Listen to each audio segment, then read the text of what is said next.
Right on time. Woo!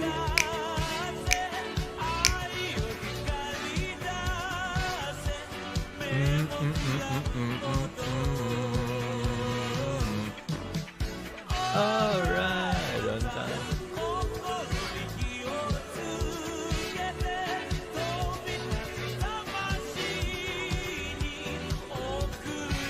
Right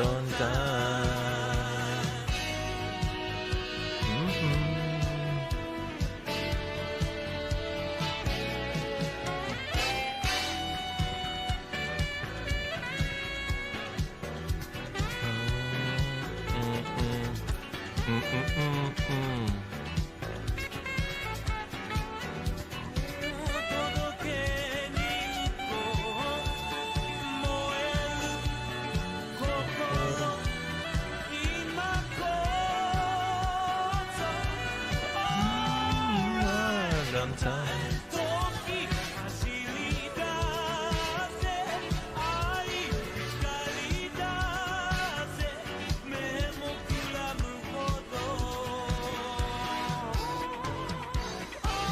What's up? We're just getting things started.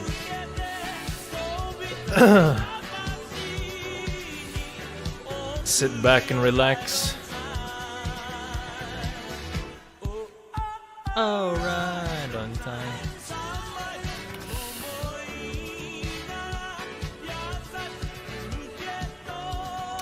For those who aren't aware, we've recently reapplied for monetization for this channel, and we're currently waiting for a response from YouTube so that we can start making some goddamn content again. Jeez. As much as I have fun streaming, it's kind of like I want to get back to comic dubbing.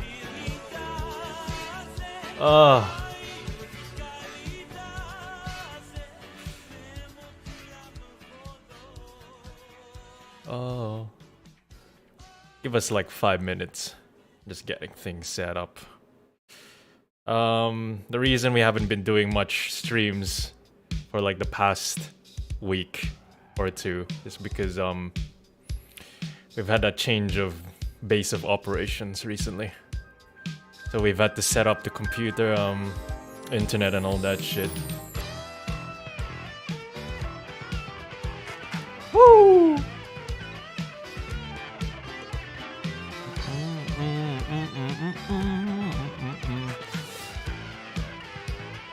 Also, if you're just here for the music, you'll be very disappointed. This is just the opening.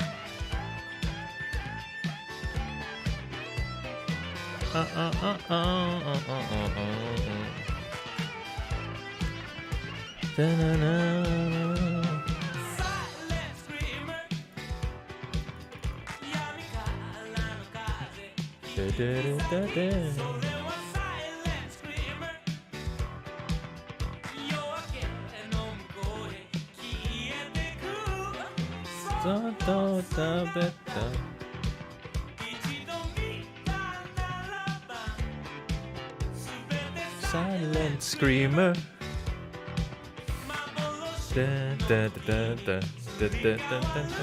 Maybe that title was a bit too maybe that title was a bit too effective.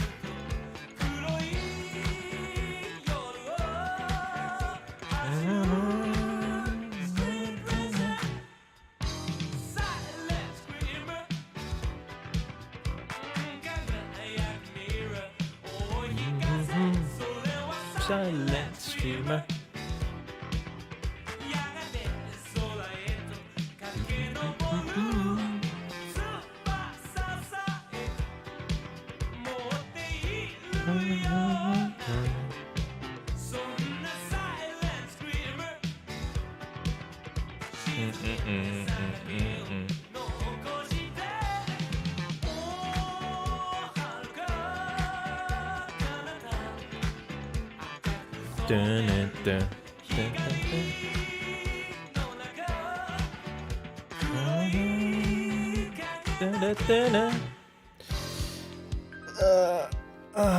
Alright, we're almost done.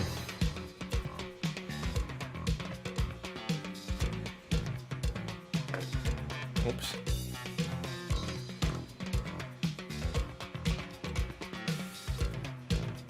Funny spam.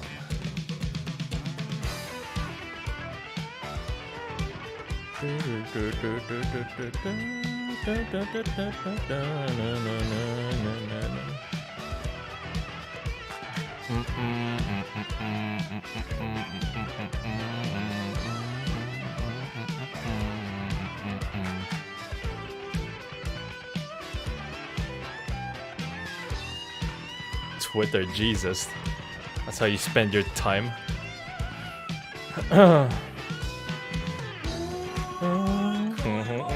Man, I really want to start the stream, but this song slaps too much, man.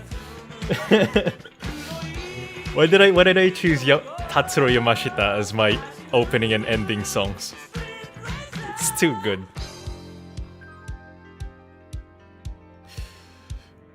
Woo! Man, people are impatient. Stream hasn't even started yet.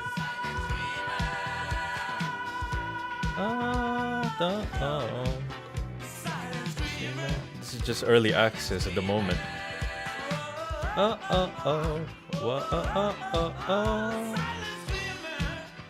Silent screamer. Oh, silent streamer. And the Nipponese N-word.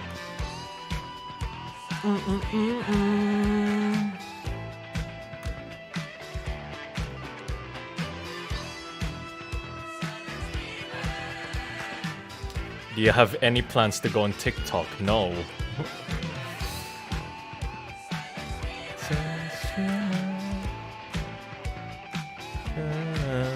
Hello, hello.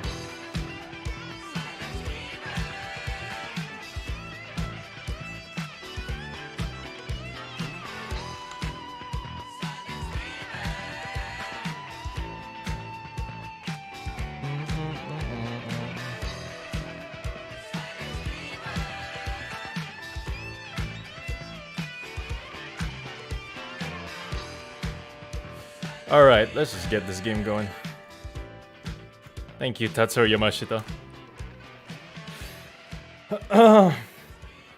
I can't be bothered to really explain the entire case, because shit's long, and like, I doubt most of you were watching the last stream anyway. And it's been like, what, 1 or 2 weeks? I guess I'll just give like the quick summary. Some dude got murdered.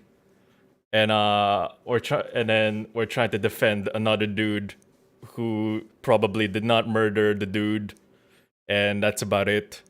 You know, very standard Ace Attorney case. I forgot what they sound like. Let me just put this to the side. All right.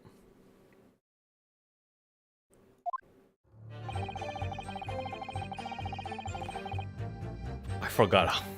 There's like 10 characters in this one scene. I forgot what any of them sound like. Let me just because I forgot what the case was about as well. So it's like, I don't know. I don't fucking know, dude. There's blood on the hands. Okay, I think this is the first. Man, I wish this game had like a recap thing.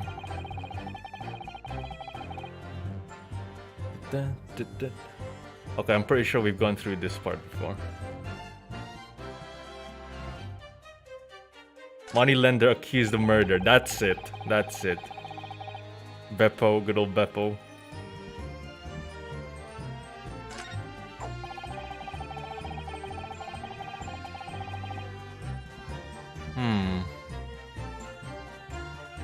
Hello, Samad.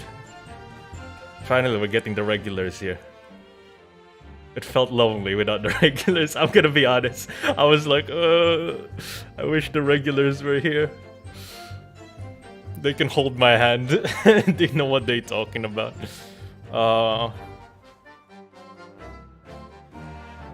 Fuck, I actually forgot what happened last case. Ah, this is so unprofessional. Moneylender dude got murdered. Alright, please give us a decent recap. Is Mr. Mason being stabbed at all? Wait, Mr. Fairplay. Yeah, that's the dude. Oh, okay. Bruce Fairplay did not see Mason get stabbed. Ah.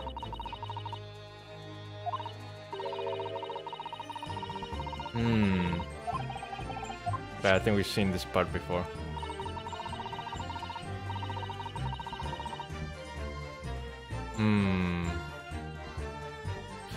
Man, it's so hard to getting back to like a story-heavy game after you haven't played it in like 2 weeks or whatever.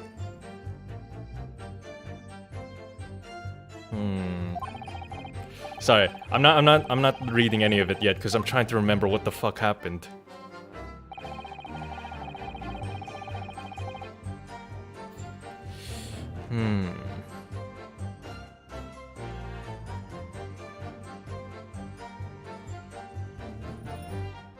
What were we trying to prove last time?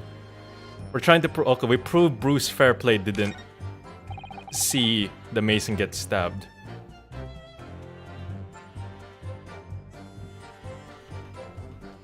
Oh yeah, I remember what happened last case. I'm trying to remember what happened this case.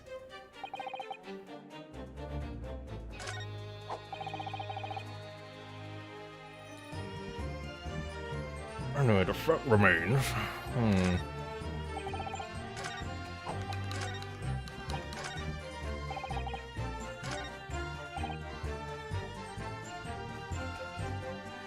However, I suppose you might say that I didn't see the exact moment the stabbing transpired, if that matters. Only had blood on one hand.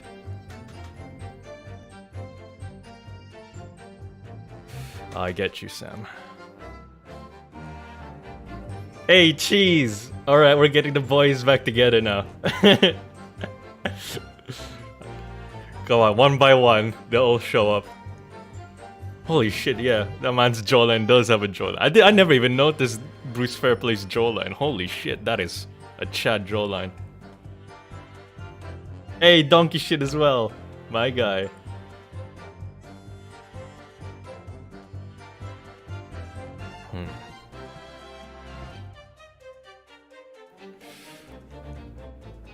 Alright, let's press this dude. Don't try to downplay this. Whether or not you saw the exact moment of this crime is a matter of fundamental importance as well as you know. But for crying out loud, we all know that no one else could possibly have done it. I was just trying to save us all some time. You have a loan of 20 guineas outstanding with the defendant, do you not? Had you hoped to release yourself from that financial burden by ensuring the defendant was found guilty? Well, that's not entirely not what I was hoping for. I just lost a guinea or 10 when I backed the wrong horse in the derby, that's all. I was going to win it all back. There's a fixture this weekend, that's a sure thing. A little guinea or 10? I'm a banker. No one bats an eye if I borrow a little spending money for the weekend. Oh. How did the judge sound like a... I think you may have revealed rather more about your character than you bargained for, sir. This witness's scruples are not on trial here. Proceed to the next witness. Is that really how it's supposed to work? Wait, is the... Alright, doesn't sound too hard.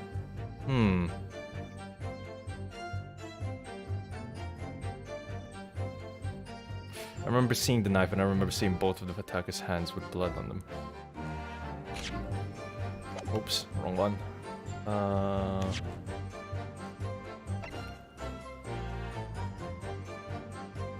Oh, both of the attackers have with blood on them. Oh, yes! Objection! Wait, what? What? I was right! What do you mean? Ah, that's not fair. They're gonna do the whole, oh, you're a dumbass thing again. He said both hands! There's only blood on one hand of the glove. I was right. Come on, dude.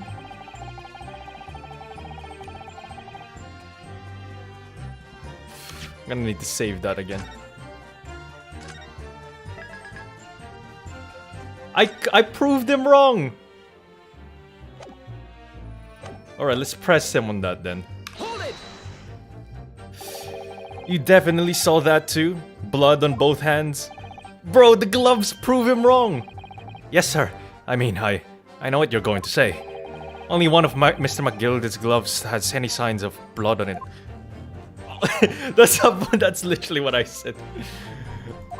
That's right. The thing is, as far as I remember, sir, when I looked down and saw Mr. McGilde sitting beside the other fellow, I don't believe he was wearing any gloves, sir. He wasn't wearing these gloves? That's correct, sir. And I saw the blood on both his bare hands quite clearly. It's true that the dark-colored stain on the dark leather gloves wouldn't have been easy to see. I should point out that the police officer who apprehended the accused on the night in question reported that there was no trace of blood on Mr. McGilde's gloved hands. There wasn't blood on his hands? This is puzzling indeed. This must be significant somehow. I'm sure of it.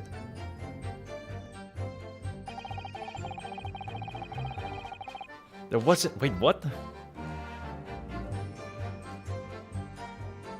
There wasn't blood on his hands. But the kid just said, I remember seeing both blood on his hands. What? Those two statements just contradicted each other. I don't get it.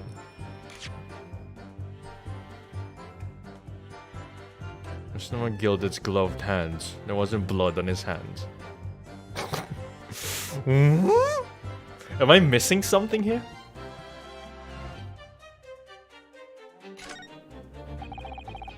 I didn't actually see anything myself. No, not until I heard that scream.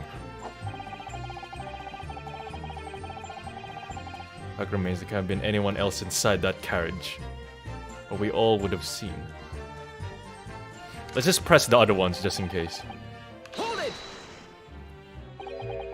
You didn't see anything. Oh, yes, sir. That's to say, no, sir, I didn't. Very sorry about what I said before, sir. Very sorry, yes. There wasn't blood on the defendant's bare hands. Oh.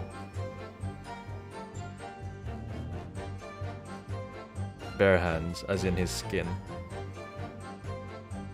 It was very wrong of me to make up stories and say I saw him stab the man. Oh, wouldn't you agree, sir? I know what you're insinuating, but I certainly wasn't making up stories. Still, to say you saw nothing isn't right either, is it? No, sir. I saw nothing at all. Mr. Beppo, you were driving your horses. At the very least, you must have enjoyed a good view of London streets, no? What? Oh, please. You didn't even see that? It was so cold at night, you see. It was all I could do to keep from passing out, sir. Yes, my head was fairly frozen solid. Sorry to say, sir. It would seem prudent to avoid travel on the last omnibus service of London's cold winter nights. Beppo! Oh! Okay, that told us nothing. Except that he wasn't paying attention to anything.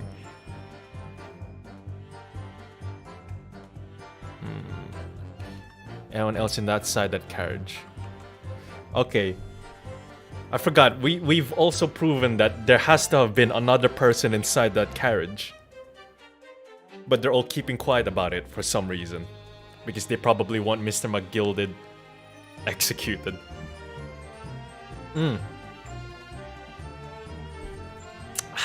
Lovely milkshake. Hold it! And everything you saw of the incident was through the skylight on the roof of the omnibus? That's right. It was fiercely cold that night, but the glass wasn't frosted over. Oh yes, I remember I was shivering. It was so bitter. It rather begs the question of why the pair of you were sitting on the roof deck in the first place. Well, I don't know about this young fellow, but I couldn't enter the cabin. Oh, okay, that's new. Oh, why not? It was locked from the inside. I tried knocking, but no one opened the door. It was locked. That's right. And it's a public bus service, for pity's sake. That's what I call fair play. Yes, I had exactly the same experience. I tried knocking, but the gen inside just gestured at me to clear off. So I had no choice but to climb up to the roof deck and look down longingly into the warm cabin below. Well, I can assure you, I wasn't just looking down. I was glaring, long and hard. And that's precisely why I can tell you with absolute confidence that if there was anyone else at all in that cabin, I would have noticed. Unequivocal, I would say. I'm not sure about these two witnesses. Could they really have seen everything inside the cabin through the skylight? This is our chance. They might have been able to. Ah, shit, I should have checked. Court record. Let me just check real quick. Double check, double check. They couldn't have seen it. Alright, alright. Let me check.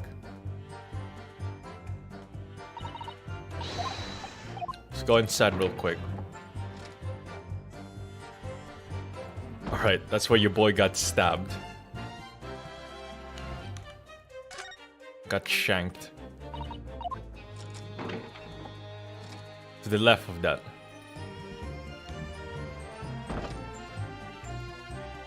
Okay, one of them might have seen it. Now that I'm thinking about it.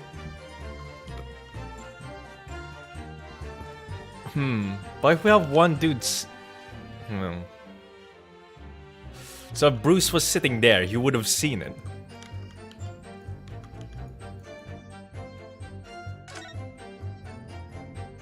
Yeah, you would have definitely seen it. So this is the roof deck of the omnibus. Oh, you must have a wonderful view of London streets from up here. So people sit all the way up here on bitter cold winter nights. Okay, I think we've seen this.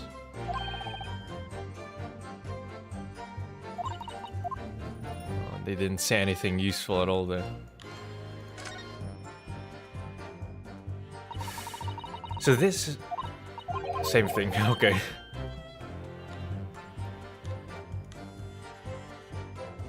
Oh, wait.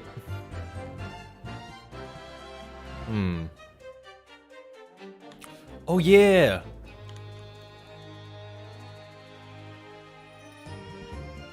They couldn't see who was sitting beneath them. They wouldn't have known if Mr. McGilded was sitting on the other side.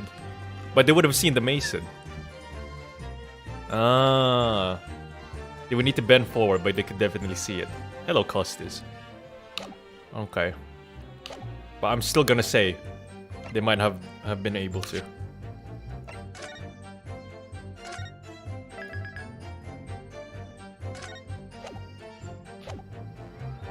Oops.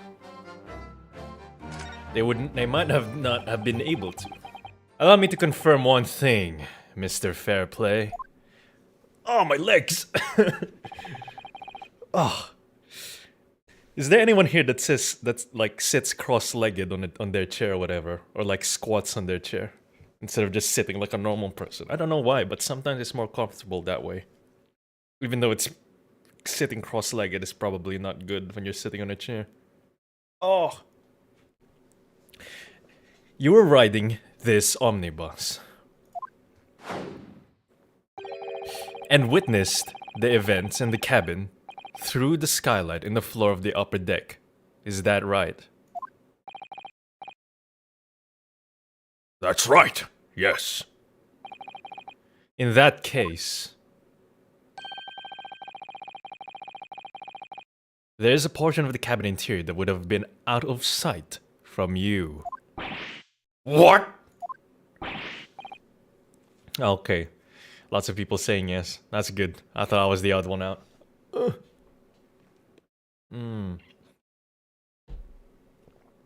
It stimulates the legs, you know. I'm exercising without actually doing anything. By golly, really? Obviously, at this stage, we can't say for sure. But the possibility cannot be denied. That at the time of the incident, there could have been another passenger in the enclosed cabin of the omnibus. Objection! Enough hypothetical meandering, my Nipponese friend. There we go. God, I love it when he pulls out the N-word. Emperor Meiji, get down! The prosecution demands that you substantiate your claims. After all, the scene of the crime is here, in the flesh. Very well. I will uphold the prosecution's demand. Oh, that's convenient. That's convenient. You will identify the area on this cross-sectional plan of the omnibus. Where exactly in the omnibus are you suggesting that this potential extra passenger could have been situated? Over here, obviously.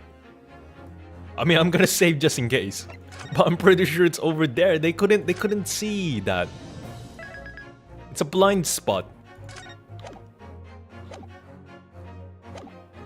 Get out of here. Take that! Both rows of seats on the roof face in the direction of travel, whereas the seats in the enclosed cabin face each other, which means the visible part of the cabin, which passengers on the roof deck can see through the skylight, is as I've drawn here. Oh! That's right, my lord. As you can see, the seat opposite, the one on which the victim and his attacker were sitting, is obscured from view. In other words, if someone had been sitting on that seat, it's quite possible that these witnesses would have been completely unaware of it. Meanwhile, Beppo having a seizure over there. It's quite possible some phantom was sitting there. You Nipponese have a forbidding habit of obscuring the truth with ambiguity. Nice racism. I concur with the prosecution's racism. In a British court of law, Evidence is paramount. I cannot entertain this conjecture, Council. That is, unless you're able to put a name to this mysterious passenger to whom you allude. Can you, Mr. Nahodo? I honestly don't know. Who could it have been? Who could have been in the other seat, which was out of sight from the witnesses on the roof deck?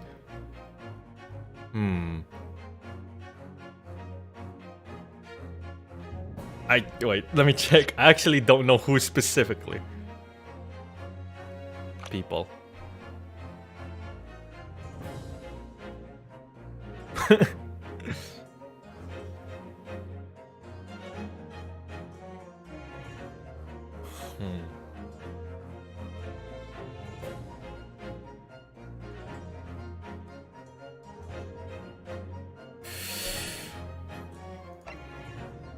What if it was this kid?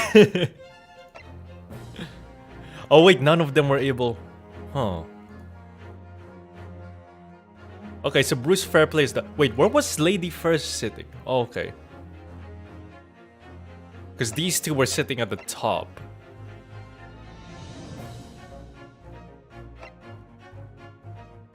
Huh. Alright, this is gonna be a bit hard. Hard to say. It's Mr. McGilded. How can we have an inkling when we don't know who the fifth passenger is?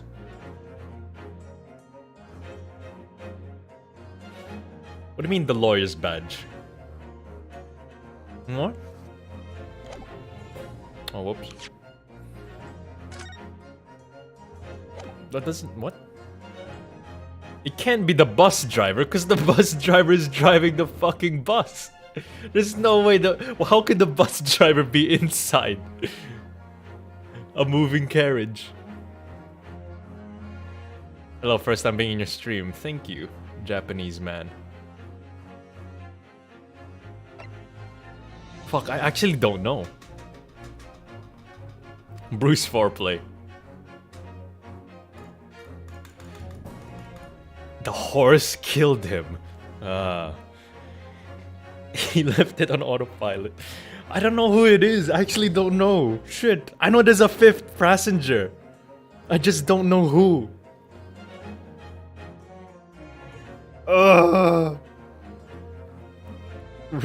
Trust me. I know the money don't add up either. As well, I mean. I actually don't know. I'm gonna need your guys' help. Oh yeah, check the dagger. Wait.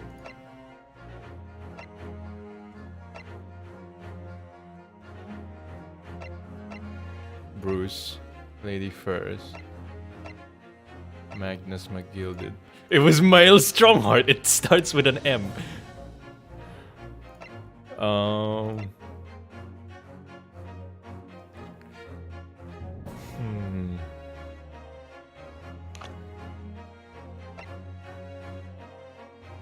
We know it's we know the user of this knife name either starts with a W or an M.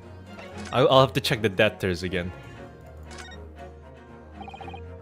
Yeah, blah blah blah. There has to be someone else's name in there apart from Bruce Fairplay for somebody to have a motive to kill the Mason and frame Mr. McGilded.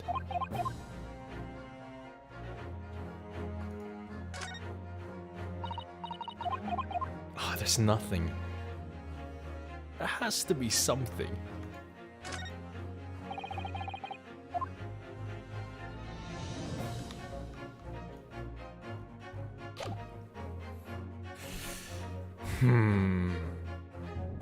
Bruce Fairplay. Defendant's leather gloves.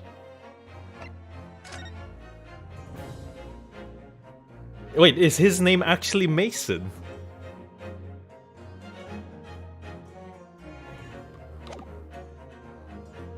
Check the bus for a hidden compartment. I'm pretty sure we checked it again.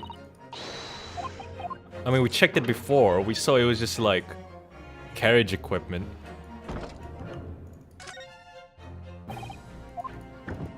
Yeah, we checked that thing before. It's just like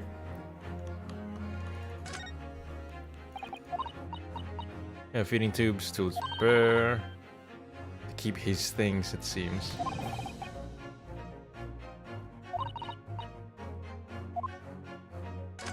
Oh, whoops.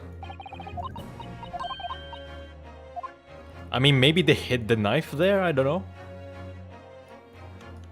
There's nothing here. Someone hid in the seats.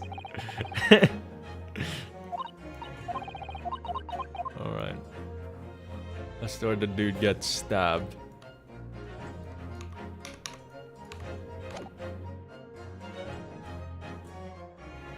I can't see any other hidden compartments.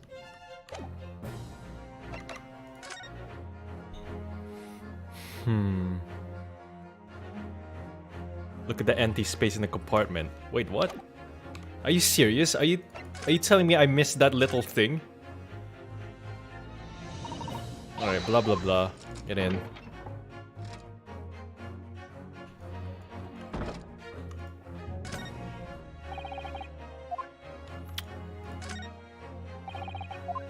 Come on.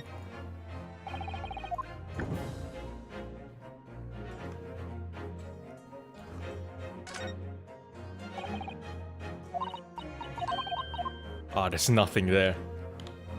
I thought there was something secret there as well when somebody mentioned it.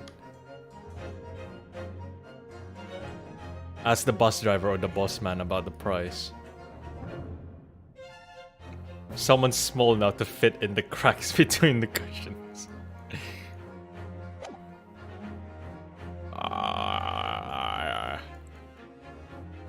Phoenix Ride bus.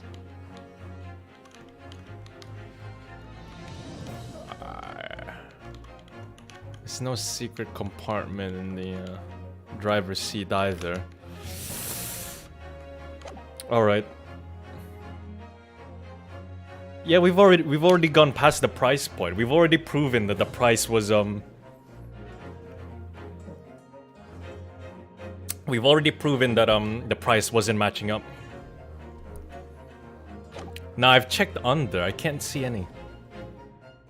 Who could have been in the other seat, which was out of sight from the passenger? I'm gonna scum it. I'm sorry. I actually don't know.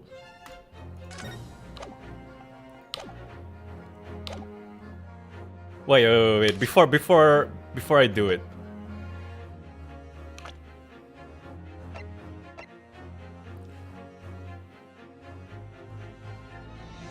Or maybe I should just say no idea, because I feel like that's the...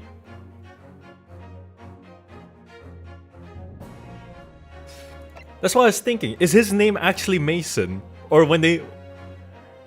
Because the initials on the knife is an M. Slash, or it could be a W. But this guy's called Mason. I don't know if they called him Mason because he's a bricklayer or a brickmaker. Or if Mason is his actual name. He lived with the knife in his chest and died from a cold. That's also possible, but I'm not sure about that. I'm gonna say I have no idea. It has to be a... I actually have no inkling who it is. It has to be an entirely different character. I'm going for it. I don't know. Oh, for fuck's sake. I have literally no idea.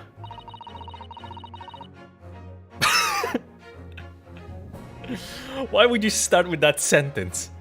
But as a proud citizen of the Japanese Empire, you will look to the sky and walk on, making sure all signs of tears are gone. What are you talking about, Susato? Go on. Looking at the name conventions, Mason is both name and profession. Yeah, I know that, but like, I'm just gonna go with Mason as the other dude. I don't know, because it's not Mr. McGilded. I mean, it could be, but he's not the fifth passenger. This isn't just a case of going on, Mr. Susato. Wait, what? All right then, I'll go on. Wow, I can't believe I just got fucking. Why even give me an option at that point? The defense would like to put forward a name because I was too much of a pussy and my girl pushed me for it. You are a fool. Wait a minute, where's the other videos of the playthrough? Other videos of the playthrough are in a playlist. They're all unlisted. That response was a desperate attempt by a man who has no notion of his own limitations. A toast to hard lessons not yet learned. Let us not delay, Counsel. The defense is still to name the passenger in the other seat.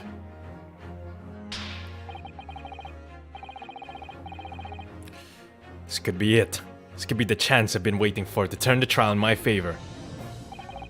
On that night, on the night of the murder, the person occupying the seat in the omnibus cabin that was obscured from view was...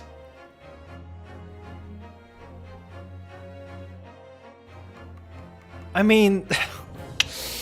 Oh man, I totally have no idea. It's either the Mason, but it wouldn't make sense because the Mason got stabbed on the side where they could actually see him.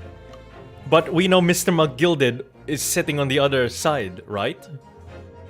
And the fifth passenger as well. I'm gonna need to save it, I don't know. Oh god, we're gonna have to save Scummit. It's either Mr. McGilded or the Mason, I don't know. We're just gonna go for the Mason. He clapped himself. It was the Mason! Take that! It wasn't the Mason! Oh, okay, we get it. Fuck it. It's easier to just load the save rather than just being like, oh, by the way.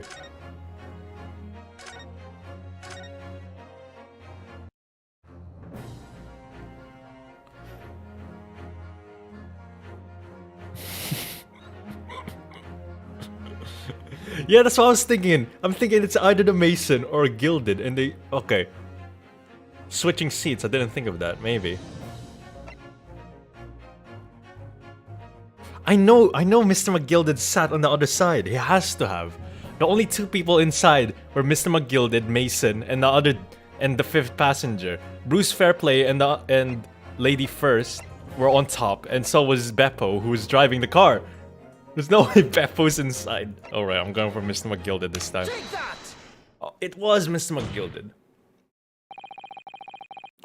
The passenger in the enclosed cabin that the witnesses on the roof deck failed to see has to have been Mr. Magnus McGilded. I totally got this. The first time, and it did not take me 10 minutes. Mr. McGilded? What are you talking about, Counsel? That's the name of the defendant. God, I'm a genius.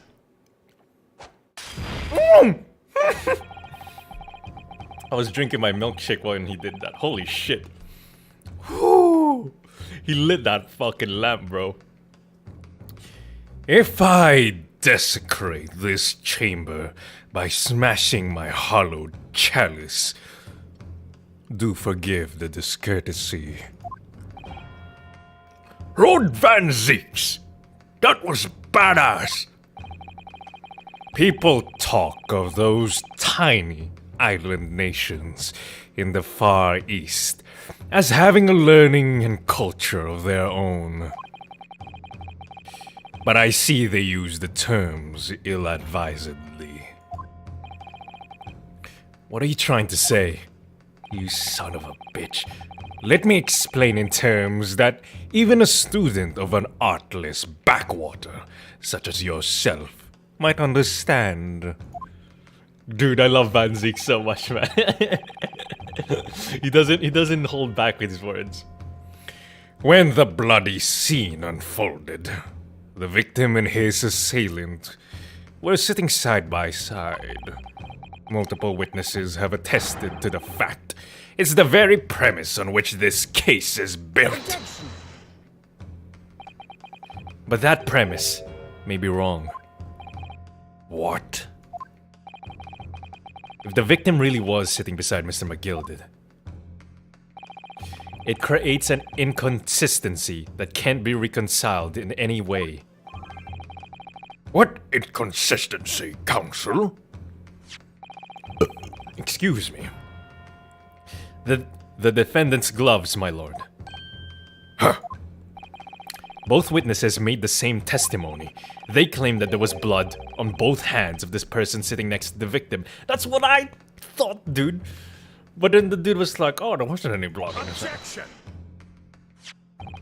Yet we know the truth to be otherwise. Only one glove bears the gory remains. Objection! The point is, even in the face of this irrefutable evidence, both witnesses have maintained their stance. Yes, the testimony remains unchanged. Exactly. They both adamantly swear that they clearly remember seeing blood on both hands of the assailant. In short, their memory of events is correct, and their testimony reveals the truth. Huh. It was somebody else sitting beside the victim that night. A third party we have yet to identify. And the victim's blood was on that passenger's hands! Both of them! Objection! And who was this third party? Obviously, the true culprit. Extraordinary! Come on, we need to know who this third dude is. Order! Order! What exactly are you postulating? Objection! The defense's postulation is just that. Nothing more than conjecture. The witnesses have clearly stated that they saw the accused. Objection! But when elaborating on his testimony, Mr. Fairplay said the two of them were wearing hats, and I couldn't exactly make out their faces. Huh. Yes. The tops of their heads were obscured by the roof. I could see the rest of them, though. Yes, that's right. Both gents were most certainly hatted. Hatters do tend to notice such things, sir. And what particular styles of hat did that two gentlemen sport, Mr. First? I'm afraid I don't remember. And you call yourself a hatter? The style of hat makes no difference. There was no third passenger in that cabin. How can you be sure? Because if there had been, the accused, Mr. McGilded, would undoubtedly have offered to depose the fact. Unless, that is, you are proposing an even more preposterous explanation. That the accused failed even to notice the presence of the true culprit in the very cabin in which he traveled.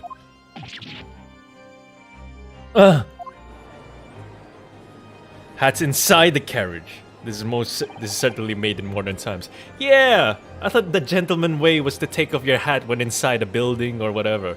Or maybe it's different if you're in a carriage. Probably. He's right. If there was another person traveling in the enclosed cabin of the omnibus, it's inconceivable that Mr. McGilded would have been unaware of it. Order! There's clearly a simple solution to this problem. Yeah, let's ask your boy himself. Bring the accused, Mr. McGilded, to the stand. Well, what say you, counsel? The prosecution objects, my lord. On what grounds? As a suspect, he will have already made the full statement to the police. But what if there's some reason why he's unable to speak freely? Magnus McGilded is no uneducated ruffian. Huh? If it indeed turns out the man has been withholding information, you can be sure it will have been a most deliberate act. Counsel for the defense, what is your opinion? My lord, should we ask Mr. McGilded to testify or not? I mean, it's even more suspicious if we don't have him testify. We'll be like, actually, we should not have him testify. It would be bad for our side. We just gotta have him testify. I also want to know what the... Like, come on, let's get his side of the story a bit more. And also, there's no other way to prove there's a third person, so we might as well get Mr. McGilded. Yes, we need to hear what he has to say in order to find out the truth. The defense would like to call Mr. McGilded to the stand. If you say no, it will likely make him testify anyway. Yeah, exactly. Like, what's the point of this fucking game giving me a choice? When it's just gonna be like, oh, actually, I will do it. It's like fucking Fallout 4 levels of choice making. Only difference is it doesn't give me 4 choices.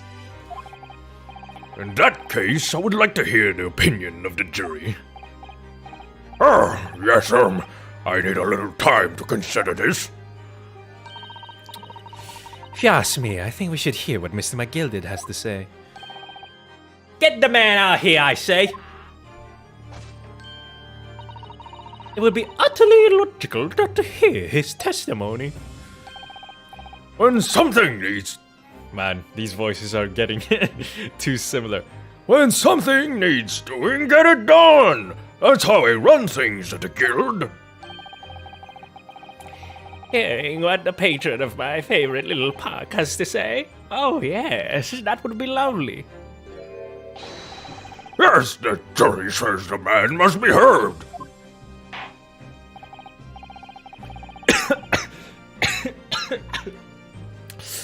God, the most lamest way to choke is when you choke on your own saliva. Very well. The court would hear the defendant's testimony.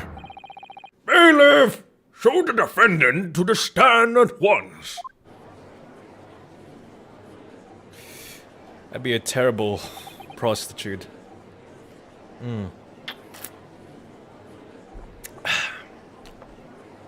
My gag reflex is too sensitive. Now, maybe what actually happened that night will finally become clear. Ooh.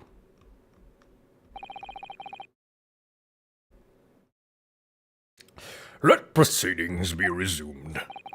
Mr. McGilded, have you been listening to the discourse of the day? To be sure, I have, my lord. There are now 2 matters in which the court desires to hear from you. The first is whether or not there was a third party with you in the omnibus cabin, as proposed by the defense. Excuse me.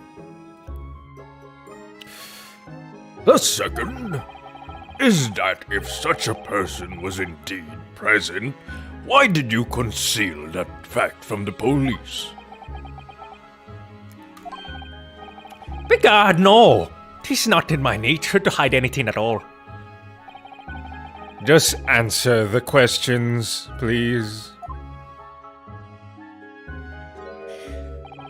The truth of the matter is, I've been desperate about this all along. Do I tell yous all, or keep me mouth shut? Tell us what, Mr. McGilded? Fucking Irish. A fine fella representing me is absolutely right. In the carriage of the night with myself and the other man, there was another passenger. It's true? Aye, it was me who helped the little urchin get away after all happened. You... Nanny? Yes. I did help with a little bit of attempted murder, I did. No, Miss Magnus McGilded. That convenient excuse can't save you now. I'm truly sorry, so I am. Oh, whoops.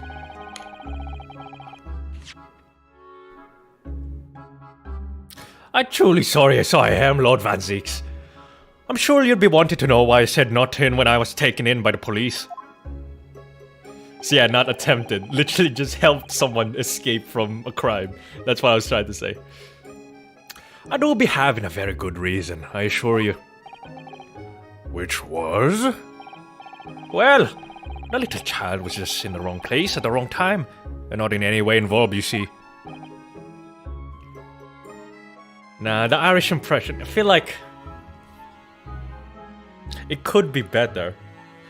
I haven't done many characters doing the Irish impression. It's just... still needs some practice. What?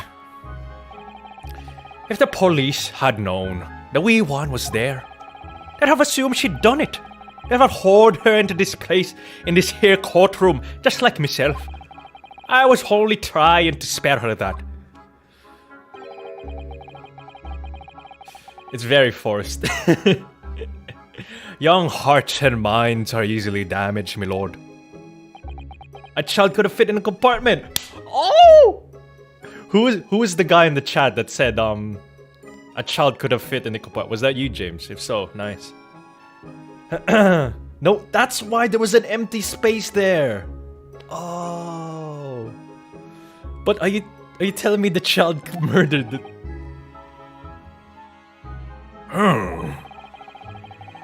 And who was this young child of whom you speak? That... I don't know. You don't know? Aye, well, the wee thing just happened to be in the carriage that night. I never saw her before or since. Objection! We have absolutely no reason to believe this man. The prosecution calls for the witnesses' statements to be disregarded by the court. You know, I wouldn't be surprised if the urchin is in here in this courtroom as we speak, listening to the proceedings. What? Whoa! What the hell's happening? Fire this first. Look, someone's trying to get away after him. It's no use. I can't see anything. What is going on? Be careful, Mr. Naruto. Cover your face. Bailiff, don't let the accused escape. Secure the omnibus. I hereby call an emergency recess. Bailiff, ensure the defendant is in custody and clear the courtroom. What is happening? What? How does this kid have smoke bombs? You're telling me a fucking urchin in the streets, British kid has smoke bombs? We were hurriedly removed from the smoke-filled courtroom by the bailiff. Amid scenes of chaos as people stumbled over one another in their desperation to flee the chamber. We had no idea what was happening. All we knew was that, for the time being at least, the trial was suspended. Bro, to be continued. Yeah, dude. I'm loving this shit, man. I love Ace Attorney. I don't know, man. Ace Attorney is so good. It's so unique. I don't know how the fuck they come up with these cases. It's like, how... It's so cool how they make, like, a fucking court case so funny and interesting. I like that shit.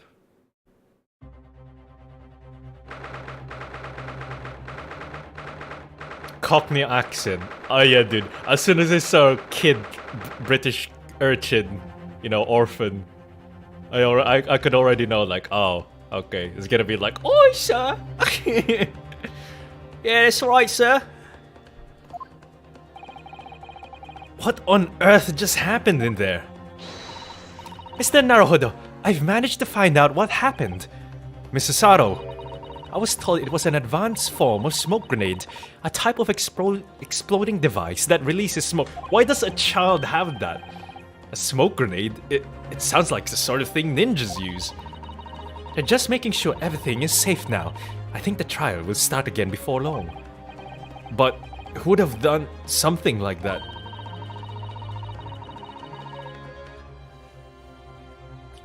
Oh. The police managed to catch someone who was trying to flee the courtroom, apparently. Flee the courtroom? Why? Well, it's a young girl of around 15, I hear. A young girl? Then, could it be the other passenger that Mr. McGilded was just talking about? My thoughts exactly. So he wasn't lying. Oh, what's become of Mr. McGilded, actually? There's so many things I need to ask him about, but he's not here. I think he was summoned to the prosecutor's antechamber to answer some questions, along with the young girl. Who is she, I wonder? And what was she even doing here at the trial? She was taking a huge risk, and for what possible benefit to herself? There's another matter that's troubling me. What's that? The 20 pence. Huh? Oh, according to the coachman, Mr. Beppo, he took 4 passengers that night at a fare of 5 pence each. That comes to a total of 20 pence exactly. Exactly. But now it seems there were in fact 5 passengers, which means the figures don't seem to add up again. She's right. That is strange. Bro, simple math. Either that or Mr. McGilded paid for the kids because I doubt like a homeless orphan young girl is gonna have 5 pence to spare for a coach ride. And Mr. McGilded being the rich Irishman being like, oh, I'll pay for the young lass. Counsel for the defense. Oh. Kindly proceed into the courtroom. The trial will recommence in 5 minutes. Oh, thank you, officer. We'll go on straight away. Well, whoever she is, I imagine this young girl will be asked to take the stand and testify now. I really can't imagine what she's going to say, but it could alter the whole direction of the trial. We'll know soon enough, Mrs. Sato. Yes!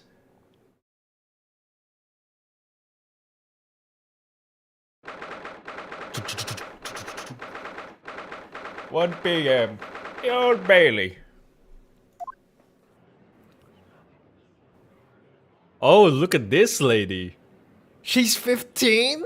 What? No way, what? She looks like she's in her 20s, dude. What do you mean 15? Oh my god. What is it with anime fucking making teenagers look like they're 20s? There's the young girl next to Mr. McGilded. Look. God damn it, man. This game really loves to fuck. This game loves putting underage waifus. I'm so sad. Why can't we have a good woman that's like over, legal age? God damn it. Well, after that eventful recess, the court will now resume the trial of Mr. Magnus McGilded.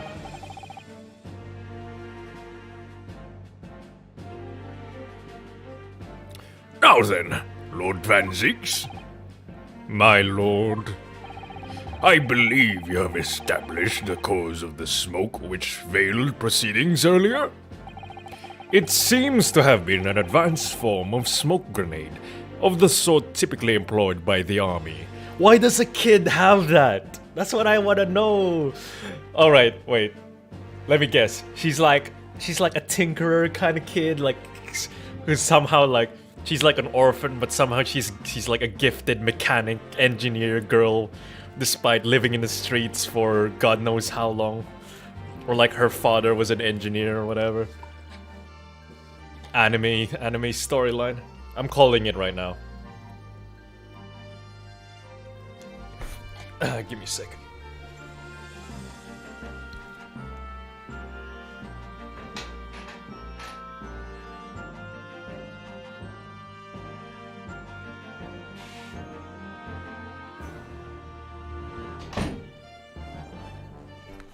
Sorry.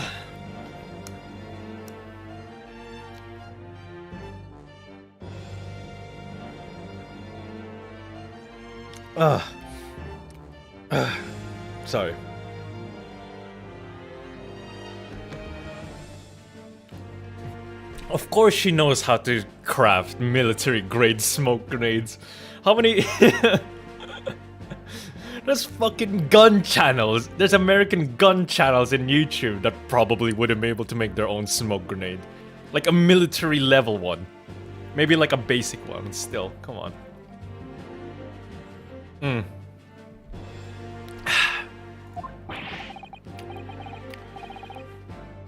Good gracious!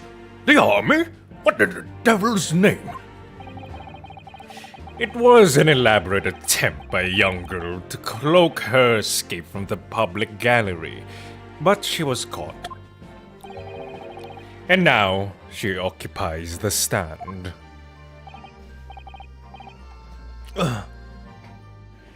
Of course she's not the average poor girl.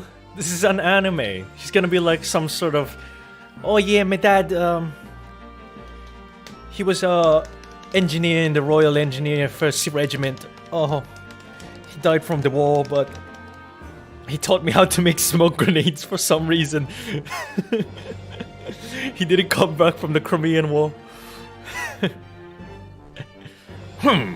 Your name, girl? Are you responsible for the smoke grenade which induced such pandemonium here in my courtroom? What is the meaning of this deplorable behavior? Kids these days. Ahem. If I may, my lord. Yes, Mr. McGilded.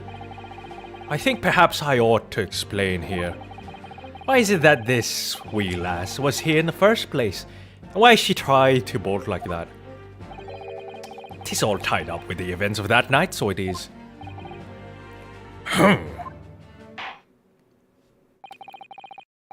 Very well, Mr. McGilded. Give your testimony. You will explain to the court exactly how this young woman is involved in the case. Just what did happen that night? It's not like a defense lawyer needs that information or anything. Yeah, dude. Thank you for not letting the defense lawyer... To be fair, there wasn't enough time to explain everything, which was, you know, time convenient. The young girl. On the night in question, I took the back seat in the omnibus and promptly nodded off. Then, begorra! A loud thud and a wee scream woke me up with a fair start. There was a fella collapsed on the floor at my feet, so I sat him up on the seat across from me. I'm losing the accent. Then I turned to find out where that scream had come from, and bless my soul, what did I find? There was a child in there, all curled up in a ball, hiding her wee self away. For those who don't know Northern Irish talk, wee means little. The wee lass. I remain somewhat baffled, I confess. I have no idea what begorra means though. I guess it's just an exclamation. There's a sixth passenger. There were there were 20 passengers in total. 20 pence. They paid 1 pence each. There were 2 people on top, and then there's 18 people inside the cabin. Oh my god. This case keeps getting better. There's no way. Don't tell me there's gonna be a 6th passenger. We have to keep dividing this shit, like 20... What's 6? What's... Oh, whatever. This is a circus car at that point, basically. But from what I gather, on the night in question, this young girl was indeed riding in the omnibus. Is that correct? 'Tis exactly as the defense counsel said. 'Tis exactly as the defense counsel said. This last was the 5th passenger, my lord.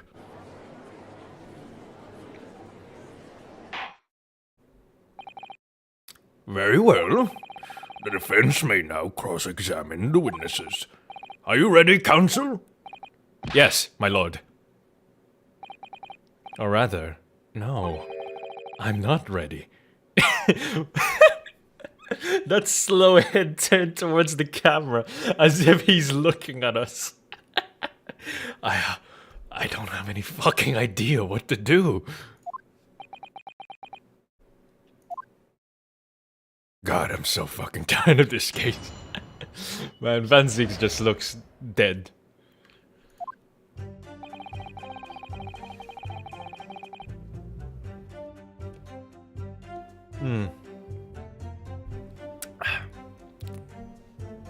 On the night in... Oh, wait.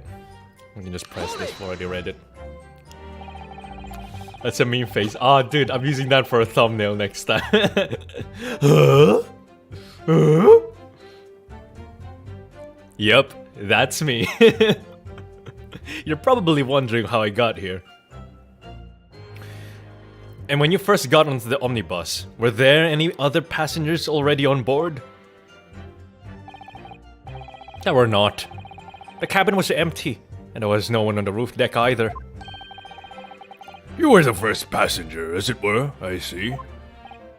Aye, and that's why I took the backside as I did. 'Tis the most comfortable. 'Tis the most comfortable, so it is. Could you explain exactly what you mean by the back seat? By all means, 'tis how you already described it earlier. I'm talking about the seat opposite the one in which the poor gentleman who was stabbed was sitting. Like I said, 'tis the most comfortable, and where I feel most at ease. And of course, I enjoy gazing through the skylight from time to time as well. Jesus, can we get this fucking baddie to stop talking? Why is he just silent the entire time? Don't tell me Miss McGilded said something to Van Zieks in private. Hold it! Yeah, we're gonna press every statement. I feel like that's the way to do it. A loud thud, you say, and a scream? Aye, that's right. How can I explain it? It was like the sound of someone falling to the ground. That sort of noise. So you think it was the sound of Mr. Mason falling to the floor having been stabbed? Well now, you'll remember, I was asleep at the time, so I wouldn't like to say. And when the sound woke me and I opened my eyes, there wasn't a soul to be seen in the carriage, but a fellow on the floor. You didn't see anyone, but at the same moment, you did hear a scream. Ah, from the seats above you on the roof deck, I presume? Not above me, no, my lord. It was from inside the cabin. But I wasn't altogether thinking about the scream. No. Excuse me. I was too stunned by the desperate sight before my eyes. Which was the fella, Mason, who was stabbed in the ground.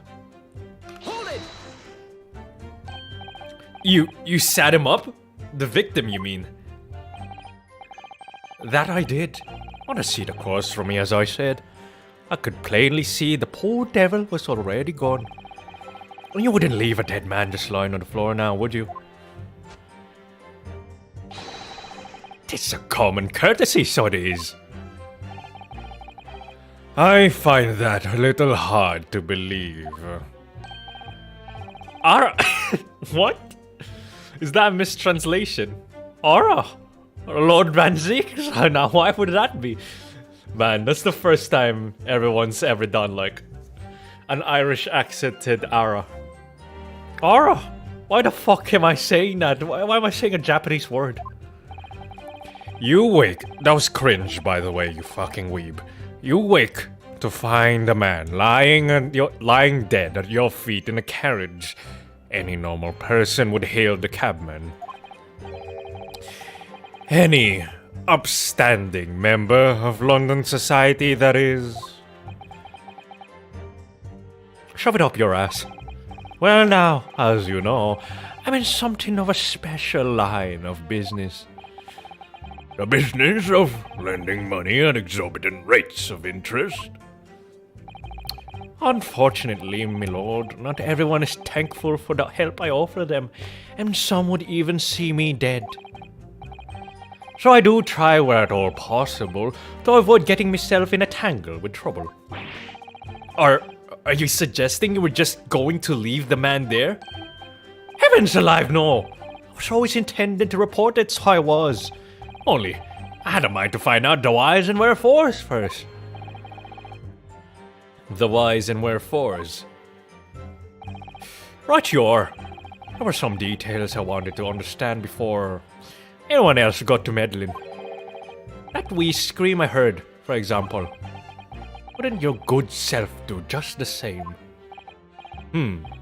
Yes, the scream he says.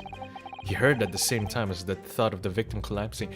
Oh, I thought when he said the scream it was the Mason, but the scream was from the kid.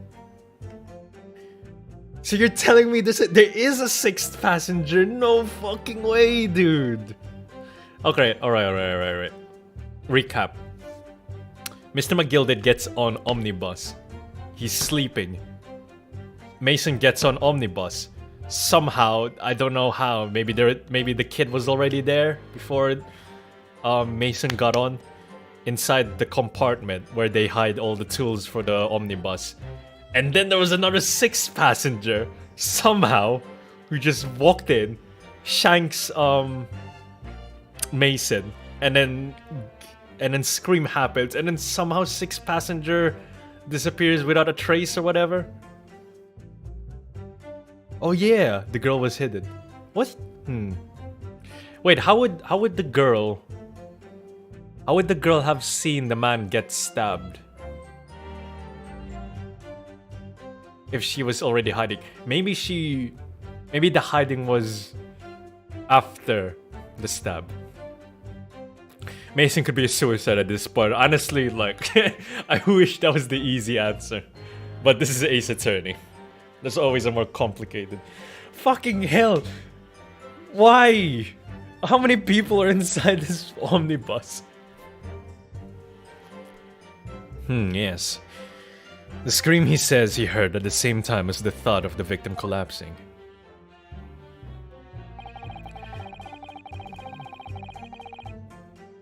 Hold it! I'm afraid I don't understand. I'm sure you told the court that there was no one else in the carriage except yourself and the victim. So I did, sir. So I did. As far as I could see it is. What do you mean by that? Well now, 'tis a queer thing. The wee scream I heard as I woke up. It came from, if you'll excuse the vulgar expression, under me backside. Good gracious! Under your backside? And when I lifted the seat on which I'd been sitting, I found there was a wee cubbyhole there for storage. Mr. Naruhodo, we can examine the omnibus ourselves, remember? Yes, of course. The whole bus was submitted as evidence. This would be a very good time to have a thorough look around inside. And that's when I found her. There was a child in there, all curled up in a ball, hiding her wee self away. Hold it! We'll check the omnibus after this one. You say she was hiding herself. Aye, that's right. It was hard to see in the dim lamplight, but she was all curled up in a wee ball. When our eyes met, well, my heart nearly stopped beating in my chest. You're really overreacting this. Still and all, I pulled her out from under there. I sat her on the seat opposite so I could have a wee chinwag with... Wait. So you saw a small child in a carriage, and then you pulled her out of there, and then you put the the traumatized child next to the dead body with a knife sticking out. What? And you were like, oh, how are you? What? You were like, oh shit, are you alright? Why are you there, you know? You were just like, oh, I had a wee chinwag with her. This man is the master of sitting people down. The seat opposite, next to the dead body. That's right. Just next to the dead gentleman there. You said, bro, that's what I'm saying. Thank you, game. At least you were like, yeah, that's a bit weird. You said this young girl next to a corpse, sir?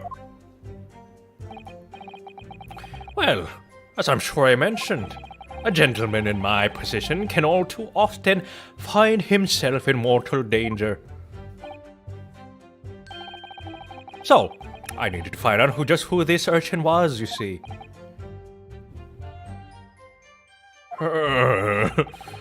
And while I was in the middle of talking with her, I heard another scream, a fella's voice this time. Presumably that scream was Mr. First, who was sitting on the roof deck seats. Wait a minute, Mr. First? Right you are, I would say, sir. Looking down through the skylight, he must have seen this young girl and the gentleman with the knife in his belly. In other words, the previous witnesses did not in fact see you at all, Mr. McGilded. What they believed to be yourself and the victim was in fact this young girl and the late Mr. Mason. Aye, my lord. I was, as I think everyone understands now, sat at the back of the carriage out of sight. Man, the accent is so all over the place. It is certainly plausible. The defendant is somewhat diminutive in stature, and readily confused, perhaps, with this young girl.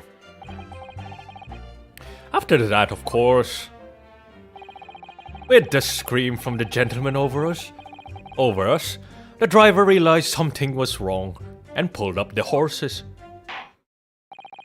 Thank you, I've heard enough. You're a psychopath. Guilty. The offense, as explained, are clear in my mind. However, at least one conundrum remains. Who is this girl? Her name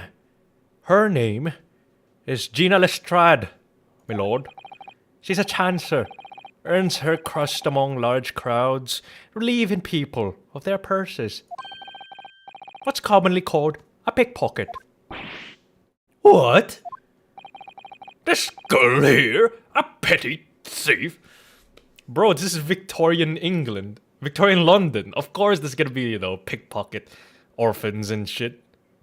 It's not Victorian London if it doesn't have pickpocket orphans.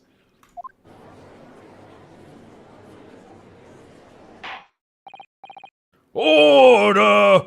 Order! Is this true, Miss Lestrade? Oh god, here we go. Miss Lestrade, you will answer the question. What the fuck? What the fuck? Oh! How dare you? What is the meaning of this? You bitch! Bailiff! What the? The girl, she's gone. Open your eyes, look up to the skies and see. What is happening in this game, dude? This is insane. That was attempted. That was assault on a judge. Everyone's just like, oh. Oh, great. Wait. You guys are gonna need to give me time to, adjust the Cockney accent. I'm over here. Oi. I'm over here. Good gracious, how? What was the point in that little sidestep? I know what you lot are thinking. Grown-ups are all the same. This dirty little dipper. You see, slipped up and got caught on the job. She got herself... Oh, wow. Like, why does Cockney sound New York sometimes? She got herself backed into a corner, so she knifed the jet. Go on, that's why in your head's in it. Innit? Not at all. Cockney sounds... Yeah, I don't know. I'm not good with American accents. It's like either New York or Brooklyn. Wait, what did I miss that? She just shot Ryunosuke. Bro, what's happening? Yeah, in it. They mistranslated that. They should have changed ain't it to in it. That's more accurate. Oh, yo, she can do the coin thing. I've always wanted to do that. From their respective regions. Yeah, that's what I thought. Look, knives are for cowards. Only thugs use weapons like that. All I need for what I do is these fingers. I'm quite good with me fingers. I'm a professional, right? Maybe not in your eyes, but I got pride in what I do. Oh, what I do? Oh god. I can't do Cockney accents. Let me guess, you don't count smoke guns among weapons for thugs. Oh, this? Yeah, this was in a bag I lifted the other day. I keep dropping it. Now where they keep the four-wheel drags. It's nice, innit? I like the pink vest. Oh, do not wave that thing in my direction again. I should have prepared beforehand. So... You admit that you were riding the omnibus on the night in question.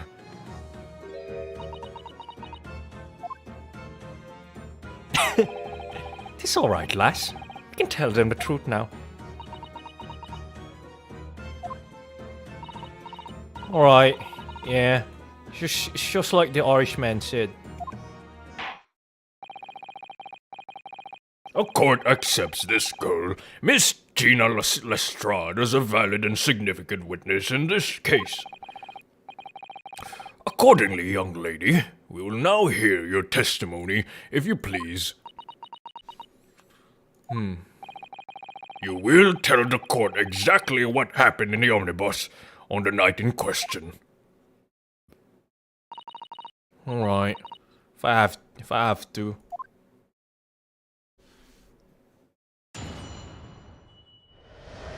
I like Mr. McGilded. I feel like him being... Because like this girl trusts him so much now, so I feel like Mr. McGilded's a good guy now. So I snuck inside the carriage before they hooked up the horses, just like always. But it was a right old waste of time. I got nothing to show for me troubles that night. I tell you can't see a blind thing in that hiding place. It's pitch in there. And after a while, I heard this loud bang. Nearly jumped out my skin, I did. And the scream just came out. Into a Welsh stream. Just because of that, the swell found me. It did help me get away, mind. Man, this is so bad. This is so bad. It sounds nothing like a Cockney accent. I can't do it, dude. I'm trying so hard. I'm so sorry. Yes, he let you go. Alright, mate. I fail to understand why you would let this street urchin go, Mr. McGilded. Oh, the simplicity itself, my lord. You see, she couldn't possibly have killed the other passenger. I knew that for a fact. How? As I'm sure I said before, sir. It's not Pinky Blinders, it's Peaky Blinders. She's not Welsh, she can't be Welsh. Lestrade sounds... Like Gina Lestrade does not sound Welsh. I was sitting right on top of the place where she was hiding herself. I think a demonstration is called for. Oh, I think a demonstration is called for. this is where I was sat at that night. And the cubbyhole of which you have spoken is underneath this seat, I presume.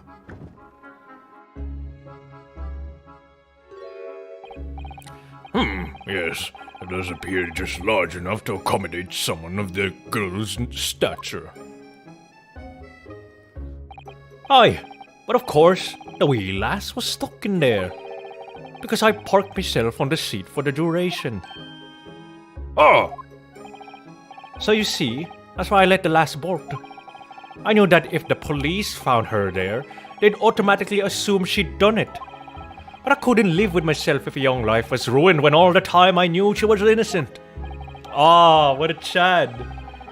What a Chad. Except the problem is this doesn't clear him of killing Mason.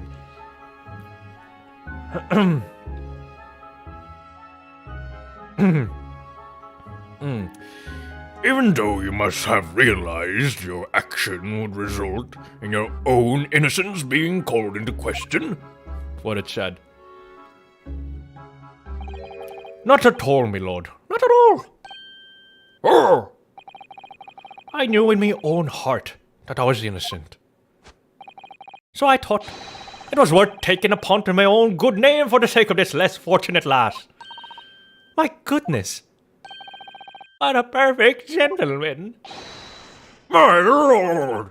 This fine example of a man cannot possibly be guilty of a heinous crime like this. I'm ashamed of myself for ever doubting you, sir. Wow, that was easy.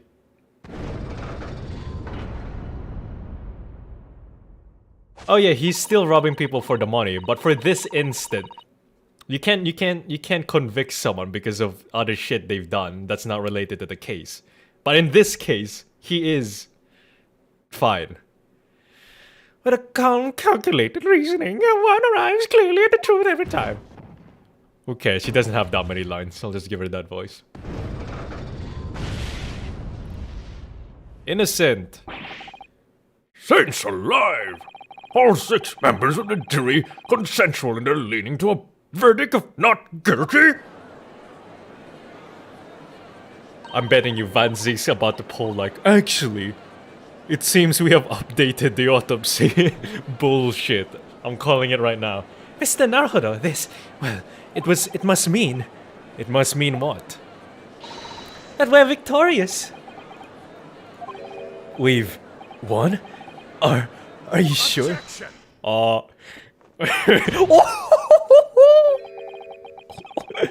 Yes! If the sight of my iron-heeled Wellington offends, pray do forgive the discourtesy.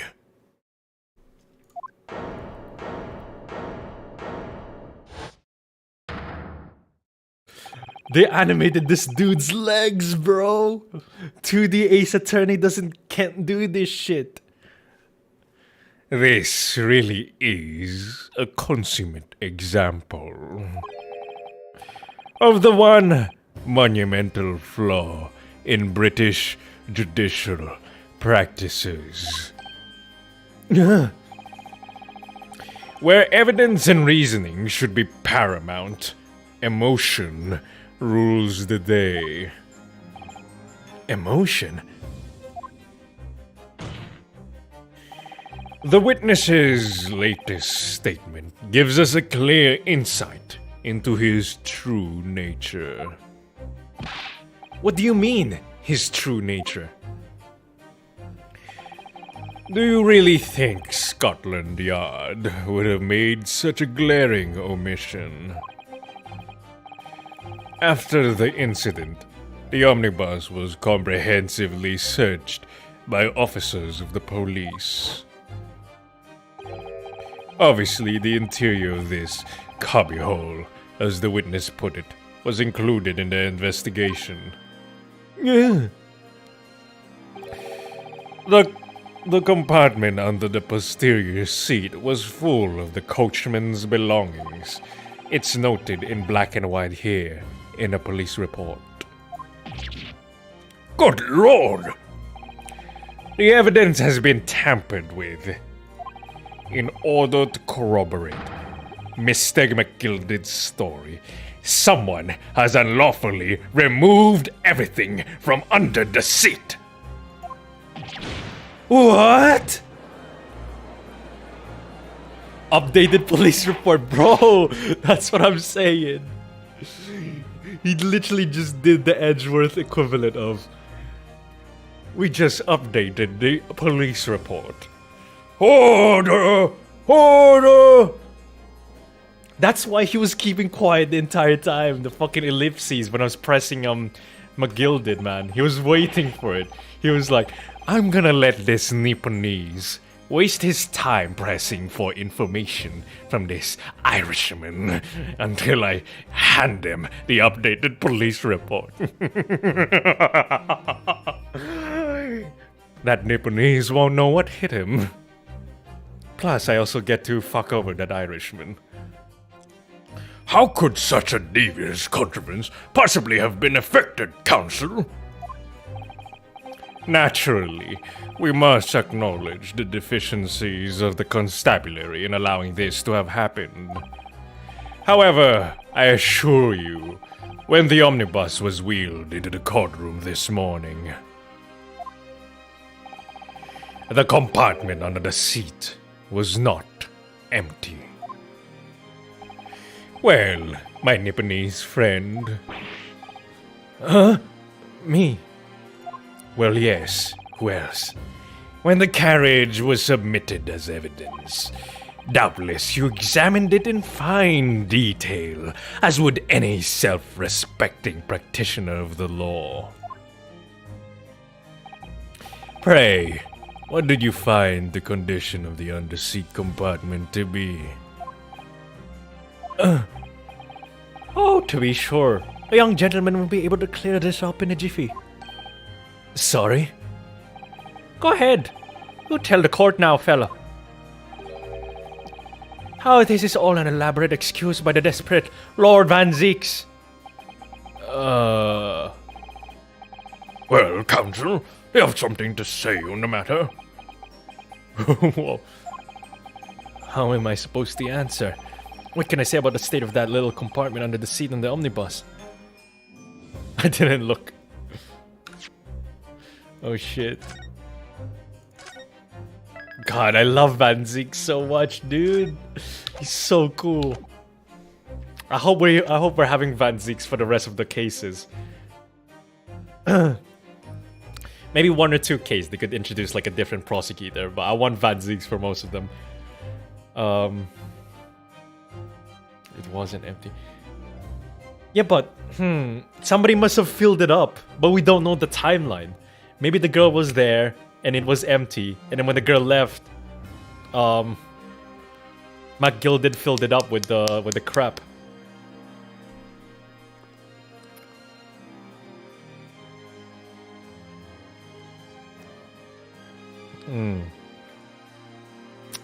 The second file is autosave.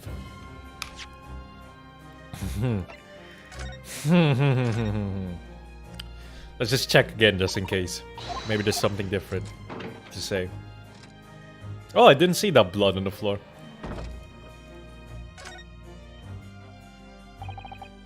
That's blood, isn't it? Something wrong? Oh, it's just, well, this blood stain is so obvious, that's all. It happened during the gas bomb incident. Oh! And yet Van Zeeks has made no mention of it. I suppose that does seem a little strange. Why do I have such a bad feeling about this? Oh, wait a minute. Why does that look so fresh? Wait a minute.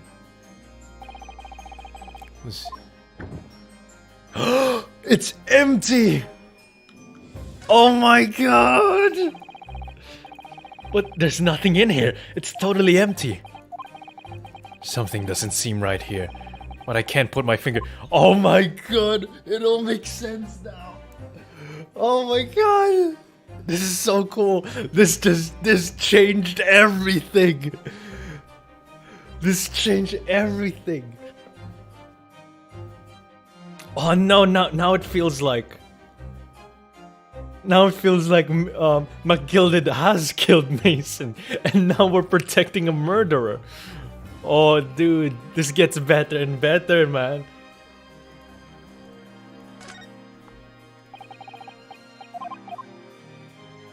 Jesus Christ, this case keeps getting crazier and crazier.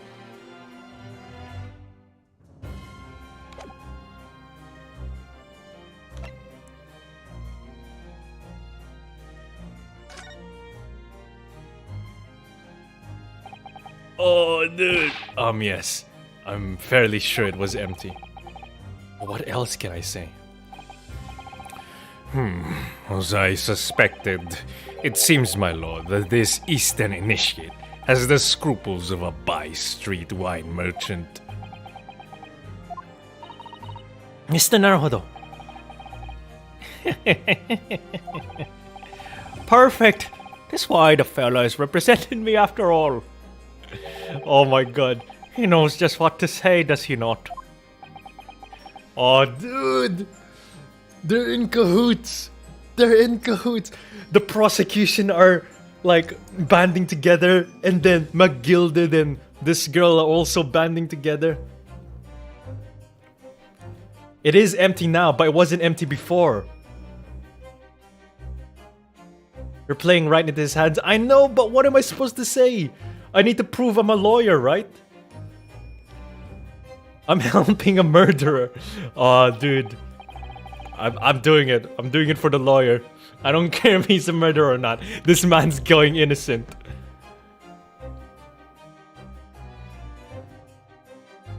I'm being a lawyer. Kazuma would have wanted this. I know he would have. Well, no. It would seem the argument is moot.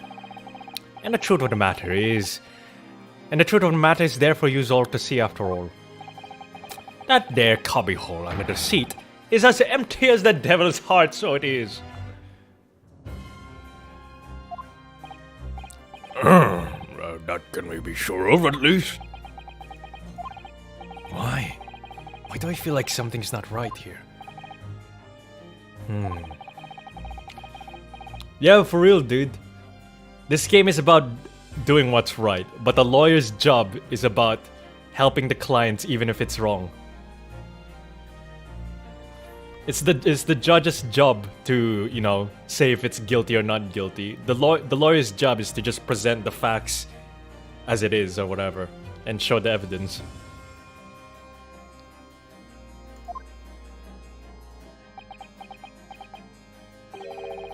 That compartment is designed to house equipment used to maintain the smooth running of the carriage.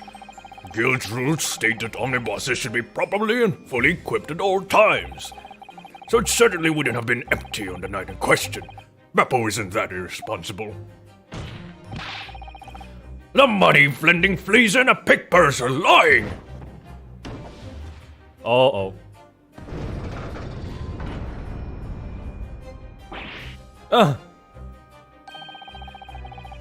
Oh no! I can't believe I was nearly taken in. The stinking rich always stinkers. Nothing but cowards, the lot of them. What? Oh no. I lost. It's a trick, of course it's a trick.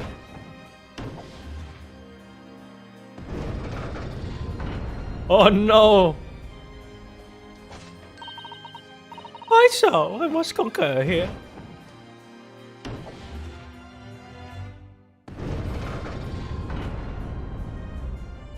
Oh no.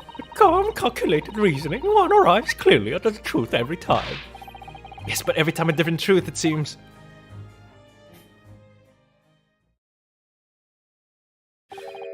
My lord, I humbly exhibit the scales of justice. Clearly a verdict of not guilty at this time would be wholly inappropriate. Thank you, counsel. But before we proceed any further, there's the matter of the outstanding cross-examination. Counsel for the defense, begin your questioning of the witness, please. Oh, dude. I can't even tell if I did. Like, I'm talking about, like, the game game choice, but like, I don't know if I did the correct choice for the game or not. But I'm gonna keep going. All I know is that my objective is to prove McGilda's innocent. The whole balance of the trial just shifted almost beyond recognition. The Reaper of the Bailey is at work, it would seem.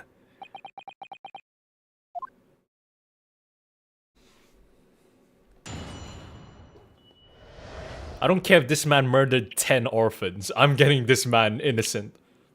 I'm getting him the not guilty verdict.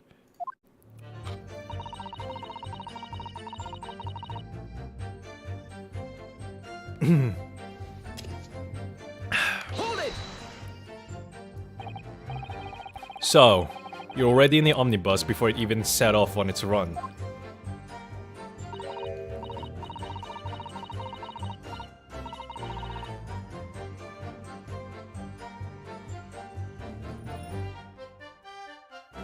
Split path.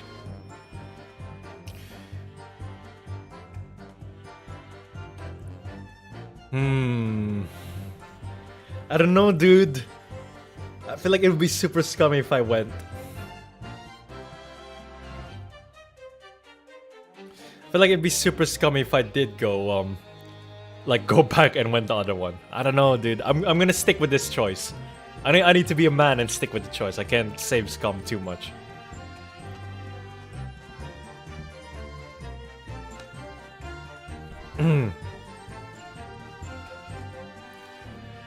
It all leads to the same ending, but with different dialogue.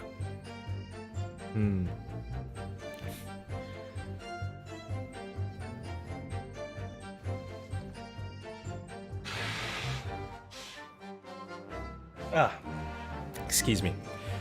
Well, yeah, I mean, what's the point of spending a Joey to make a few bob, eh? It's a wrong idea, ain't it? Hey, they added in it. Illusion of choice. I suppose she means there's no point spending money to make money. Actually makes sense. Counsel, may I remind you that this girl is a petty thief. Kindly refrain from entertaining her tenants. Well, it does clear up the little mystery of the fares and all. 4 paying passengers at 5 pence apiece, making the 20 to which the cabmans testified. And 1 little scapegrace riding for free. Red conk of a driver always go for some grub before his last run, see? So that's when I slip into the carriage and get myself hidden under the seat. Wow, that was bad. Nice and easy, right? But your hiding place is a storage compartment. Full of equipment for the coach, no?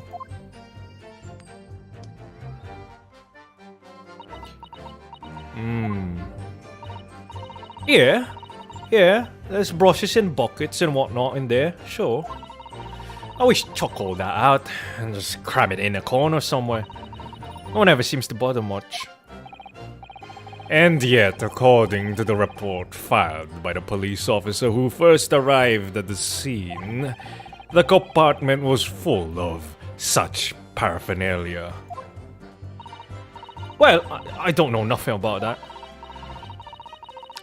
Like I said, I moved all that stuff out so I could hide under the seat. That's all I can tell you.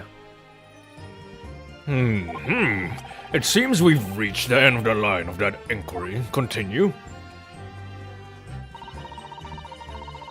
No waste of time, not the show. I'm so sorry you guys are suffering through this. A waste of time, why is that? Well, most nights I'm on my own, and the God permit, at least some of the time. I beg your pardon? Did you say God permit?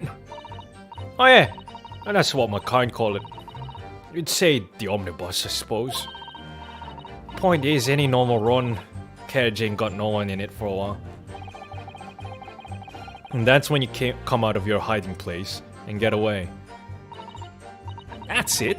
Only that night. This cove was sat on me seat from the start. And he didn't budge the old way, did he? Oh, not 1 inch. I was totally stuck. You mean to tell us that you were present in the carriage for the duration?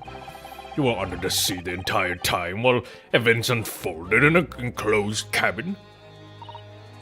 Yeah. Right, mister. To be sure. I was as shocked as anyone. You don't expect to lift the cushion you're being sat on and find a child now, do you? So this Miss Lestrade couldn't possibly be the culprit then.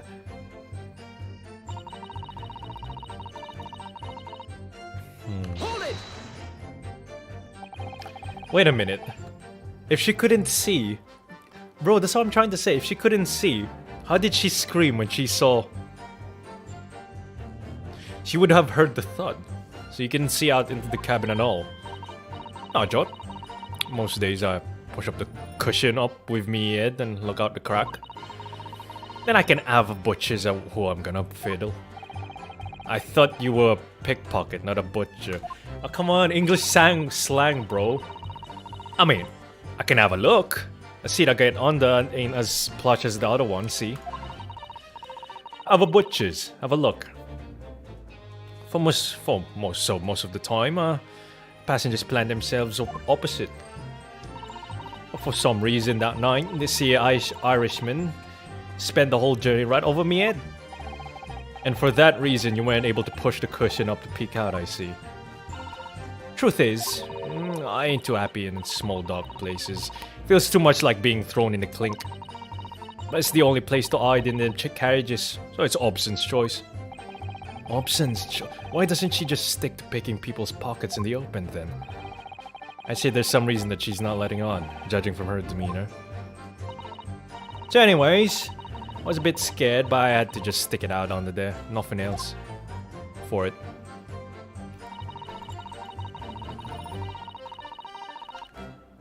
Hold it!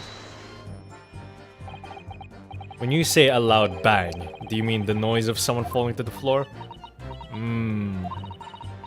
Could have been, I suppose. I don't remember so well. Or maybe was it your gun? Point is, it made me jump. And you let out a scream, involuntarily. That's right. And then I felt the cushion over my head get lighter all of a sudden. Presumably when the defendant got up in order to help the victim, yes? Or not. It could equally have been the moment the accused stood in order to stab his victim, could it not? Well, girl, you see what happened at that crucial moment? Yeah, I saw it. Pushed up the cushion and a quick butcher's while I had the chance, didn't I? The Irishman was sitting up the bloke. Sitting up the bloke what had fallen on this floor in the seat opposite. That matches Mr. McGilder's account, of course. But then the fella suddenly turns and looks right at me. I sunk back down again, but it was too late by then. I should never have risked looking.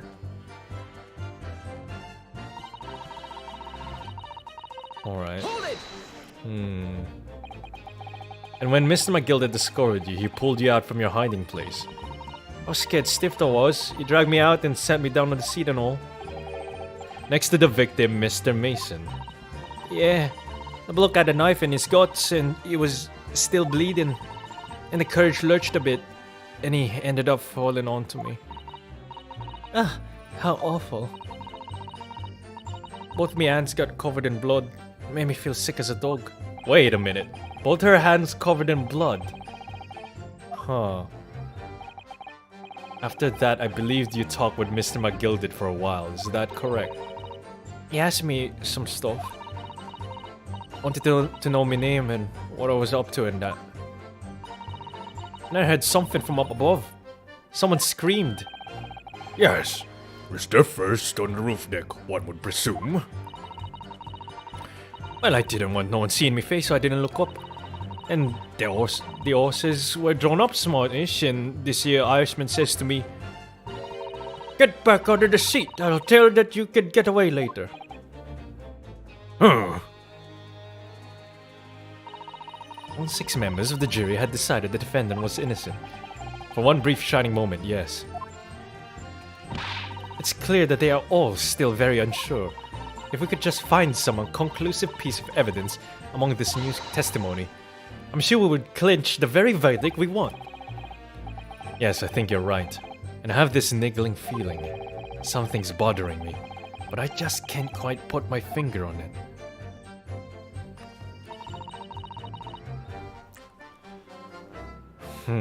Alright, she did that.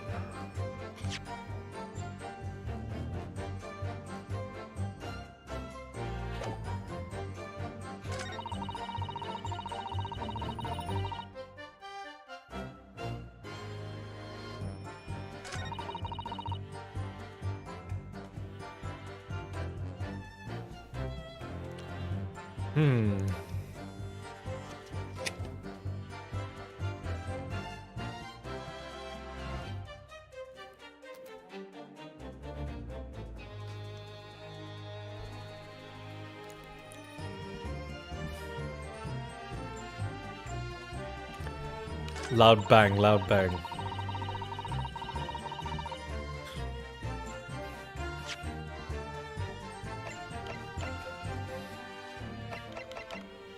I know the loud bang has to be from her gun. That's what startled her. Did we ever find where that gun was?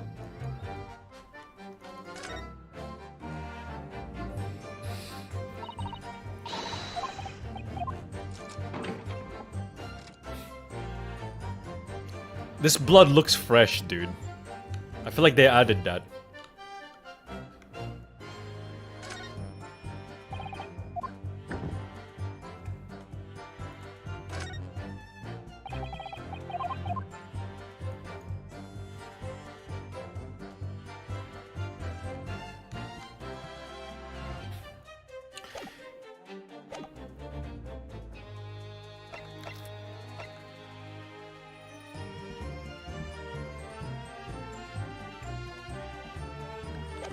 How can it be a loud bang?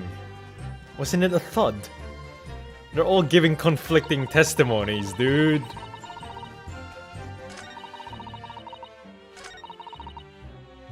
Swell found me. It did help me get away, mind. Yeah, we did inspect the ceiling window already. A skylight.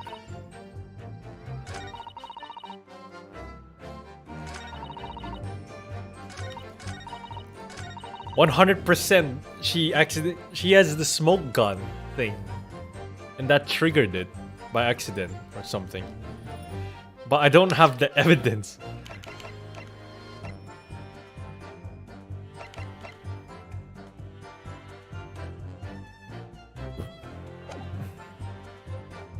Hold it!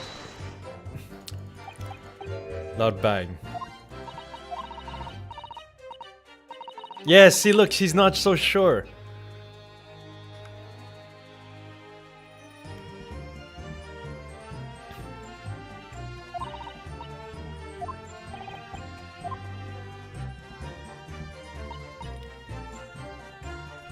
Nah, it's a bang. She wasn't even sure if it was a bang or a thud.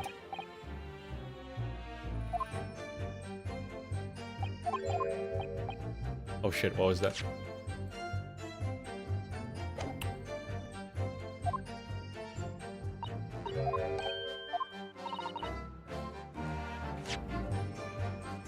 She's lying about seeing it. She couldn't have seen it.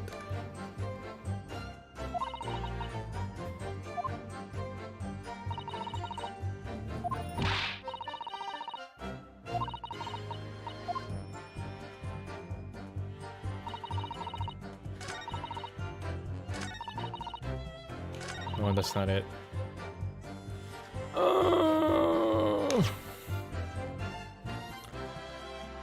How could it have been a loud bang?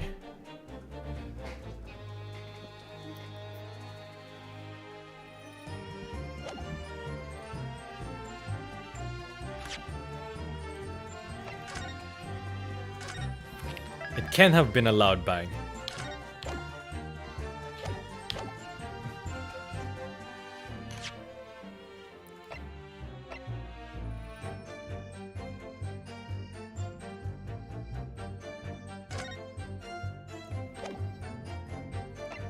Can I use this as evidence? Can I present the... Because there's like blood on the floor. So it was a thud because he fell over. He got shanked or whatever.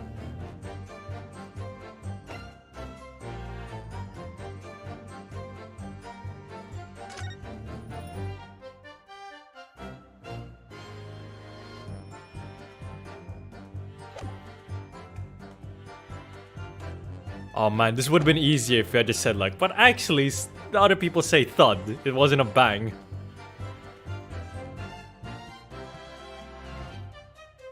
Oh, I saved it anyway. I'm gonna go for it. Objection. It's wrong. I can already tell. Alright, it's so much easier to just reload the save. I'm not going through the entire like, oh you dumbass!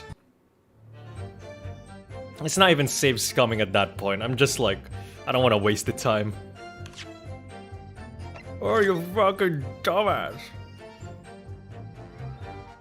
What's this about the skylight? I already checked the skylight.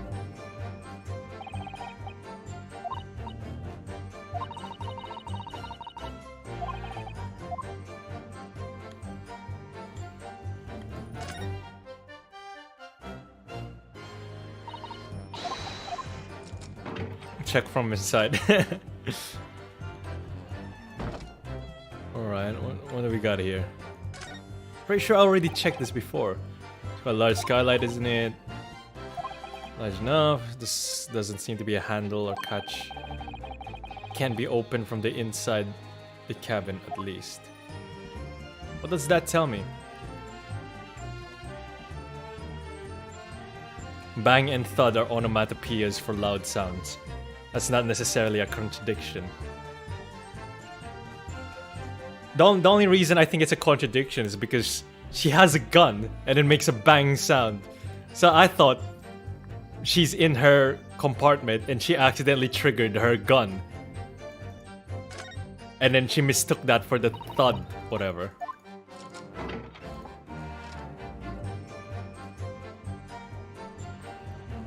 Yeah, that's what I thought. Thank you, Icy Beam. Ice Beamy.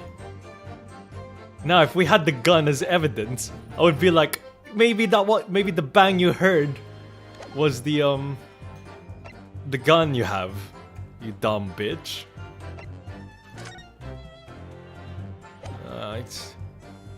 It has to be somewhere in the omnibus.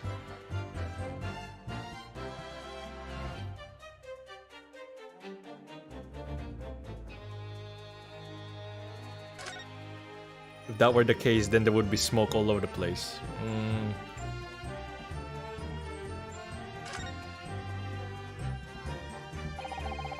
Check the skylight latch on top.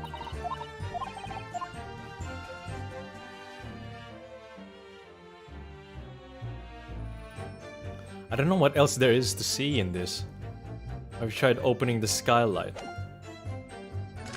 I'd love to, if the game let me.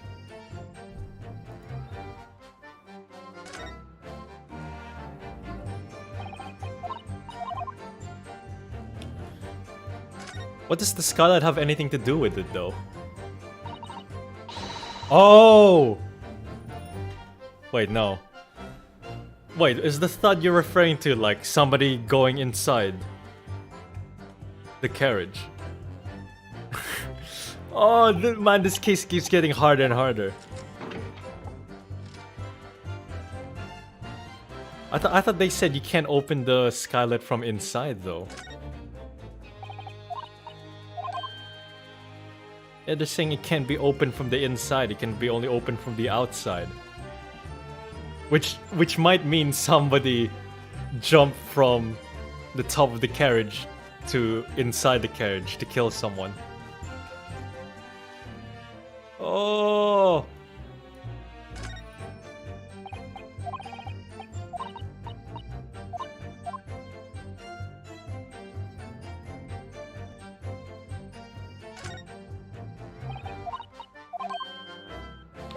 Bro, I don't know.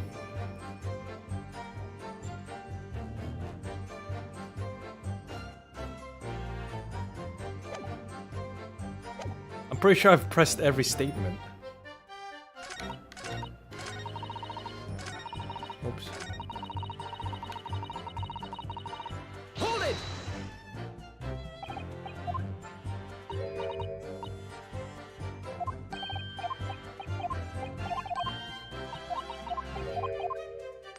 Yeah, we've gone through this. Blah blah blah blah blah blah. No reaction from Mr. McGilded at all. He's cool as a cucumber.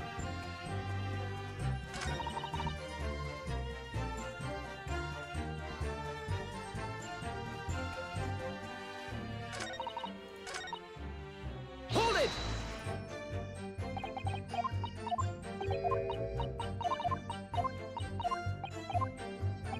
Susato, I need your help, girl. Bling.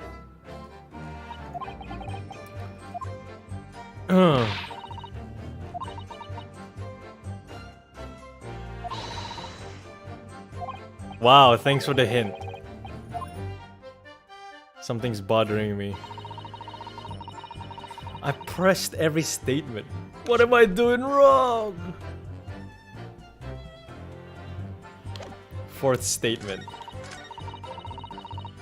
I'm pretty sure I did.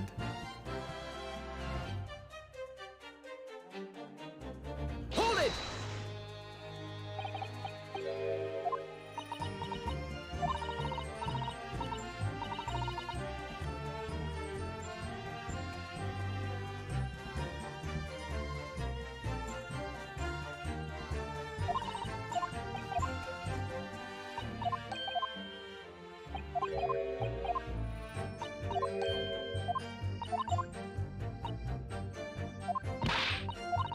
Yeah, I know, I'm trying to find the evidence. I don't know what other evidence I can find in the cabin. The omnibus.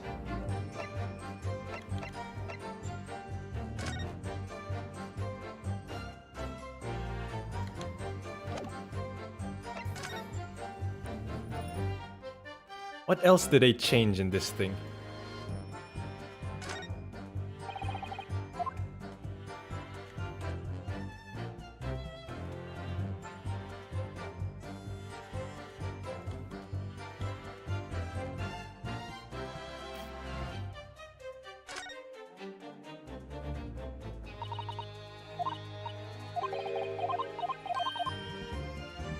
Check that.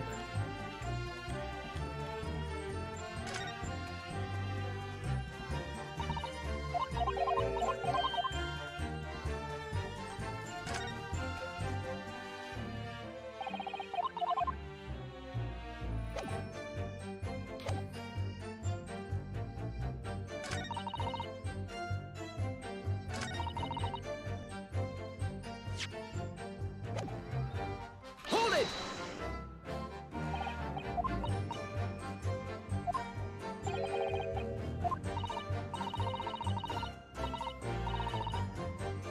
Wait, still. Oh.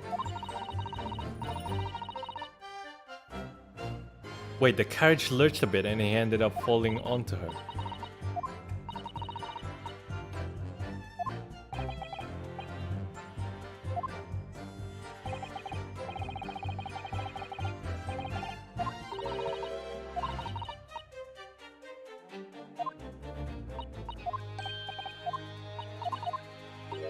Okay. I don't know if I missed a statement, but I'm pretty sure I pressed all of them. Alright. We're gonna have to go through. I'm gonna have to press every single one again. I'm pretty sure I pressed all the statements. Like I've been doing that as my own thing now. Like I've been trying to press every single statement.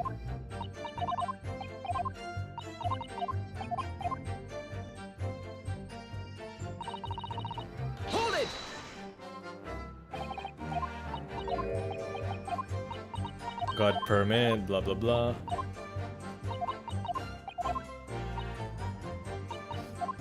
"100% the blood on the floor was fresh."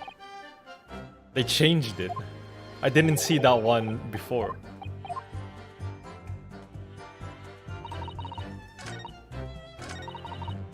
Hold it! Can't see a thing. At the butcher's.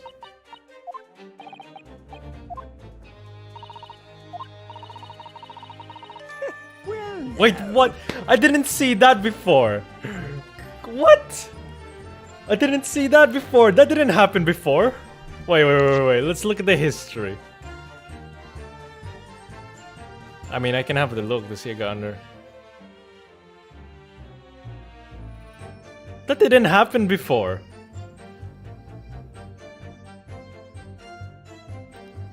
Bro, this is the second time I pressed that statement. That didn't happen before. For that reason, you're able to. Yo, Mr. McGillis, what the fuck are you laughing at? Excuse me. Is something wrong, Mr. McGilded? Oh, I do apologize. Was there something the matter, Counsel? Yes! I've been,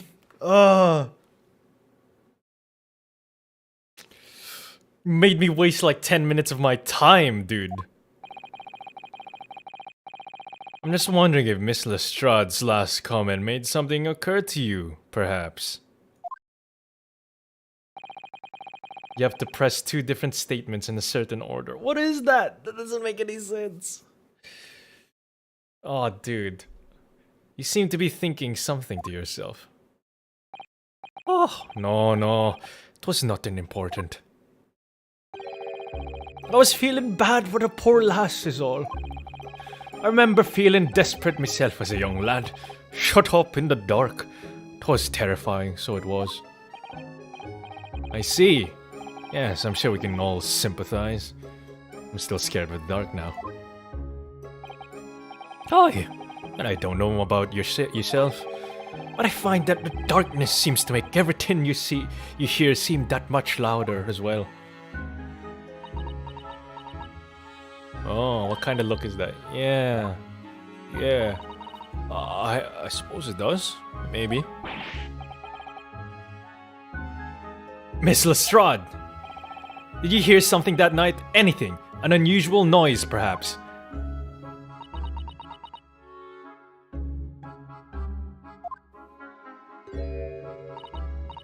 No, not really. All I could hear was the Irishman snoring.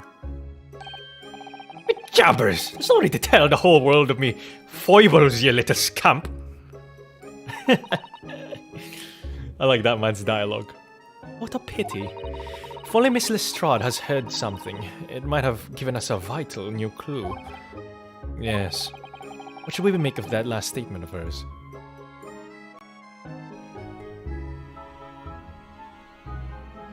It's important.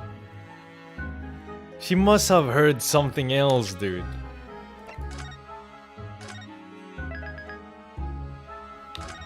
She must have heard.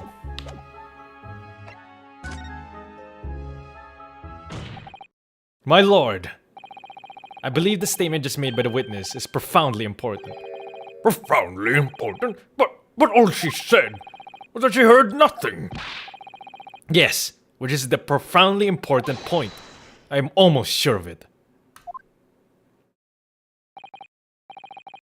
I think he's coercing her into telling a fake story. Yeah, dude. 100%. I'm always sure that I don't understand the inner workings of your Eastern mind, Counsel. Nevertheless, Miss Jenna Lestrade, you will supplement your formal testimony by repeating that last statement, please. What? Supplement? What are you on about? Don't give me all your fancy talk. I know what you're trying to do, but it won't work on me. That's right. Insult the judge. Always a good move. Also shoot the judge as well. It's another good move, apparently.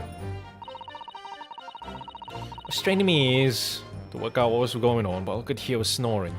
Wait, what?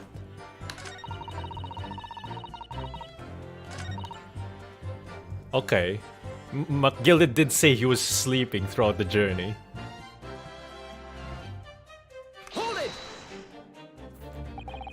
So you were straining to hear what was happening the entire time, since the moment you hid yourself. Oh, no, exactly, no. Sorry. Well, there was no one in the cabin to start with. I could just push the cushion up and have a butchers to see what was what. But then when I saw this swell getting on, I got my head down so he didn't notice me. And Mr. McGilded sat on the seat under which you were hiding, correct? Yeah! Would you Adam and Eve it? Hey, what a mock. I've never heard Adam and Eve it. So then all I could do was listen. I was waiting to jump out of there as soon as I heard him leave, see? But would he? Not likely. Even though we stopped here and there, I never heard the door open. So I just had to stay put and listen to him driving his pigs to market, snoring like an old dog he was. Are there any conclusions we can draw from that, I wonder? I mean, all she said was just... he sat in the cabin and then he was snoring. But I feel like I should say it's important.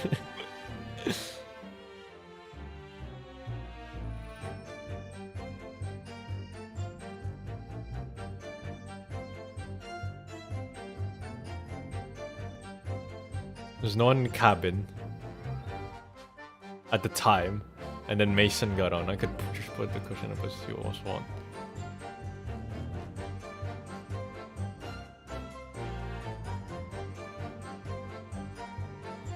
The door didn't open, then nobody else could have gotten one to kill the guy.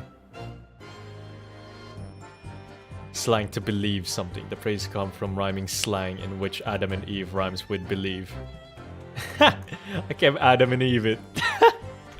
Oh man, I love that kind of slang. Yeah, Cockney slang is all about like the rhyming rather than the actual meaning of the words. Like have a butcher's just means to like have a look because it rhymes with butcher's hook. So have a butcher's.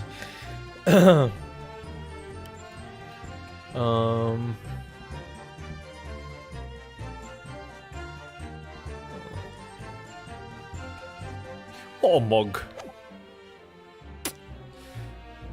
I feel like I should say it doesn't add up, since it's presenting me the option.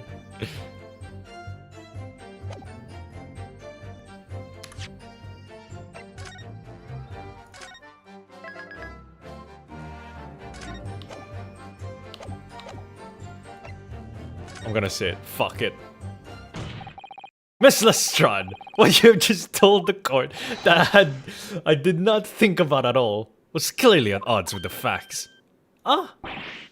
At odds? Are you sure, man? Absolutely.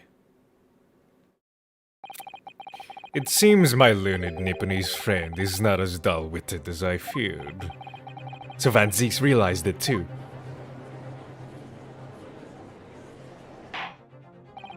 Counsel, I must insist that you bolster your claim with evidence, or some complicit party's name at the very least. Yes, my lord.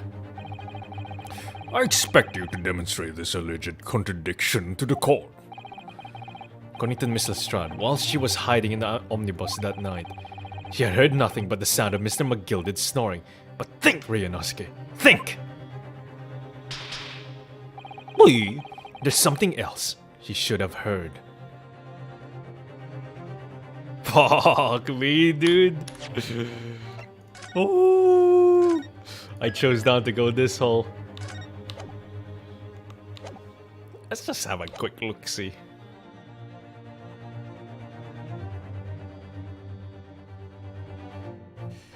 I mean, she heard two things, right? She heard the thud slash bang, whatever it is. And then she heard the snoring. That's all she should have been hearing, right?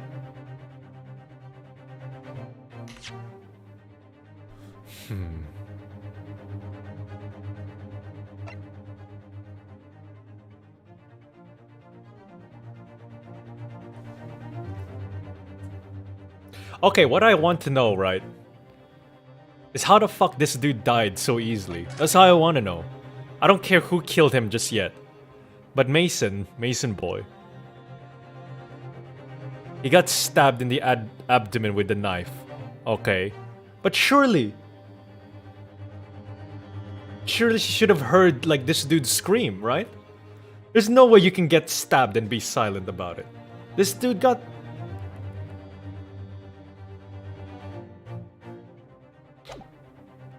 Alright, how do I prove that? Is that someone else come on and then left? You should have heard the door or something opening and shutting. Oh yeah! I didn't think of that. I was thinking of the scream though. I'm still unsure how the fuck this dude died so easily. That's what I want to know. That's the oddest thing to me. Like everyone's saying like, yeah, this dude died, but like he died way too easily. It's like he died in his sleep and then the knife was just sticking out of there.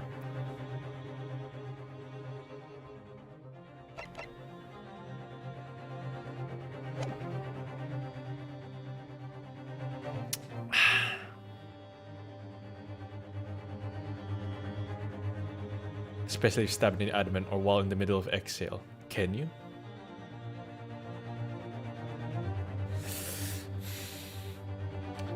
I was gonna show a piece of evidence and then show the card.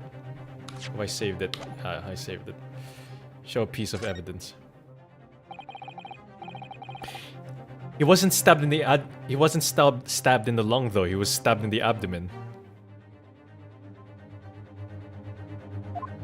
Allow me to elaborate on a particular sound that Miss Lestrade could not have failed to hear on the night.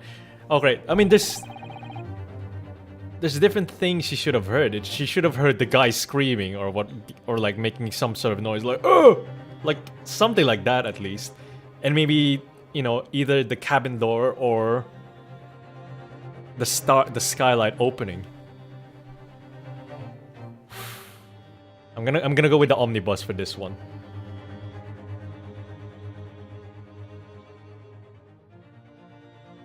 Yeah, that's what I'm saying. Like, if you got stabbed in the abdomen, you would react. You wouldn't die like silently. You would like make some sort of noise. You would like, you know, move on your seat like a lot, because you got shanked. But for this one, let's go for the omnibus, like the door or skylight closing. I'm so not sure. Oh, man sakes. Please, I'm sorry, I made a mistake, dude. It's alright, I'll go with a person. See, I had two thoughts there. Allow me to elaborate. A doctor punched me in my broken leg and I felt nothing in my sleep. What the fuck? I'm going with Mason. Take that! I was right. Thrice fired, Mason. I was right, dude. I was right when I first thought of it. Yay, I feel good now. Yes, my lord. The sound that Miss Lestrade cannot have failed to hear is that of the victim, Mr. Mason, boarding the omnibus. I mean, also that as well. Order! Order! Explain your reasoning, counsel. Miss Lestrade, allow me to confirm something. You claimed earlier that you were the first person on board the omnibus. Is that correct? Yeah, of course I was. I got on while the driver was in the pub, didn't I? And the next person to board the omnibus was Mr. McGilded. I was.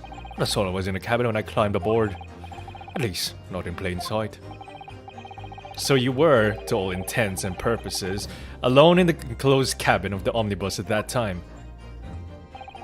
Did I not just say as much? I wasn't traveling with anyone else, if that's what you mean.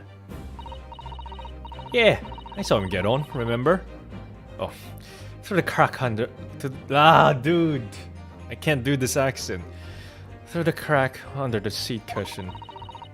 He was on his own, for sure. And from what we've heard, the carriage made a number of stops after that on its onward journey. During which time did you not hear the door opening or closing at all? Nah, I never heard it. That's exactly what I was listening for, weren't I? Waiting for this swell to leave. In which case, when and how did the victim end up in the carriage? Oh! We know that the victim collapsed inside the enclosed cabin of the omnibus. Therefore, Miss Lestrade's statement about what she did or did not hear is at odds with the facts. Huh? Oh, dude. Yeah. When the OST hits when you get the right evidence, feels so good, man. Yes, this petty thief's statement was clearly flawed.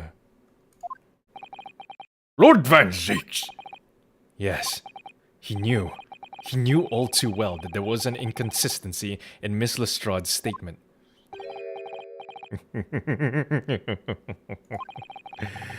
It would seem words of thanks are in order for my learned friend. What are you talking about? You have demonstrated matters impeccably. This witness and her colorful statements are entirely unreliable. Her words are convenient untruths, nothing more. He's dead, right? Oh, how could the victim possibly have murdered omnibus? That makes no sense whatever. And this girl is a victim. Okay, let's not forget that. Oh. Oh. Oh. Ah, she didn't even say anything. I didn't want to charge the dear little mite just because she has some rather naughty ways. But I must say, I can't abide liars. And neither can I.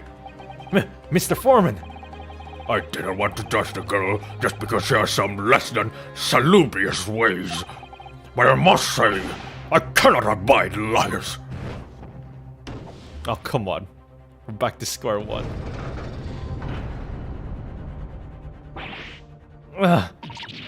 Mr. Naruhodo, that's 5 jury members leaning towards guilty.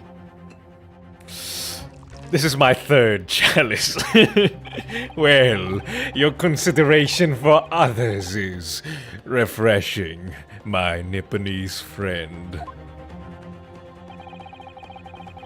To the considerable troubles you have spared me.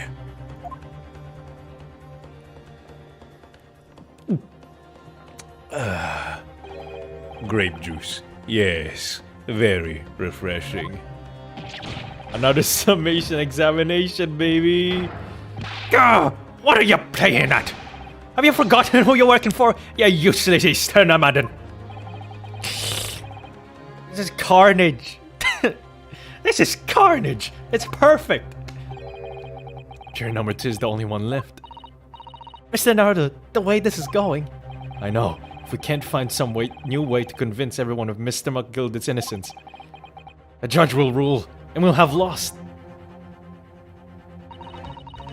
I very much wanted to believe the words of one of London's most respected gentlemen, but those of us in service know we must accept hard truths. Hold it!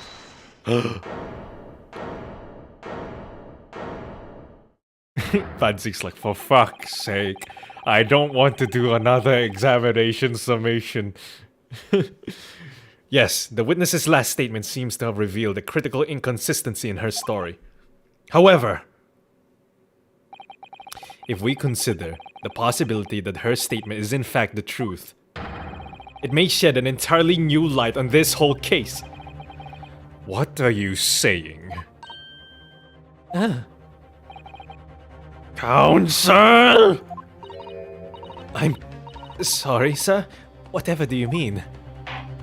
Bro, what? Are we like going back and forth? At first we were like, yeah, she's bullshitting. And then now we're like, no, wait, she's not bullshitting. She's telling the truth. Counsel, I will not tolerate you attempting to prorogue my adjudication. Explain yourself at once. When the accused boarded the omnibus on the night in question, the victim was nowhere to be seen.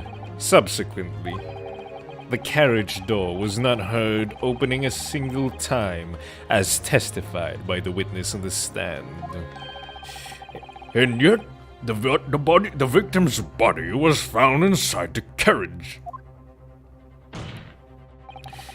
If this petty thief's words are to be believed, How do you explain the victim's miraculous appearance inside the cabin of the omnibus?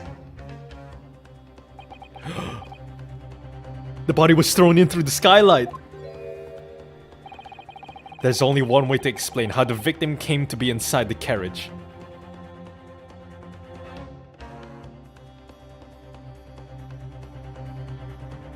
Wait, what?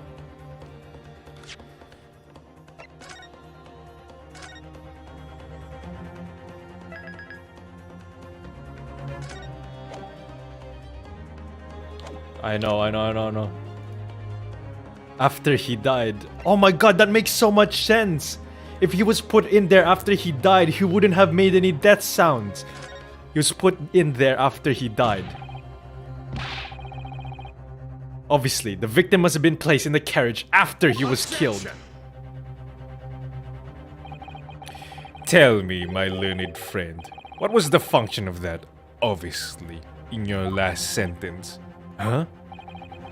Well said, Lord Van Zeeks. Now obviously is troubling me also. No!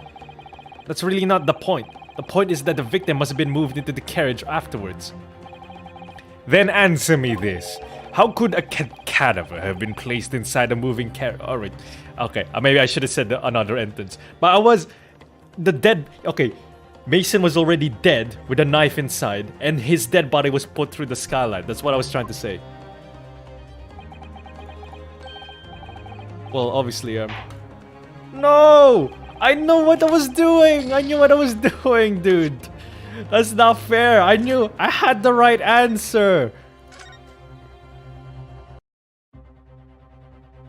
Oh, come on. It's another entrance.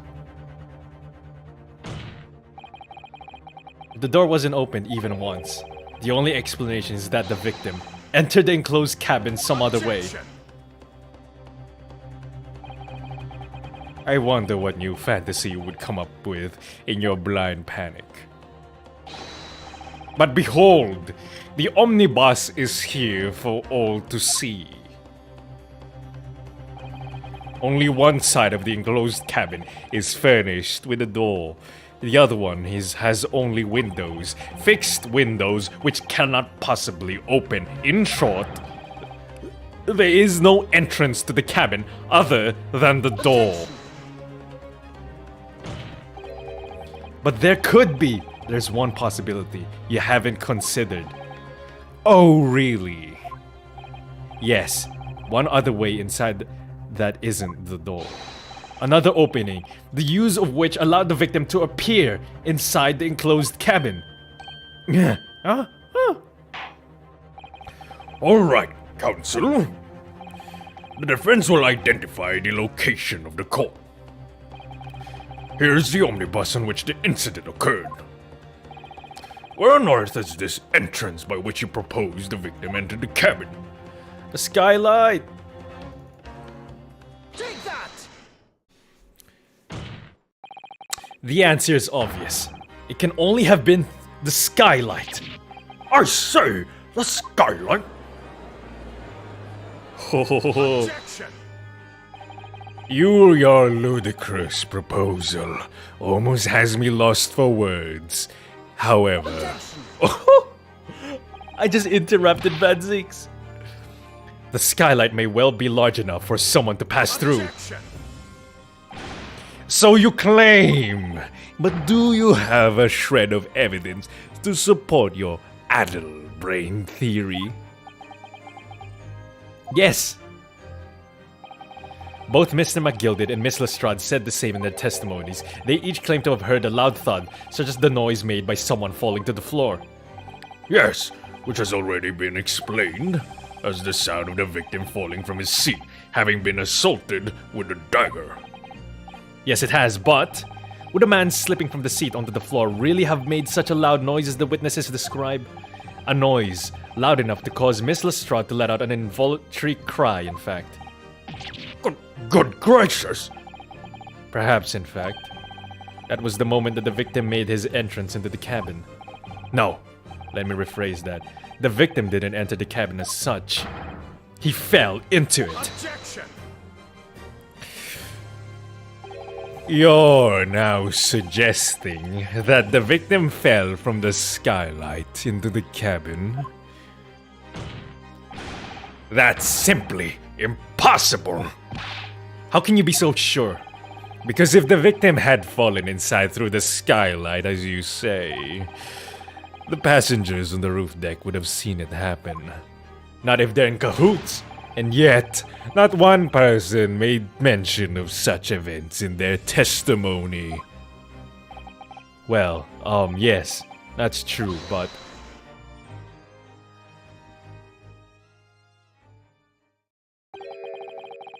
Might a humble fella make a wee comment here? Mr. McGilded. To be sure now, the two fellows who were sat on this roof that testified afore said nothing of the victim falling through the skylight. But it seems to me, my lord, that 'tis not so much a case of them not saying, but... Aye. 'Tis a case of them being unable to say. What? I think perhaps the two fellas... to be having something of a compelling reason not to mention what happened. Would you not agree, fine ladies and gentlemen of the jury? Oh, my goodness, surely not. Those two chaps on the roof? You mean the one who stuck that knife in the man were? Oh.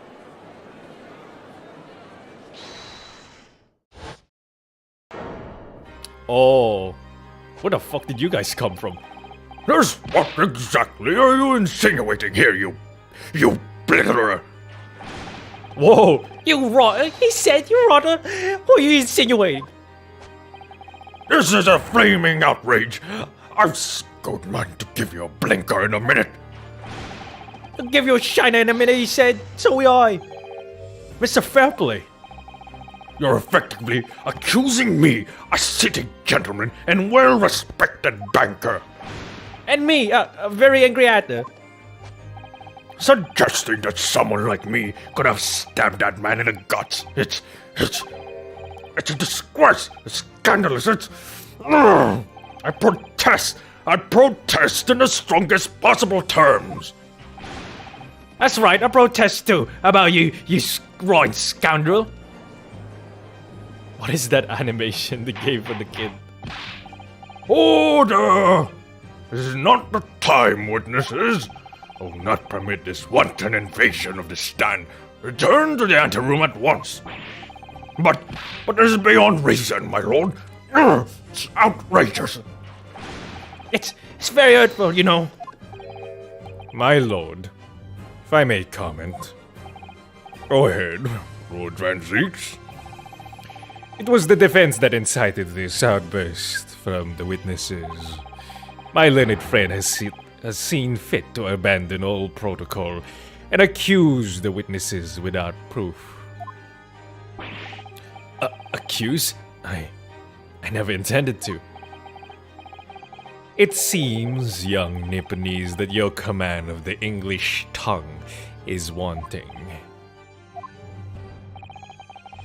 You propose to this court that the victim fell through the skylight from the roof deck of the omnibus. That hypothesis cannot possibly stand without the rooftop passengers being aware of the events. You have branded these gentlemen liars. You have intimated their criminal guilt.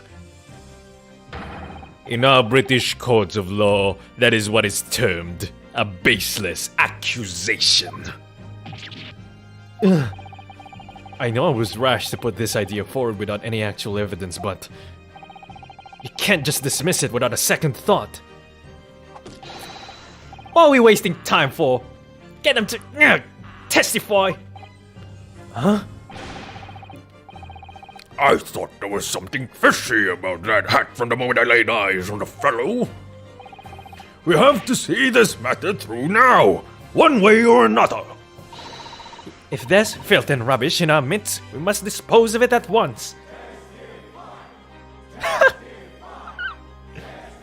They even added a chat. What's happening, Mr. Naruhodo? Spectators in the public gallery are... They're in a complete frenzy. Mr. Fairplay and Mr. First. My lord? You will take the stand again and make another formal testimony in reference to the indictment brought by the defense. Yes, my lord. I didn't come here for this.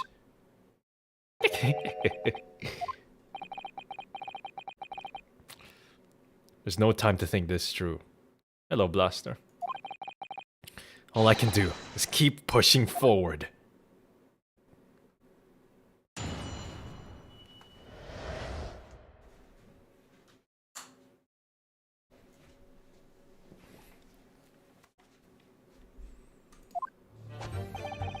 We were the only two people on that roof deck.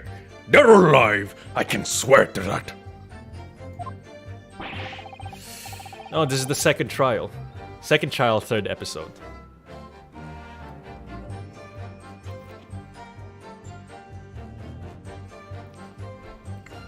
Wait, I think I misclicked. We were the only... Oh wait, I already said it. If anything had happened where we were sitting, don't you think one or the other would have noticed? In any case, none of us know the first thing about the victim. We had no reason to kill the man. A skylight was shut the other time, I tell you. We couldn't possibly have opened it. If you're so sure the victim fell through the skylight, where's your proof?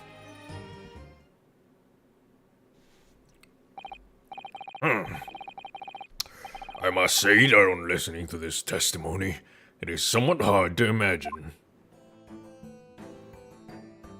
You can't open the skylight from up there, though.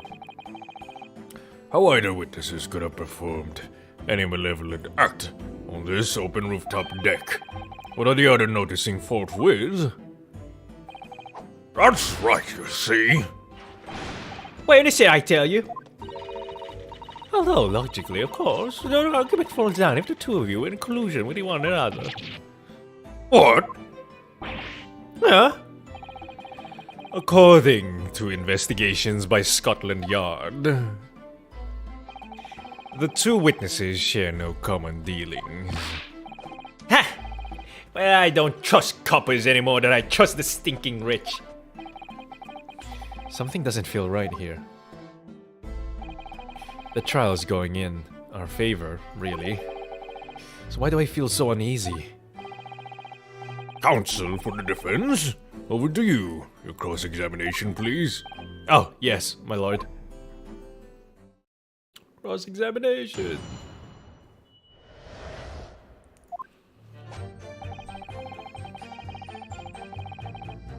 Hold it! The thing is, though, the carriage carries 8 passengers total, 4 passengers inside the cabin, and then 4 passengers on the top of the cabin. And then the driver, Beppo. So it is possible to get, for a third person to be sitting on the thing.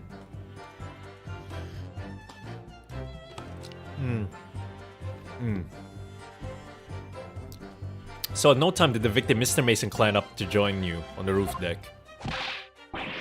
Oh shit, dude. What? Okay. Absolutely not, Dickon.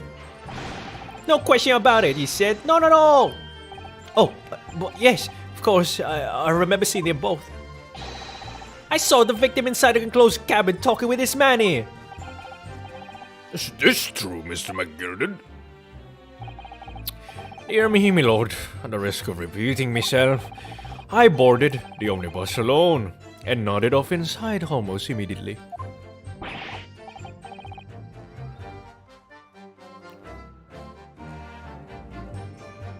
If the body got thrown in, the money doesn't make sense again.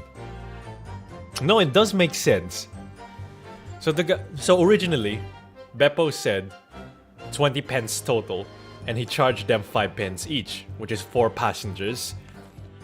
Mason, McGilded, Bruce Fairplay, and Mr. First. So that's 4. The kid, Gina, she was already inside the carriage, but she snuck in. So that's 5 passengers. So it still makes sense, right? 4 passengers, 5 pence, 20 pence.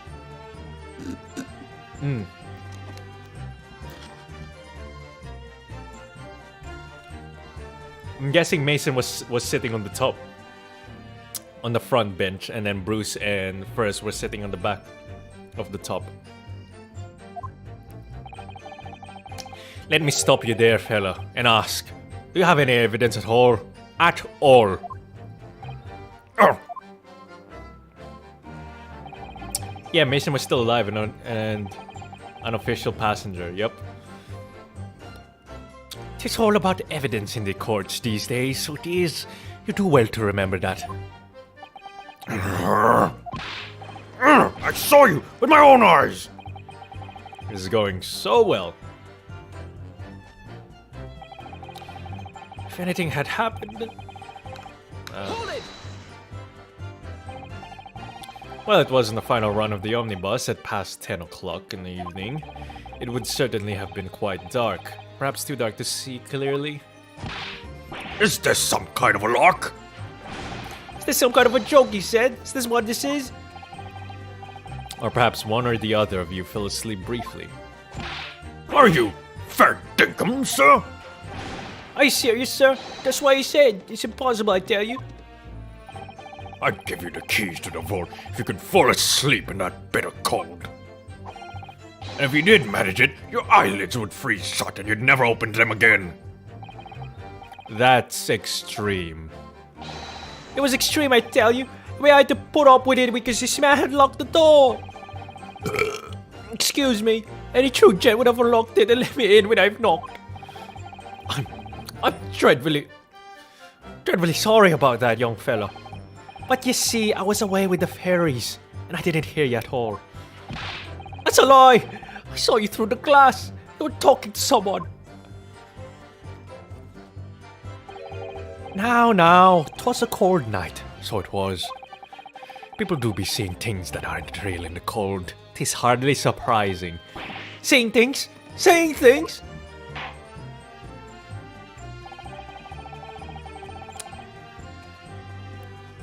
I believe we have reached an impasse here on this particular point. You... Don't take it personally now, lad. If I'm a suspect in this case, it is only fair that you and the other fiend are too. Open and free competition is what a capitalist society is all about. This isn't a competition I should like to be involved in, really. I could beat your ass, you little shit. Hold it! So, you had never met Mr. Trice-Fired Mason before. Oh, lummy! No! Not once! Never! You'd never met the man before he's... Oh, God. I feel like I'm just repeating the same words with that guy. And you, Mr. First, had no prior dealings with the victim either. That's right, sir. Hatters don't have much to do with brickmakers, to be perfectly honest, sir. No, I imagine none. You see? How many different ways can I put this? None of us have the remotest connect... No. Hello. Excuse me. Mr. McGilded. Yes, Counsel. What can I be doing for you? What can I be doing you for? Did the witness's last statement give you pause for thought somehow? Not the remotest connection? Is that right now? I wonder. What are you insinuating now? Ah, Mr. Fairplay. That's been too long, it has. So it has. Huh? If I'm not very much mistaken, I believe 'tis fast approaching, is it not? Your repayment date. I beg your pardon? You borrowed 20 guineas from me, sir. at an unconscionable rate of interest. You tricked me. It's extortion. Well now, is that a touch of begrudgery, is it?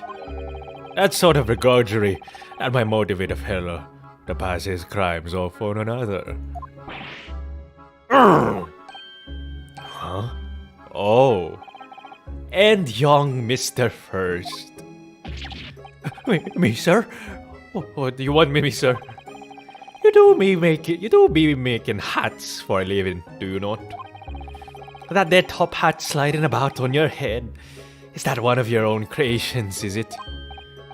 Well, I'm still just an apprentice, you understand? I'm learning to find the perfect fit for whatever fine gent walks through the door. The perfect fit, is it? Well, 'tis a very distinctive design, so it is. Many customers like it, I tell you. They like a distinctive touch. Customers such as thrice-fired Mason. Oh! There was a photographic print of the victim submitted as evidence afore, my lord. Huh? Oh, this, you mean? He's wearing the hat. I can't help thinking that the poor fella's hat looks distinctly familiar. What did you say? Oh! That's one of me hats. Aye, that it is. So it would seem the brickmaker was a customer of yours. A sort of customer, I'd wager, could have had a wee quarrel with over the distinctiveness of the goods. Oh no, sir. Absolutely not, sir. Well, there's really nothing more to add. It wouldn't be right to say that the two fellas here have the remotest connection to the victim, you see.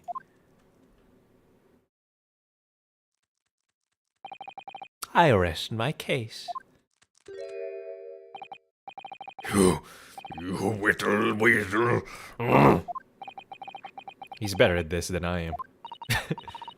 Gosh, Mr. McGilded has certainly been thorough in his research, hasn't he?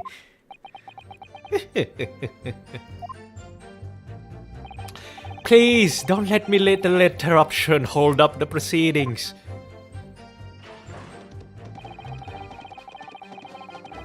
Man, I love McGilded, man. Such a fucking Chad. Hold it!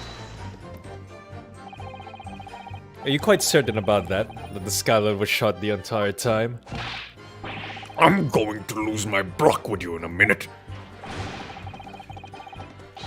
Ah. Take a look for yourself. Go on. See? It's shut fast now, just like it was on the night. Yeah, but you can still open it. So it is, of course. A fella the size of Mr. Mason could likely break through it or break through it, still and all. Shemishlav Kolshe. I could pronounce that first syllable, but the rest I don't know. Hey Solus, is there a chance in the nearby future for you to voice over more of Baalbuddy comics? Well, if you weren't aware, we've been demonetized for the past 1 month and 2 days now. We're just waiting for YouTube to accept our reapplication for monetization. If I wasn't demonetized, I would have been making Baalbuddy comics still. But you know, there's no point in making videos if you're not getting paid for it. Especially since I have to pay voice actors for it as well. What? Has it been exactly 1 month? Well, I'd say 1 month and almost 2 days now. Just looking at the size of the thing, you understand? Now you hold on there a minute, sir. The size of the thing means nothing. Nothing on its own. Let's consider the bigger picture here, shall we? Let's stop biting our cane, shall we? I was riding the omnibus on another occasion when, well, I broke wind. Loudly. I shocked myself with it as it happens. Wow. This is an unexpected confession, Mr. First. Oh, I just mean to say, well, the point is I tried to open the skylight, you see. But just my luck, I couldn't make it budge. The stench was terrible. Everyone was looking daggers at me, sir. I went as red as rouge, I did. Are you expecting me to sentence you? Oh, no, sir. The point is, the skylight can be opened. I tried when I was inside that cabin of a shame. Oh. Hello. Excuse me. Do you have something to say about that, Miss Lestrade? Miss Lestrade!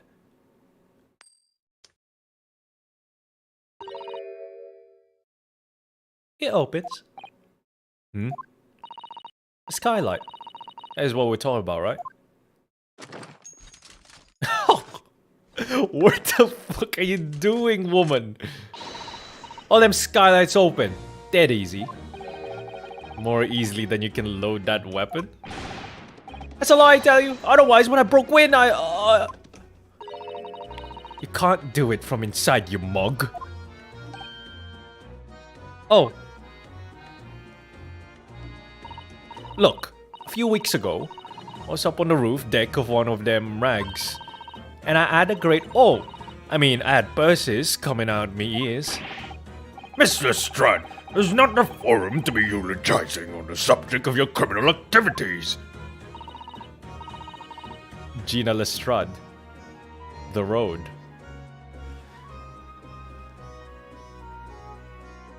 What? I mean, I know Gina Lestrade sounds French or whatever. I don't get it though. I mean, I know, is it called the road because she's a street urchin? Well, anyway, I had a bit of a scare. When I lifted the last bloke's purse, he got wise to me. All four of them surrounded me, so I couldn't hop off the bus and leg it. So what I did was, I used the skylight, opened the catch and jumped right through. What?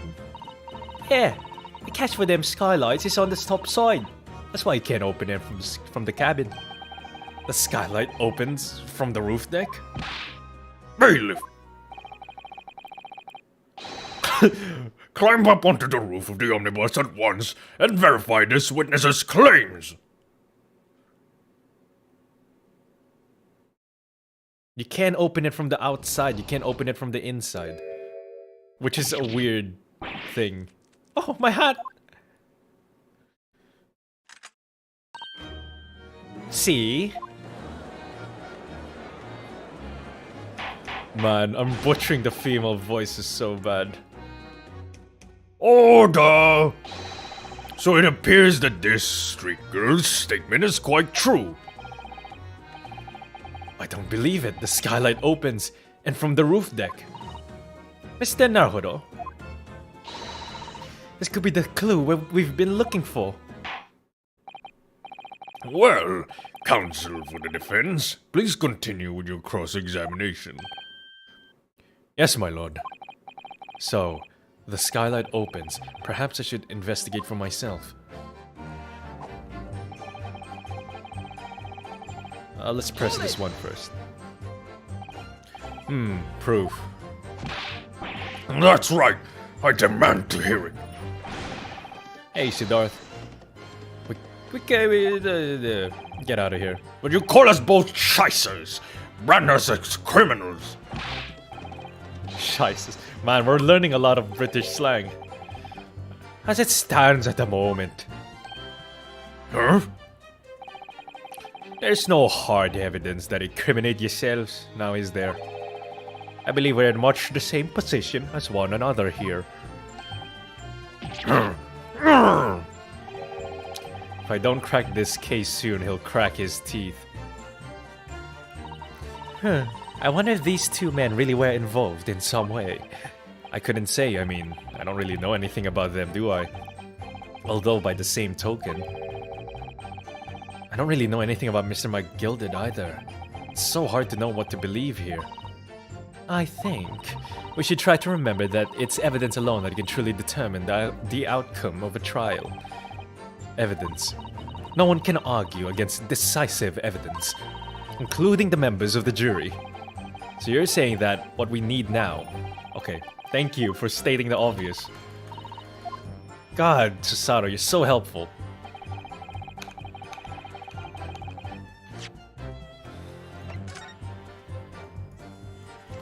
It can open. Why didn't we try that at first? It has been shut before. But now the catch has been undone. We should be able to open it.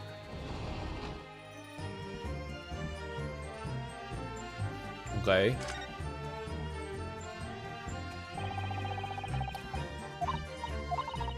Okay, we've seen that one. Let's see from inside. Is there anything new?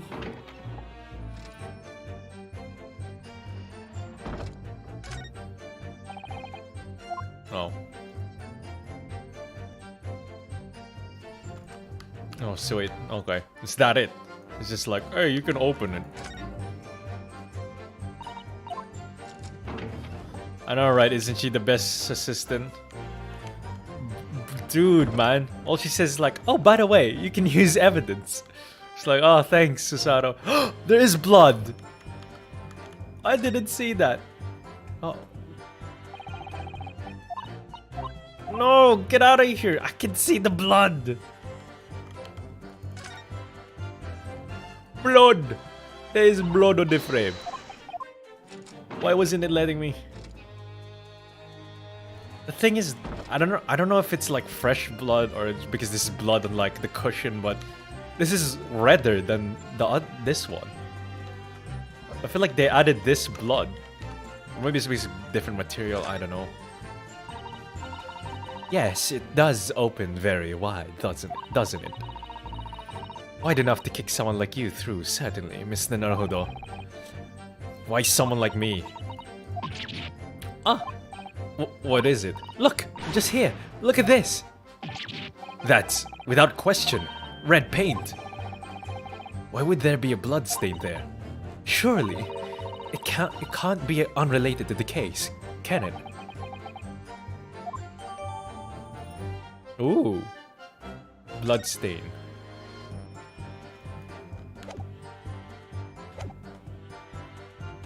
Blood.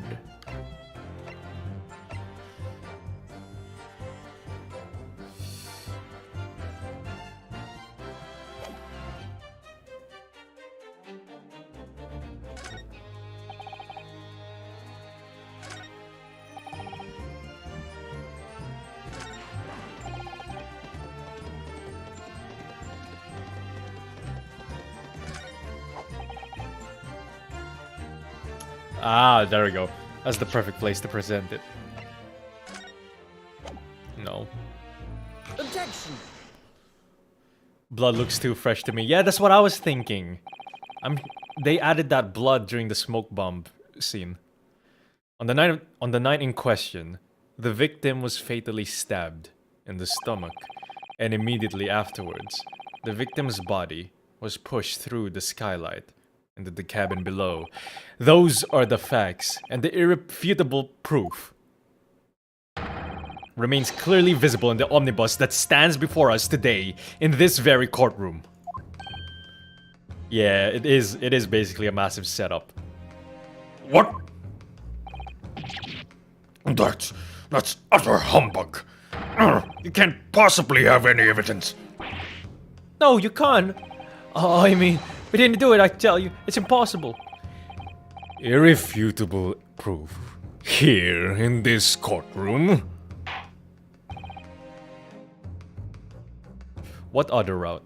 There's routes? Aw, dude, I didn't know there were other routes.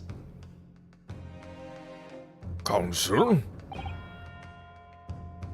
My lord. I believe everyone would appreciate a little clarification here.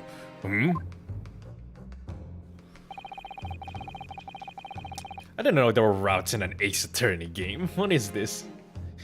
Where exactly within the omnibus is this evidence to which you allude?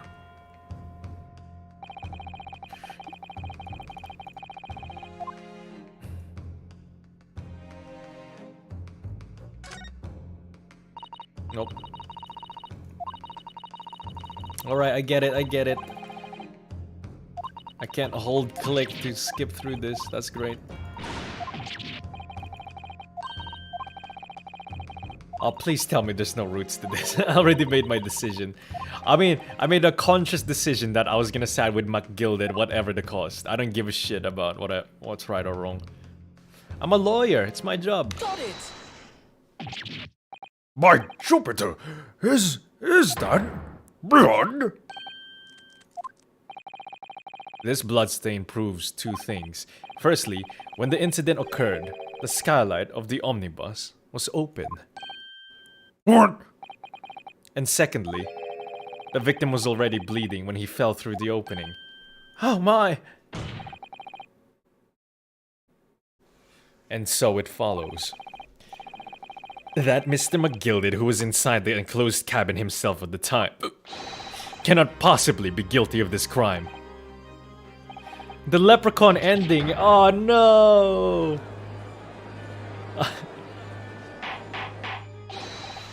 Order! Hold it! But the blood could have sprayed up there when the fellow was stabbed inside the cabin. And only found its way to that one particular spot on the skylight. Sure, and that would be very convenient.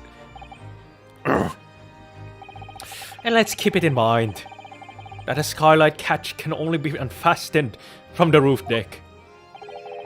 I myself wouldn't have been able to open it now, wouldn't I? Would I? What?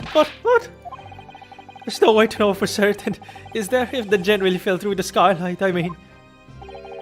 Why don't you have a good look at the floor of the cabin between the two seats, Mr. First? It's all too plain if you see. Look at that fresh blood. There's the aftermath that shows the poor fella dropped from a fair height right there. So it is. What? No! Can't be so lies! My fellow jury members, I think we can all agree that it is clear proof of the defendant's innocence, can't we?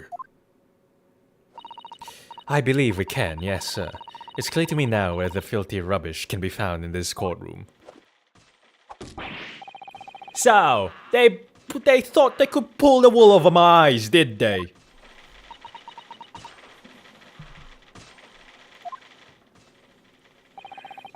I won't tolerate any of the guild's carriages being sullied with blood. I won't tolerate it. Oh, I always knew that nice gentleman who gave us that delightful park couldn't have done such a thing. Man, these guys are so easy to convince. On three then, everyone. 1, 2, objection. 3. Objection! I called it. I called it. So, Solus, does that mean you're okay with indicting an innocent man? Which one? McGilded is innocent. I'm saying it now. A chilling performance, Mr. McGilded. Oh, and what would you be referring to there now, Lord Van Zeeks? A blood stain on the frame of the skylight. Such evidence is null and void. What? Why? For one extremely simple reason. That smear of blood never existed. Objection! What are you talking about? It's there for all to see, and it's clearly blood. Objection! I personally attended Scotland Yard's investigation of the omnibus. The officers involved went over the carriage with a fine-tooth comb. Huh? So I can state with absolute surety, no such smear of blood existed in the carriage. At least, not until this trial began. But... Or are you suggesting, Lord Van Zeeks, that this stain of blood was Fabricated, my lord. Yes, and while this court has been in session... Nani? I mean, we called it way earlier. What a palaver. I must say, I didn't expect such crude reasoning from a prosecutor of your standing, Lord Van Zeeks. But I'm Magnus MacGilded, a fella known all over the capital for his fine contributions to public life. I don't take kindly to slander, and I'll fight it to the bitter end. Even if it's rolling off the tongue of the raper of the Bailey. Mr. MacGilded. I realize this is your first appearance in court as the accused. However, I am well aware of your involvement behind the scenes in a great many affairs of dubious nature.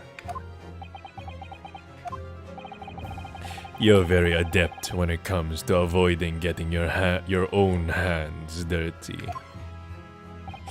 And each time it happens that a case you're involved in is investigated, you adapt the facts. Adapt the facts? What does that mean? This is my fourth hallowed chalice. When you wield a fortune the size of Mr. MacGilded's, however ill-gotten it may be, nothing is impossible. Tampering with evidence, manipulating the scene of a crime, bribing witnesses. I toast your ability to concoct the most convenient of stories, sir. Tut tut, Lord Van Zeeks, this will not do to be sure. Will it now, counsel? Huh? Oh, no. In this case, it's the prosecutor who's at a serious disadvantage. Yeah, that's actually pretty interesting. Most of the time, it's like the prosecution fabricating the shit. But this time, it's the other way around. I don't know if previous attorney games have done this. I think it's fair to say this does all sound like a rather far-fetched excuse by a desperate man. The blood on the skylight didn't exist, you say? Keep talking, Paddy. But if yous will all cast your minds back, is it not true that the omnibus there has been in the courtroom the entire time? How could anyone possibly have put a smear of blood in it without the world and his wife seeing? Isn't that right now, counsel? Yeah, let's just ignore the massive smoke bomb. It's true. The omnibus has been in full view the entire time that court has been in session. My learned friend.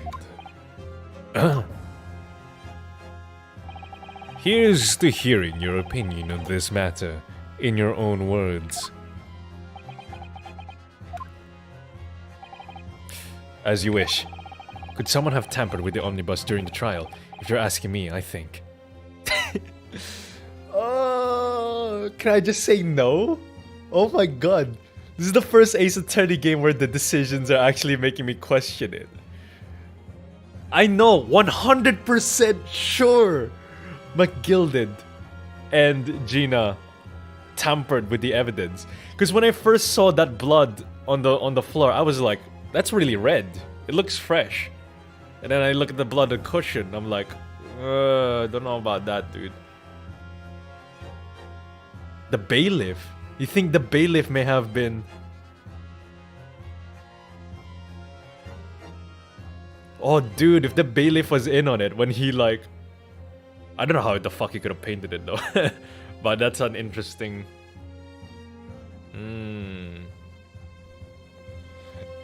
This is... We know the answer, guys. We know the answer. It's just choosing the morals now.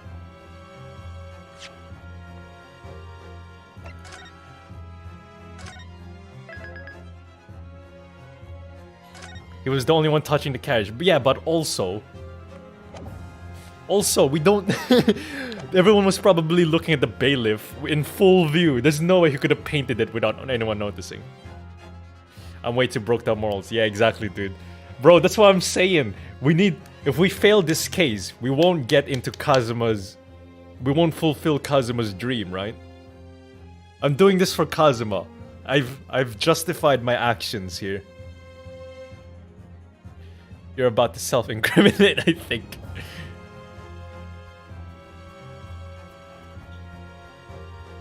Oh...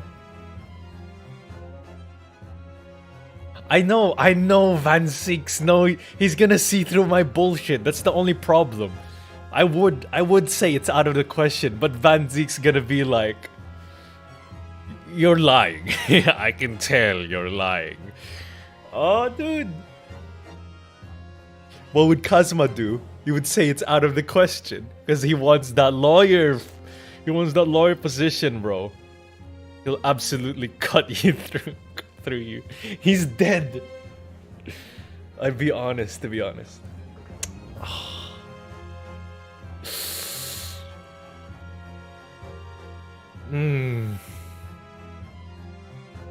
I know Van Ziek's gonna call my bullshit.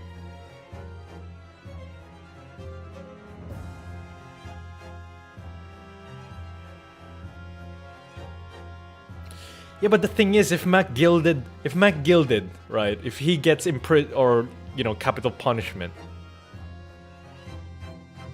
we wouldn't get the lawyer thing.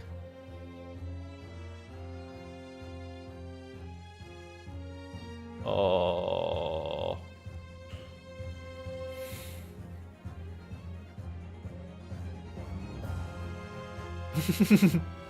Fuck it. How many people have ever done like an evil Ace Attorney run? I'm a pragmatic man. Van Zieks could sponsor you or something, IDK. Oh, I know 100% sure McGilded's done it.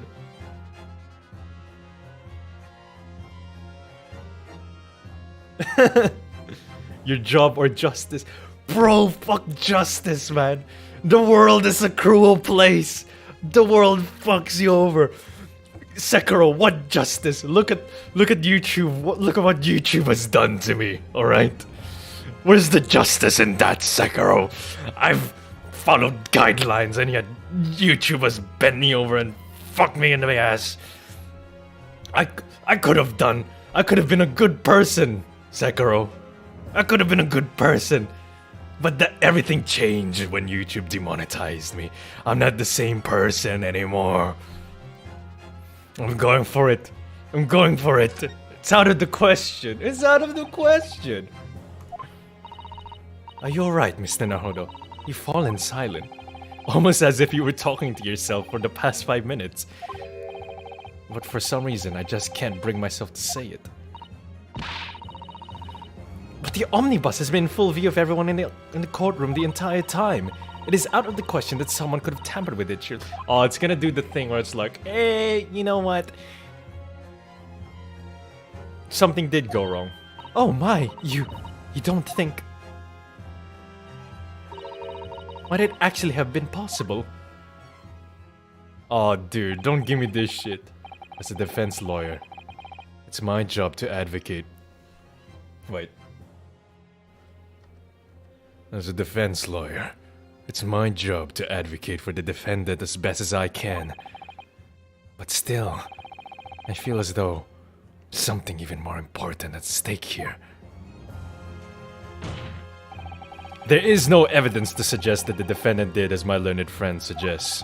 However, in terms of having the opportunity to carry out the alleged tampering, there is one possibility. Oh! Good gracious! Oh, I just did like... Yeah, your choices don't matter. Fuck you. Explain yourself, counsel. Oh well, I never really chose Ace Attorney to be like, your choice matters. Yes, there is. It seems my learned Nipponese friend has no intention of running from this deceit. That was kind of disappointing though. Like, we put so much thought and effort into that, and then the game just like, oh yeah, your choices don't matter. Deceit? I'm sure everyone still remembers clearly the massive fucking smoke bomb, the recess that we were forced to take. as a result of the smoke grenade fired by the witness currently in the stand, Miss Gina Lestrade. Oh yes, everyone saw that. What is going on? Be careful, mister, don't go even, please. Bailiff, don't let the accused escape. Secure the omnibus, bus. By emergency research. This in custody, clear the courtroom, room. It's usually just 5 lines of monologue followed by the actual right answer. Yeah, that's kind of disappointing. I know it's really complicated to do like a branching storyline in an Ace Attorney game of all games because so much shit is on there, but it's like, why even bother to give the choice at that point?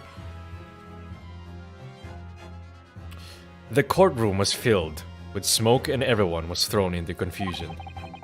All of us were made to leave this chamber.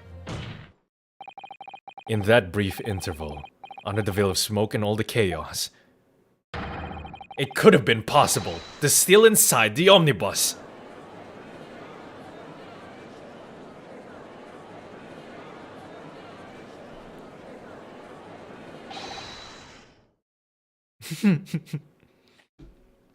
Are you wise? Of course, McGilda's gonna be pissed off. What are you trying to fool, you rotten, feckless gouger? Feckless? Gouger? You're supposed to be defending me! There's a wicked plot! There's a plot to undermine me's hoodies! Objection! Whatever you think this is, it changes nothing. The facts are the same. Yeah. After this courtroom was evacuated early as a result of the smoke grenade, a number of inconsistencies materialized in relation to the omnibus. Inconsistencies? To start with, the storage compartment underneath the rear passenger seat. Yeah, there was shit in there. I remember that quite. When the police investigated the omnibus, this compartment was full of the driver's items. Secondly, we have the smear of blood on the edge of the skylight. As I have said, that was not present at the start of the trial this morning. Unfortunately, Lord Van Zeeks, no one is able to corroborate your claims. That's true. I mean, I did check it. When the omnibus was first wheeled out, both the storage compartment and the skylight were shut. Accordingly, I'm afraid to say, we cannot establish with any certainty if this evidence is the result of tampering or not. Indeed, my lord. No doubt, there was not a single person who saw fit to verify such things. What do you think? Sorry? About the omnibus? Is there anything else unusual about the omnibus? I mean, we know now, just I have an inkling. Like, there's no point in saying, I have no idea. My lord. Yes, counsel. There is one further inconsistency. A mark that surely could not have been present at the start of the trial. What? What in the devil's name are you going to say now? If you dare to betray me, you little maggot, you'd better start watching your back. Silence, MacGilded. The court awaits the defense's clarification. This trial keeps swinging one way and then the other. I have no idea what's the truth and what's deception. What am I supposed to believe here? I shall have to ask you to elaborate, counsel. Where exactly is this alleged mark that you claim appeared at some point during the trial? I mean, he's pointed that out, It's this! Got it! If we consider that the victim fell through the skylight onto the floor of the cabin, you would certainly expect to find signs of blood where he landed. But as far as I recall, this bloodstain on the cabin floor was not there when the omnibus was first brought into the courtroom. Good lord! Yes, I do believe you're correct, counsel. Well said. Although, as advocate for the defense, one might say that was a very careless slip of the tongue.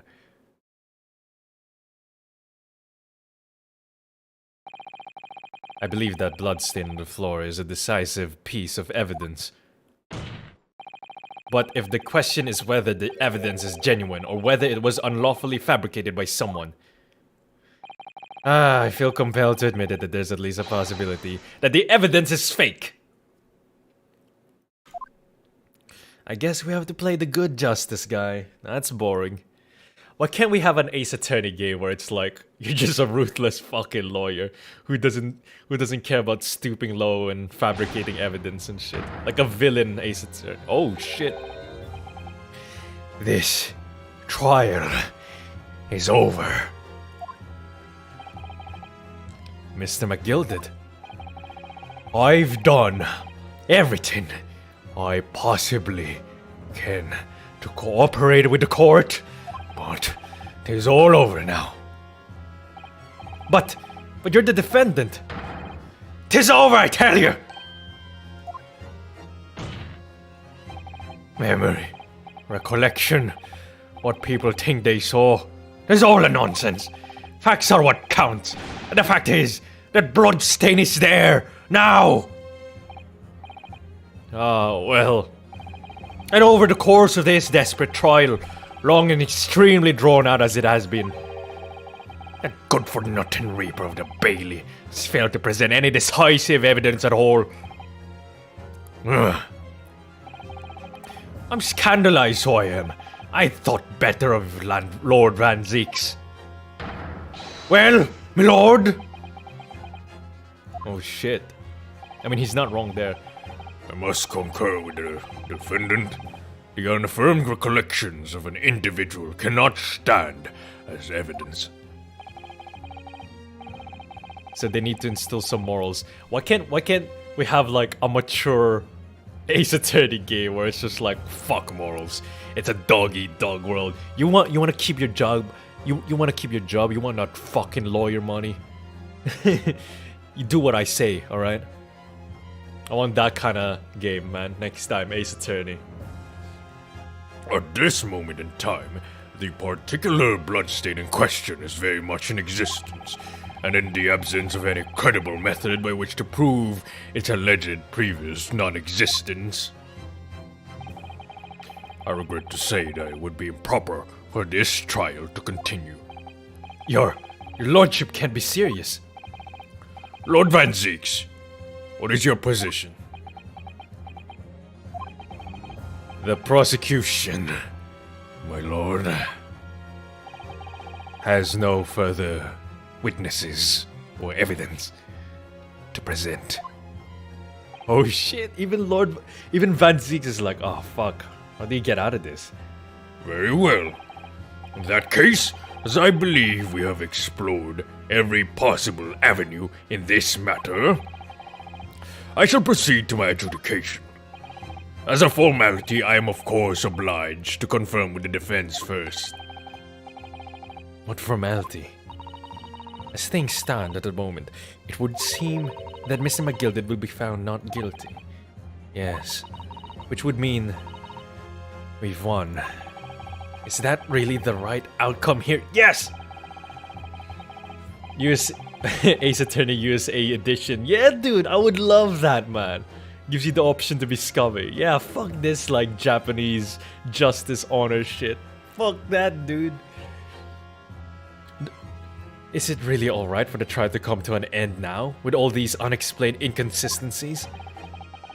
Counsel for the defense, the closing statement, please.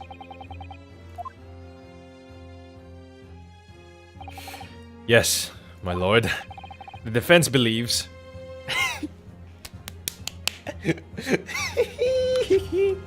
I know what I'm doing. Fuck this shit.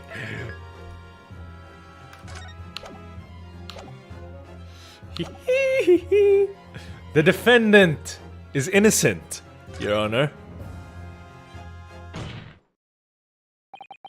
As Mr. McGilded's legal representative... Oh, don't pull this shit on me right now, dude. I'm gonna be so angry at you, game. I can't breathe. The air in here is stifling. But I'm this man's defense lawyer. It's only one thing I can say the situation. I believe the defendant, Magnus McGilded, to be innocent of the allegations brought against him. Thank you, counsel.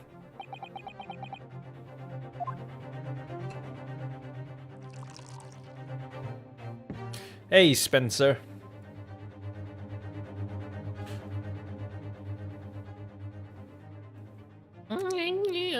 I love justice, Mimi.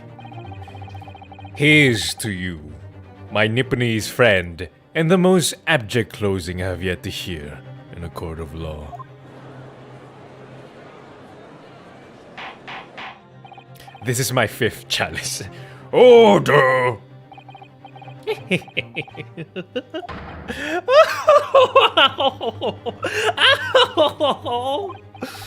Oh, it was a grand decision to appoint you as my lawyer, so it was. A grand decision. You've saved one of London's most influential gentlemen, fella. You should be proud of yourself. Here, have this for your troubles. Your job here is done, fella. That's some fine work you've done. So you have. What do you mean? This just as the right honorable gentleman so succinctly put it afore. The trial can't go on anymore. And your closing statement there was, how did you put it now? Nothing more than a formality. Oh shit, McGilded, are you just gonna say that you murdered?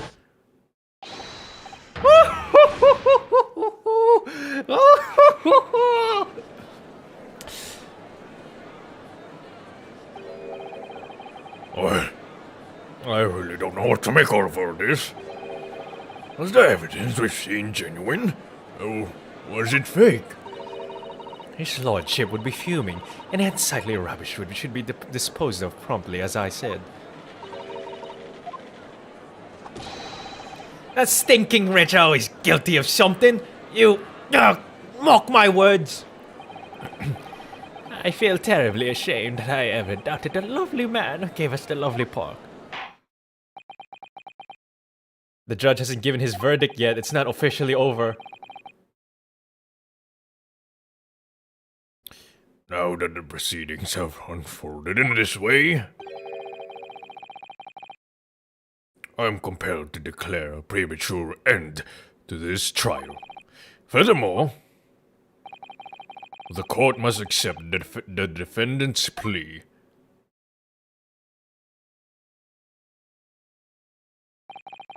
I thank you very kindly, my lord.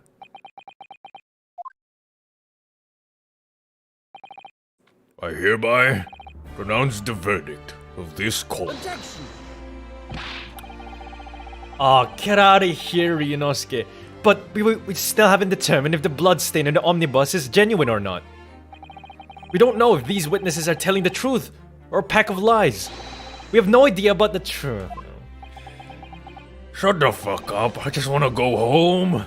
Uber Eats is doing a 25% off if you order 15 pounds minimum, alright?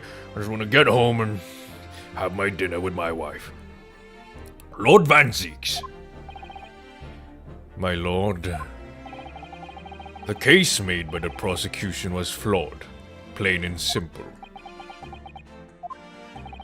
If indeed the omnibus presented as evidence was tampered with, the prosecution is at fault for allowing such a disgraceful perversion of justice to take place. My sincerest apologies, my lord. Objection! Oh, Ryu, just stop. Van Zix has already accepted his defeat, man. Stop trying to bail him out. It's too late now. But wait! When we were evacuated from the courtroom, Lord Van Zix ordered the evidence to be secured. I'm afraid the prosecution cannot shun responsibility in this matter. That's so unfair.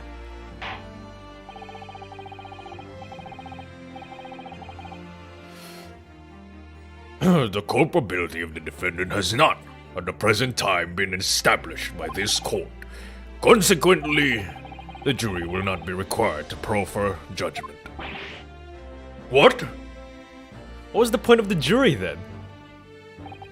Well, Lord Van Zix, it's been a pleasure, so it has. And as for you, my dear fella, I couldn't have asked for a better defense.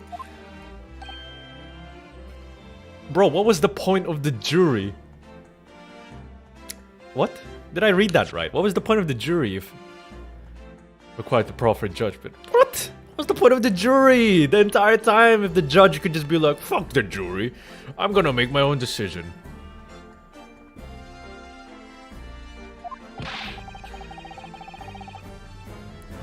Do you mean to tell me this has all been a grand waste of time? This is the law of the land, my good man. If you'd like to pursue this matter further, you can always go ahead and try to change the law. Why do you think we don't see any more jury in the future games? Magnus McGilded. Good grief! You've more to say to me, have you? Just one thing. A warning. This is far from over, you patty piece of shit. Oh, whoa, Lord Van Zix. Well, something to be looking forward to then.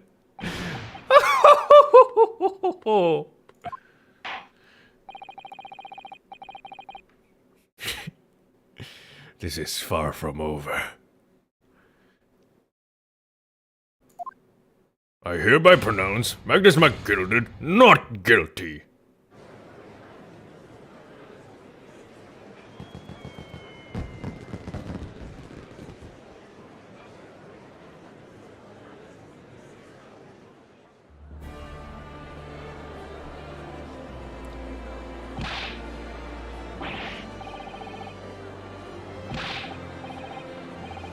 Oh, but the man's be cleared is innocent, blah blah blah.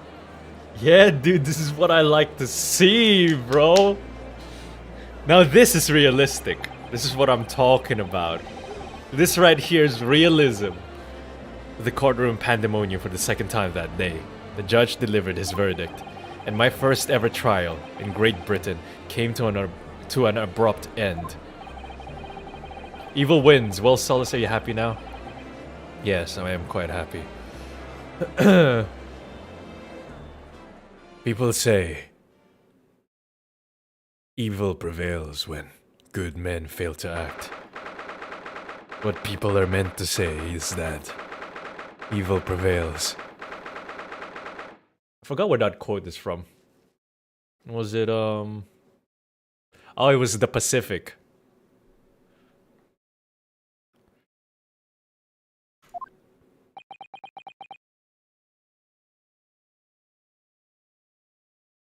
Bro, man, this is what I'm talking about. Imagine an Ace Attorney game where the prosecutor and the attorney star on good terms. USA edition. Like, they're all BFFs. You're like the prosecutor or whatever. And you're being bribed and blackmailed, and you can choose to either be like, you know, to choose to accept the blackmails and the bribes and the fabrication evidence. That would make for such an interesting attorney game. Yeah, realistically, the trial would have been like, okay, we should check if the evidence is fraud. It's not like we have a time limit or anything. We can just postpone it another time. That certainly was a long trial. Ah, yes, it was. A first ever trial on foreign soil, in your first victory. It was a wonderful performance. Is monetization coming back soon, Solus? Well, depends on YouTube. I've sent the application yesterday. We're just waiting for the answer.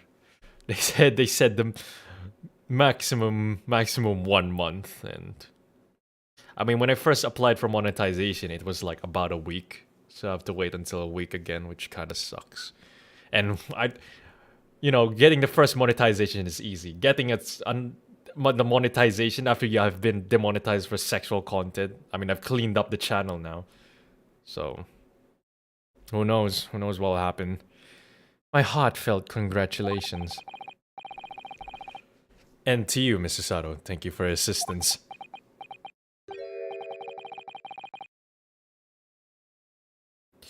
I suppose we should be happy. The trouble is, we're still completely in the dark about what actually happened. Well, we didn't have enough time. But isn't it wrong? I mean, who is actually responsible for Mr. Mace? Stop thinking about it, dude. You got the lawyer job. That's what matters. That's what Kazuma wanted. We don't even know that. The sole aim of the defense is to obtain a verdict that exonerates the defendant. Patreon still works. Yeah, Patreon works, but the thing is, comic dubbing is not a good type of content if you're planning to use Patreon for, because imagine if I was like, yeah, support me on Patreon for the comic dubs. People would be like, but you don't make the comics. And also, I link the artists as well, because they're the ones that make the comics. I can't just be like, yeah, please support me on Patreon. Like, all I do is just the voice acting. And the Patreon at the moment, it's not enough to keep me going, really.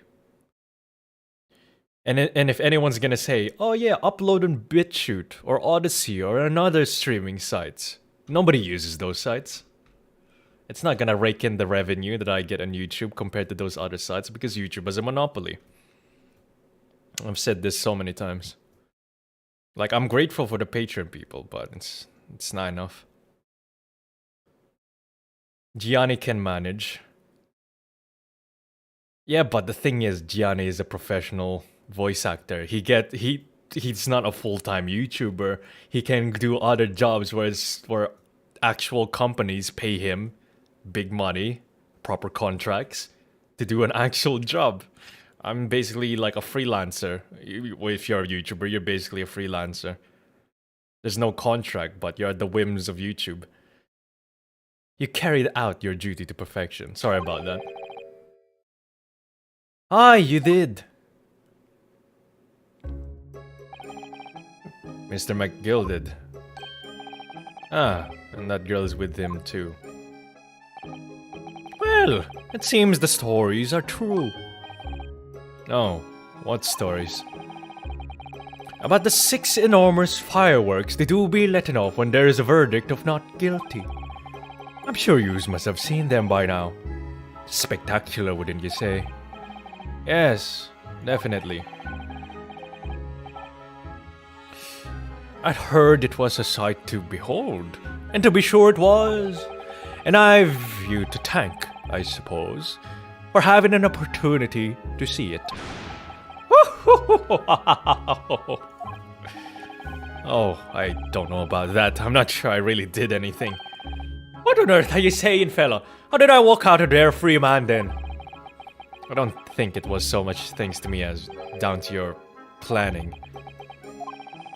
You're a straight-talking fella, aren't you? I must say, you had me straight in the head there once or twice. But you're young and headstrong. Ah, 'tis water under the bridge. Congratulations, Mr. McGilded, on having your name cleared. But nothing's resolved.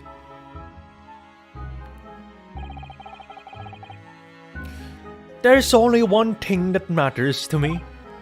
Oh. Aye. They've all seen that I didn't do that odious and abstinent deed. 'Tis grand, is it not? I suppose it is. Now, the fine fellows of Scotland Yard can take matters in hand and sort out any wee details. They'll see it for what it is. They'll get to the truth. I've absolute faith in them, so I have. After all, I do be provided a good number of their wages with all the taxes I pay. It's not that funny. Solus OnlyFans when? Honestly, I actually am thinking of opening an OnlyFans account, but that's for the overly aggressive comic dubs, sexually aggressive. I will open OnlyFans at some point, because at least they'll be fun with sexual content there. I've looked into Pornhub, but the thing is, you need to prove that you're in the video, and you can't really do that in Pornhub as a voice actor. As we agreed aforehand, 1,000 guineas for your troubles, Hella. Oh, no, I couldn't possibly accept that much. Oh, me whist. You're humble people, are you? You're from the east? Well, if you insist. But have this. Still and all, you deserve a reward. Lewd VA in the making. Yeah, but the thing, I have done NSFW work before. You guys know that, right? And I have worked with NSFW voice actresses. So, like, it's nothing new, really. I'm just doing what I used to do back then. I voiced yaoi comics before. I did miss one NSFW gig that was offering to pay me about £350. Mr. Magnus McGilded? Wait, this guy's a model? Everything is ready, sir. If you'd like to follow me into the courtroom. Into the courtroom? What's this, officer? 'Tis sooner than I was led to believe. I hope it's not inconvenient, sir. There were some changes to the schedule. Well, I must be making tracks now. It's time for the inspection. Sorry, what inspection? We're going to examine the omnibus again, so I'm told. Ask if I could be present for it myself. They're going to examine it again? Now? Naturally, I'm under no obligation to take part in any more of this matter now. But as an upstanding member of London society, I do be doing my best to help where I can.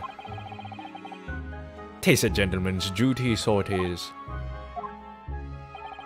So then, fare thee well. 'Twas an absolute pleasure meeting yous. I hope you have a whale of a time while you're studying here in Great Britain. What? A voice actor of such fine, moral, wholesome content such as the work of Baalbuddy and Centurii does lewd work? Unthinkable. Yeah, dude. I don't know why some people were surprised when I said that. Like, yeah, dude, I have done NSFW work before.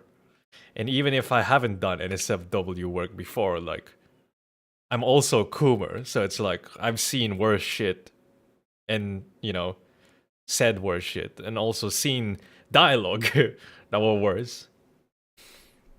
And there he goes, a free man.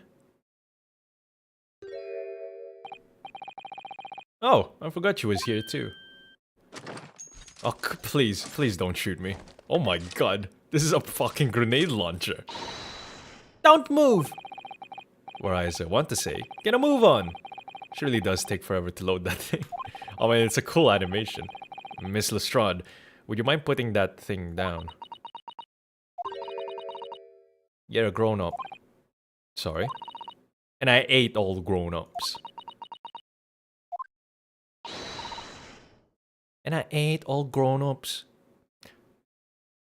Let's just give her that voice. It's better than whatever accent I'm giving her. Oh, no!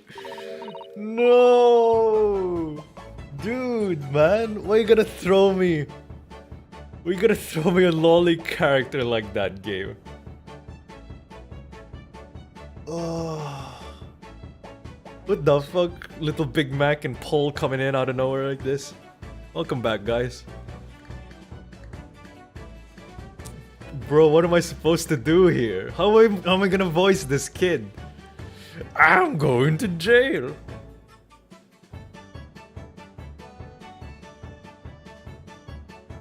What the fuck? All the regulars are coming out now. Crimson. How do I do this, dude?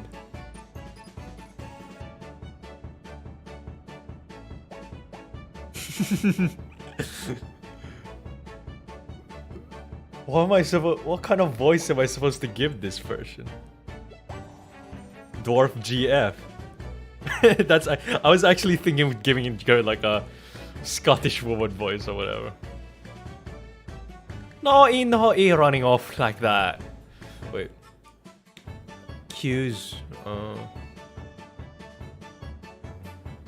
We'll have to work it out.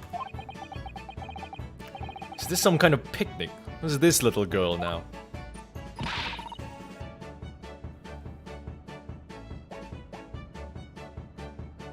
And taking that with you as well. I was looking forward to the trial run of my experimental smoke grenade launcher. Huh. Holy shit. Oh, do you want to play? You won't beat me.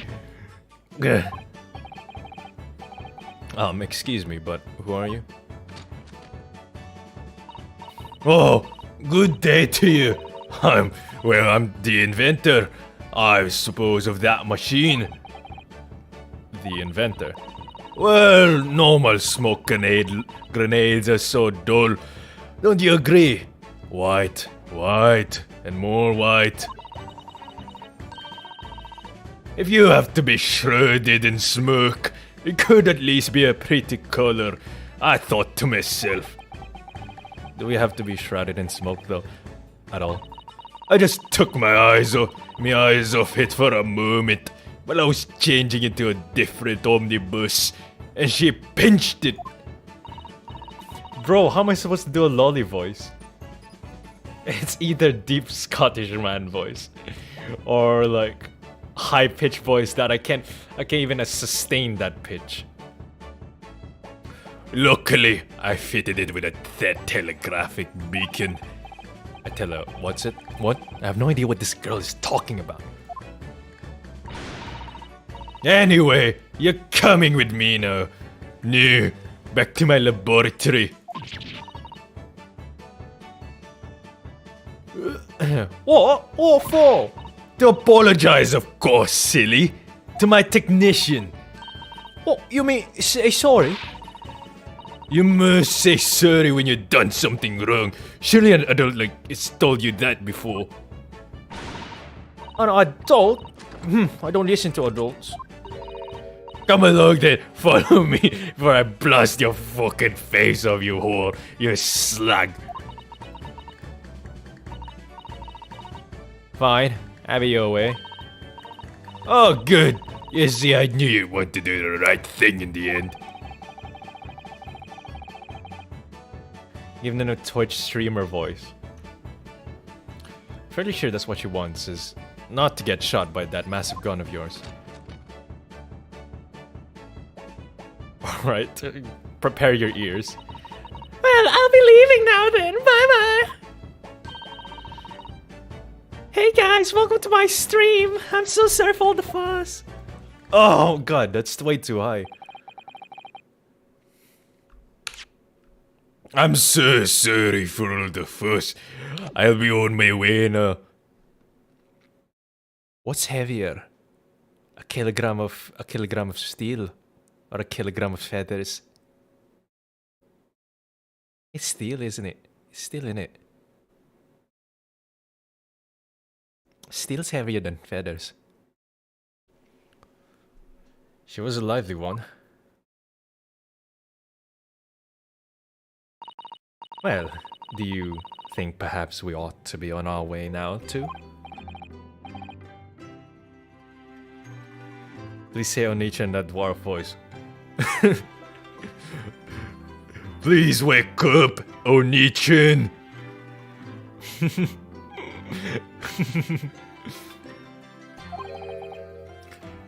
Purple buglilum. You have to be from Glasgow though for that to work. Where to? Oh! We haven't had time to find a place to stay. No sooner had we arrived in London than we had to rush here. Also, our traveling cases are still with the bailiff. I was originally planning to spend today in search of lodgings, but at this late hour in the day, I'm afraid we may be out of luck. But Van Zeeks? Don't worry though, I have a plan. If the worst comes to worst, I've heard of a lovely park where we could spend the night. Please tell me you're not thinking of MacGilded Park. I know it'd be a little chilly at this time of year, but our youthfulness will see us through. I'm not so sure about that. I think a midwinter London night will freeze a young person solid just as easily as an elderly one. Oh dear, that doesn't sound agreeable. Now I'm starting to regret turning Mr. MacGilded down. That 1,000 guineas would have paid for a lovely warm room. Or mansion. And so, the trial to determine my worthiness for the study tour was over by the end of our first day in London. However, as we were soon to learn, there were more trying times ahead. Our underage youthfulness. The thing is, she's the underage one. Ryu is like 23. Just as the Reaper of the Bailey had warned. The case was far from over. Yeah, future cases, bro. It all gets tied up in the second half of the game. What the fuck? What's going on? Get the fire brigade! Water! Bring water! Oh shit! What the? How did this happen? I don't know, sir. By the time I got here, it was already engulfed. No one was supposed to be allowed in here before we started investigating. Oh shit. No. Oh, good God. There's someone in there.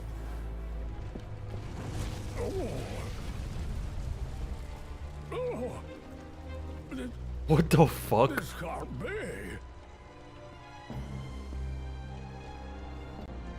Oh shit, dude. What the fuck? This game just turned like 2011. Whoa, dude! This game keeps getting better and better. What the hell? What the hell? What the hell? Irish corn bob, up the raw. Come out, you black and tans. Come out and fight me like a man. Tell your wife how you won medals down in Flanders. Tell her how the IRA made you run like hell away. From the green and lovely lanes of Kilashandra. The clouded Kokoro? Who do you think died in there, huh? I think... No, it can't be.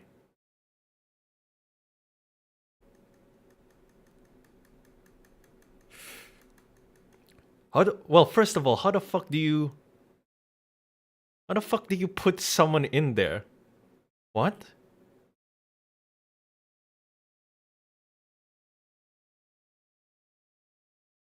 Yeah, I don't know, dude. It's either, I'm thinking the person inside there was either Bruce Fairplay and the other kid. Or maybe just Bruce Fairplay, I don't know. Or Gina Lestrade, I don't know. That would be fucked up though. Like that would make this game even crazier. If that was the case. Mr. McGilded just killed Gina.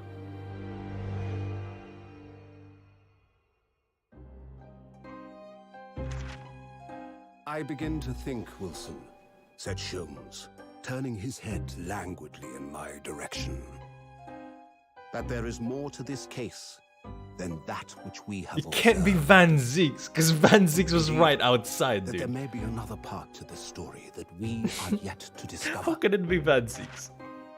His eyes wandered, following the steam's Van rising Zieks was from looking the at the top of carriage, tea and also Van Zieks was inside the carriage. to the distant memory of that snowy evening. To the young lady collapsed on the pavement along Briar Road, and to the knife in her back. Lit in the soft glow of gas lamps, a most extraordinary scene had been set. Oh, And under the cover of a light fog, wait, let me just look at this. curtain had risen silently on the insoluble mystery of our invisible killer. Wait, is this Jack the Reaper? Jack the Ripper. Hint, Van Zieks is the Reaper of the Bailey. Wait, don't tell me! Yo! Did Van Zieks push, or like lock, Mr. McGilded into the wagon? I mean, the omnibus, and then set it aflame? Holy shit, dude! That's metal as fuck. Please tell me that's canon, dude. Please, I hope that's canon. That's even better. Mr. McGilded, this is far from over. I shall see you in hell. Oh, dude, that's metal. Did you sleep last night, Mr. Naruto? No, not at all. It was an enormous hotel, wasn't it? The rooms were so luxurious, it feels like we were staying in a palace. And with all the gas lights twinkling, it was brighter than day even in the middle of the night. What about the enormous beds? After my time on the SS Bury, I wasn't going to waste a single inch of that space. I spent the entire night rolling from one side of the mattress to the other. Oh yes, it really was the sort of night you can only dream of normally. Except, when I learned that we owed £3 for the rooms, that dream quickly turned into a nightmare. Oops, sorry about that. The building was so impressive and the entrance was so inviting, I just wandered in without thinking.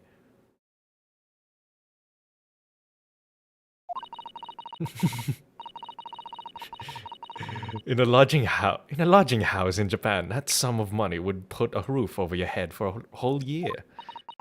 I did try, but I'm afraid I couldn't help my tears when we were presented with the bill. I really am sorry. £3 hotel, yeah, but £3 back in those days was like, you know, before inflation. That shit's oosh. Well, never mind. We must find some more affordable lodgings straight away, though.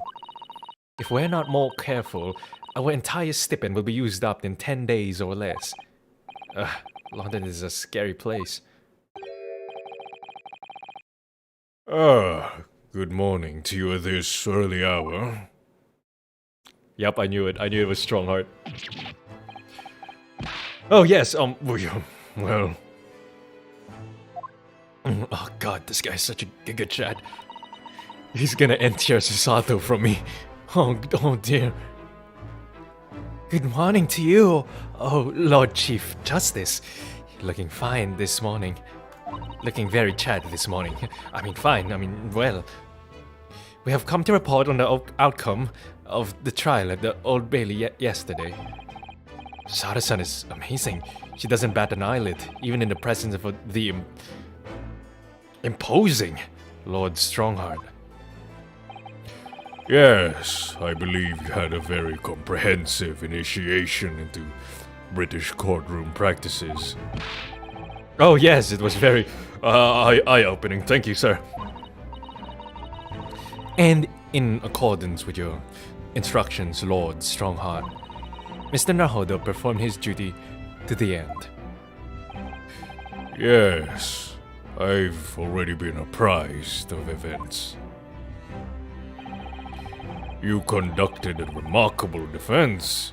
You must consider the test passed. Oh. No longer are you a student from the Emperor of Japan. You may henceforth claim to be a fully fledged lawyer. My country is delighted to welcome a young talent from such a remote eastern land. Thank you very much. So I'm a lawyer now. Now, in view of your new appointment, I have a fresh case in mind for you. I'd like you to take it on at once. I trust that that won't be a problem. Another case already? Nothing trains a lawyer better than practical experience. I'm sure I don't sense dissatisfaction, do I? It's just that yesterday's trial ended unusually. I haven't come to terms with it. What's to come to terms with? The man was cleared. You did your job. It doesn't matter if he was truly innocent. We were lawyers. What more were you hoping for? The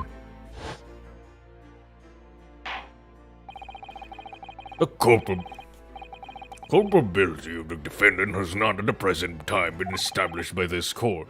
Consequently, the jury will not be required to proffer a judgment. Well, Lord Van Zix, it's been a pleasure, so it has. And as for you, my dear fella, I couldn't have asked for a better defense.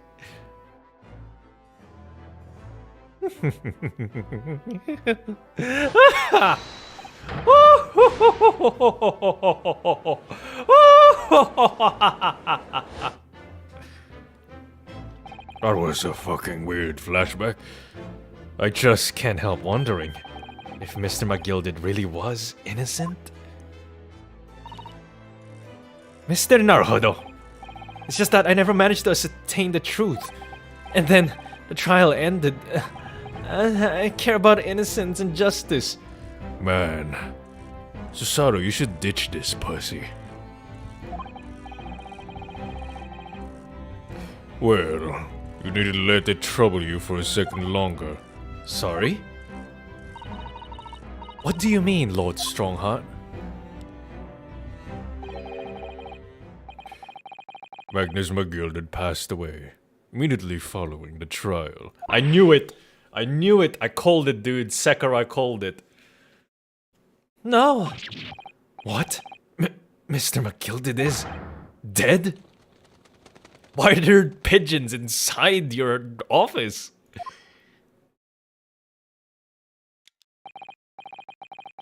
I have 19 minutes and 41 seconds until my next engagement. Time enough to talk.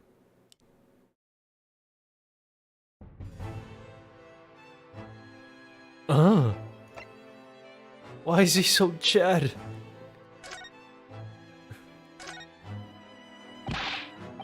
I don't understand. What happened? How can he be dead? After the trial concluded yesterday, there was a great commotion in the Old Bailey. As you'll presumably recall, an omnibus had been wheeled into the courtroom. Yes, of course. That was the scene of the crime which Mr. McGilded had been accused of. Precisely. Well, while the bailiff's attention was diverted by some other matter, the omnibus went up in flames. How? How can somebody sneak up in a massive courtroom with bailiffs around it? And then just light it on fire with McGilded inside? How could such a thing have happened? That is being investigated as we speak, but already. The police have identified a corpse inside the charred shell of the carriage as that of McGilded. That's awful. The man must have slipped inside whilst the bailiff's attention was elsewhere. The bailiff really needs to pay more attention. Seriously, dude, what the hell? Oh, whoops. And how could that have happened? That is also being investigated as we speak. Thinking back now, immediately after immediately after the trial, Mr. McGilded did mention going back into the courtroom to look at the omnibus. Well, I must be making tracks now. Tis time for the inspection. I just realized I didn't have the air code previously. I'm such a fucking idiot. Oh, sorry, not fucking. I'm such a fucking idiot. Idiot. Tis time for the inspection. Sorry? What inspection? We're going to examine the omnibus again, so I'm told. I asked if I could be present for it myself. We'll start Metal Gear if I get monetization. An inspection of the omnibus. Not to my knowledge, I don't believe Scotland Yard had any intention of re-examining the carriage. Oh, he went in there himself. But then who was Mr. McGilded talking about? Never mind that now. The Yard is making a thorough investigation. This matter is no longer any concern of yours. Leave it to the police. Poor Mr. McGilded.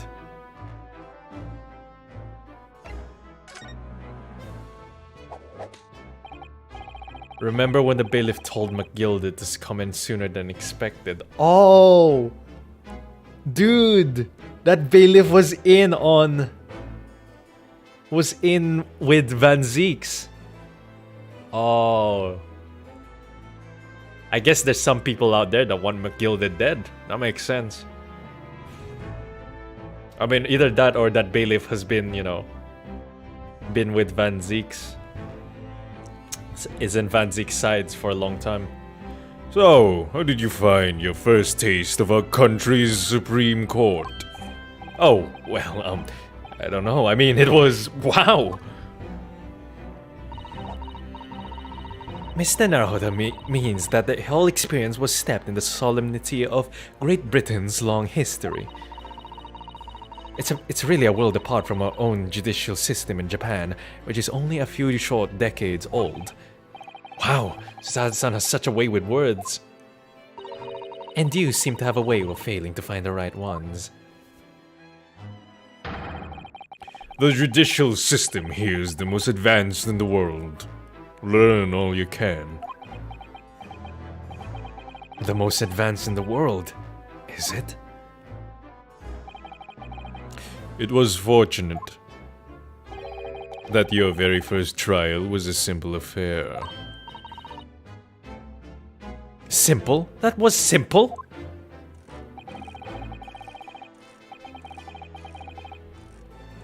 As I believe I mentioned yesterday morning, it was a trial you couldn't lose.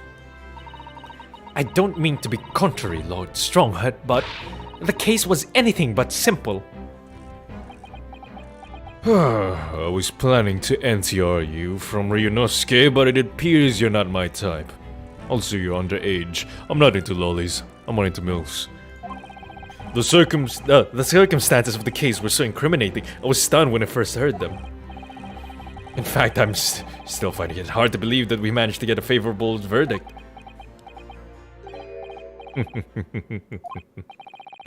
Is something funny? No, my apologies. However, the fact is that you did receive the not guilty verdict you set out to achieve. And that can only be attributed to exceptional talent. Wouldn't you agree? Well, I don't know about that.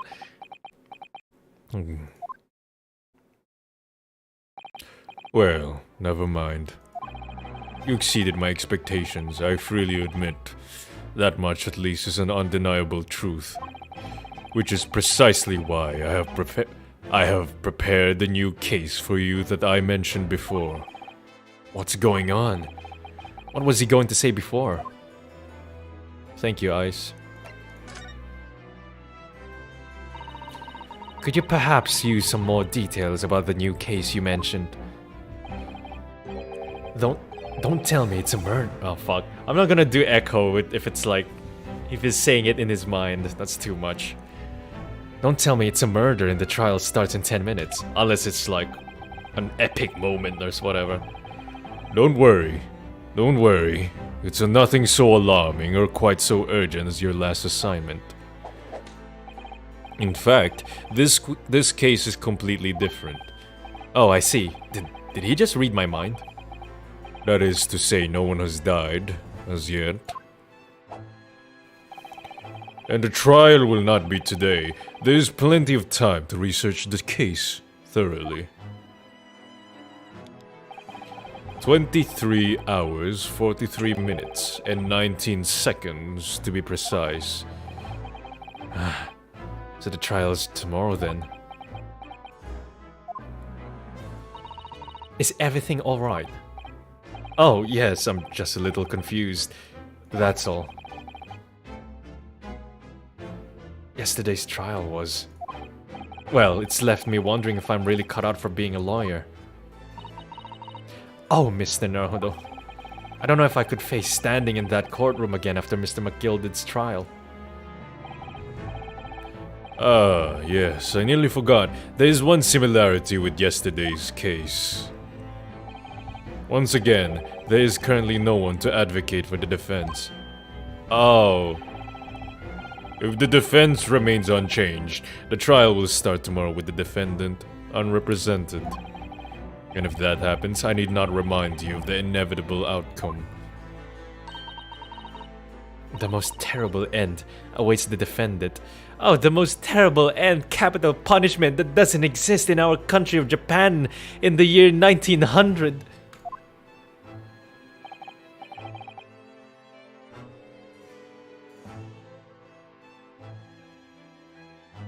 Yes, that's right. Here we go again. Ah, shit. Here we go again. Your time is up. You will have to excuse me. I would advise you to begin making preparations for tomorrow's trial. After all, the clock is ever ticking. There is now but 23 hours, 26 minutes and 39 seconds until the court sits. Last time he mentioned the 23 hours, he said there was plenty of time. And one more thing, Mr. Naruhodo. There's something I should like to ask you. Oh, what's that? Yesterday you remarked upon something. That you intend to see through the will of your late compatriot, Mr. Asogi. Music. I would be interested to hear what exactly you mean by that. Inside 34 seconds. Oh, well, Kazuma always used to say, you see, that he wanted to learn how the greatest justice system in the world works so he could change ours in Japan. Now that he's gone, I like to work towards that myself, and that's another thing. Oh. Shut up, bitch! Another thing, continue. On the way here, on the steamship, he said something to me. There's something very important I need to do. Something very important? And what exactly would that be? He never had the chance to tell me. I suppose he would have done if he'd ever made it to Great Britain. You're out of time. Well, thank you for an enlightening discussion. Mr. Naruhodo, what's all this about? Mr. Asogi never once mentioned anything of the sort to me. I urge you both to focus your attentions on the matter at hand. I've taken... Is that English? Is this British gumshoe? I've taken the liberty of summoning the police inspector in charge of the case. He'll be able to apprise you of the details. How long has he been there? So, I wish you the best of luck and bid you farewell.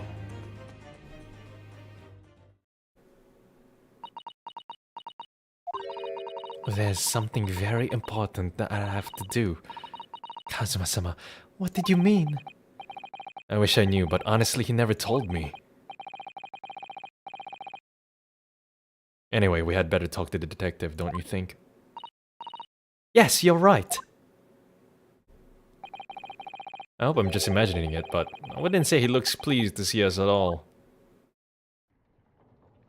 Is that crepe? Is that fish and chips right there? Excuse me, sir. Can I converse? No, let's just examine. Engineer.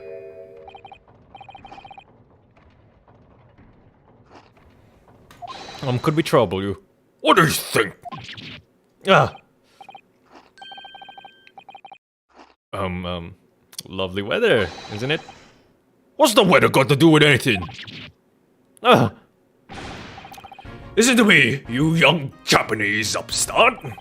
Some frippery about the weather doesn't get every English gent getting out of your hand, you know. And you know. Okay, we need to work on the accent a bit. God, I suck at English accents for some reason, even though I live in the UK. But Sada-san told me it was foolproof. Oh my god. Whoa, he has regenerative fish and chips. I'm a busy man. I'm a very busy man. There's a crime scene to investigate, but I'm here having to give the likes of you a talking to. I'm ever so sorry. Can you imagine what the other officers there will be saying, Haven't seen Gregson anywhere, have you? No, he's too busy with the bigwigs these days. I feel like that's a good voice. That's a decent voice. And all because of some bumpkin who's here on a jaunt from a country I've never even heard of. Northern sounding. Hear that ripping sound? That's my reputation at the yard going to tatters. There's no need to rip us apart as well. I don't believe we've been introduced. This is Mr. Ryunosuke Naruhodo, a defense lawyer. Huh? It's a pleasure to make your acquaintance. Mr. Naruhodo's judicial assistant. Huh? It's lovely weather we're having today, isn't it?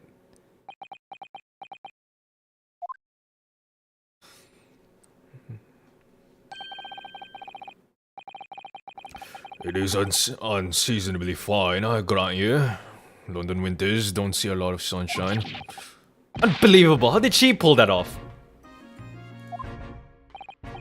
So, Lord Strongheart has asked me to fill you in on the case. The name's Tobias Gregson. Inspector Gregson to you. I'm from Scotland Yard. Simp mode activate, yep. Gregson? Inspector Gregson? What's the matter with Susaru-san? Does this detective's name mean something to her? Inspector Gregson. Inspector, are you perhaps the Inspector Gregson? You're acting like you know this man, Mrs. Sato, but he's a London detective. I do know him very well, in fact. Very well? Yes, he features prominently in the adventures of Sherlock Holmes. Oh, in that publication, what's it called again? Rand's Magazine. That's right, Inspector Gregson and Mr. Holmes enjoy a wonderful friendly rivalry. Really? You rival the great Mr. Holmes? That's incredible! Well, I don't know about that. Mr. Sholmes isn't a professional like myself, of course, but he does come up with the goods from time to time. Mr. Sholmes is equally complimentary about you, Inspector, isn't he? You've earned his highest praise. Gregson is the pick of a bad lot of all the Scotland Yarders. Those were his very own words. That's his highest praise? Well, Mr. Sholmes isn't particularly known for giving compliments, you see.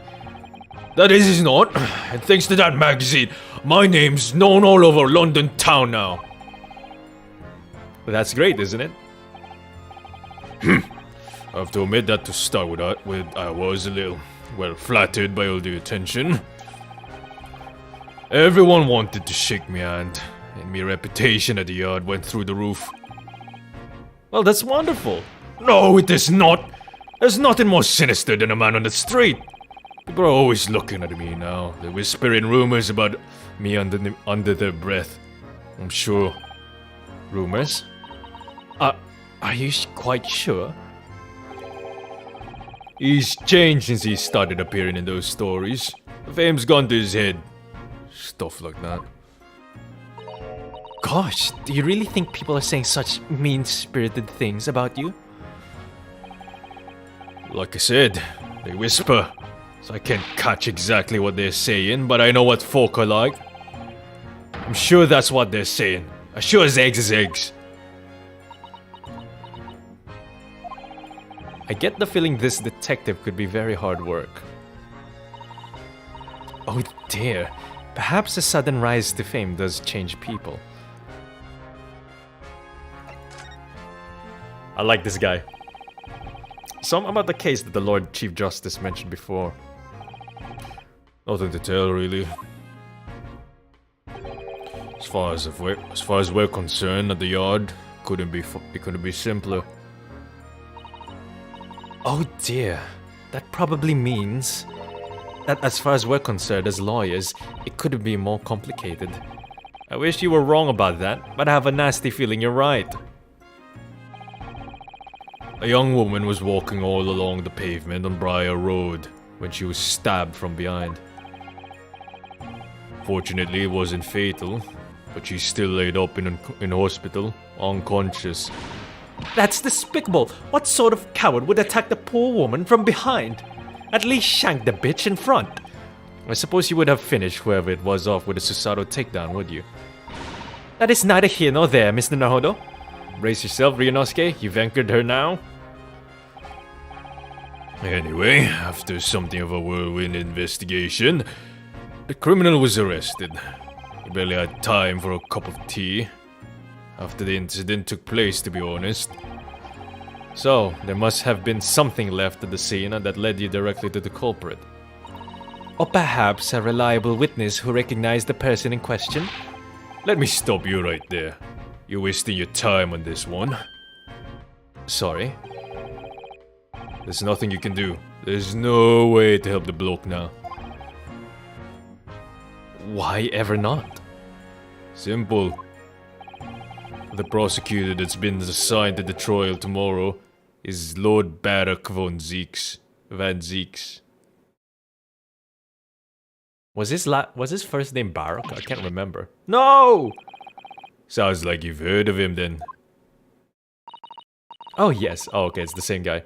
Oh yes, we are very familiar with Lord Van Zeeks. Believed to be the harbinger of death itself. The Reaper of the Bailey. Reaper of the Bailey? Lord Baron Van Zeeks, who we faced in court only yesterday. Mr. McGilded told us about him before the trial, didn't he?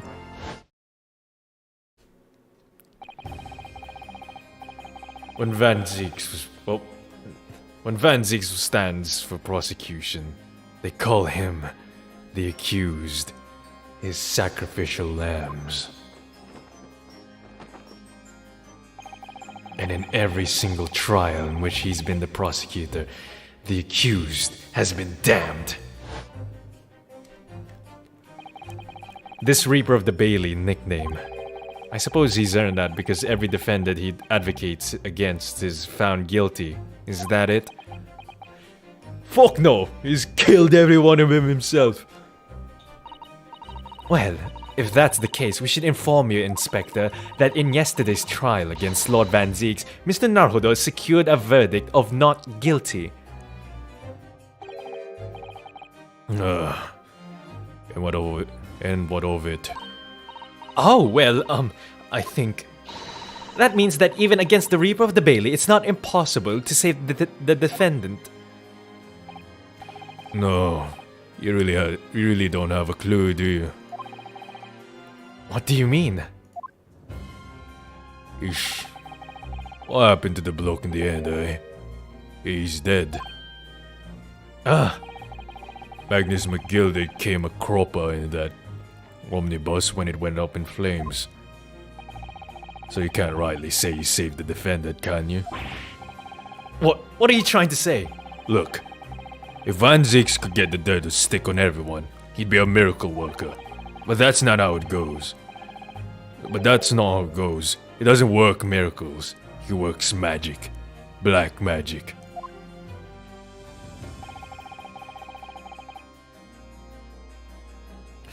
I'd have a good long think about that if I were you.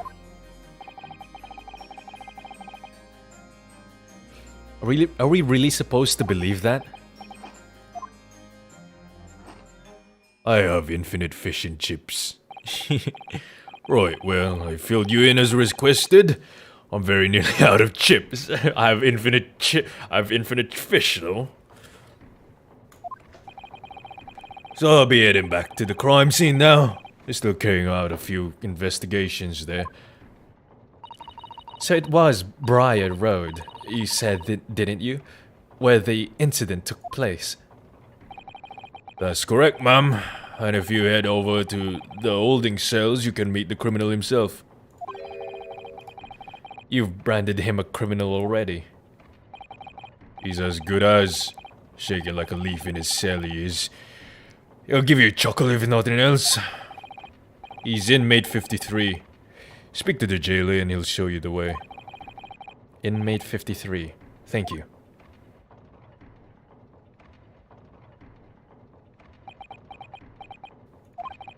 So, there's no helping anyone against the Reaper of the Bailey, they say. Is something troubling you, Mr. Naruhodo? Tell the truth, when I recall the trial yesterday, I can't stop myself from shaking.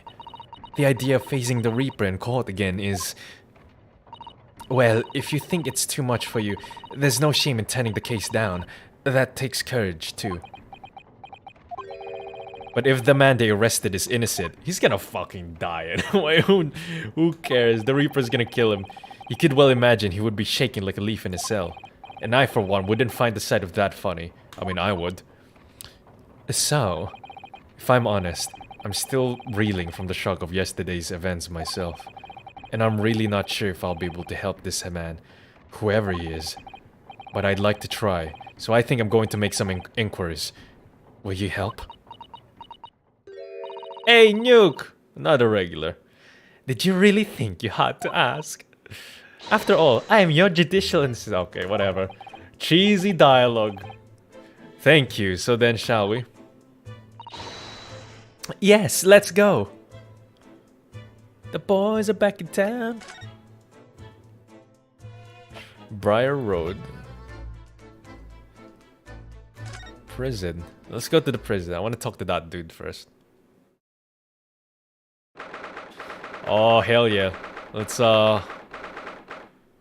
see what kind of character this guy is. So these are British prison cells. Oh, they're ghastly. It feels just like a dungeon. I'm sure Japanese prison cells are basically the same. Just made out of wood or some shit. Yes, and having experienced it in Japan myself, I can assure you that our wooden cell, yep, called it, feel a lot cozier than these cold stone walls.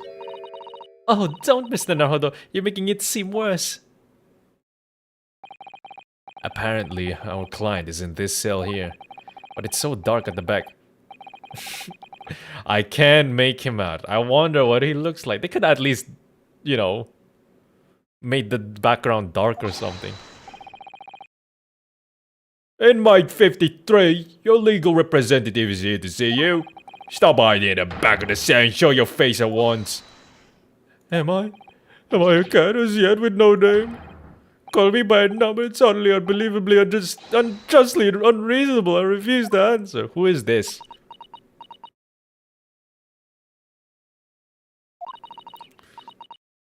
Yeah, thank you, James, dude. Why are they like sugarcoating everything? Like, oh, there's no death penalty in Japan and everything's cozier in Japan, like the prison or whatever. Mr. Naruhodo, what? What do you think is going on here?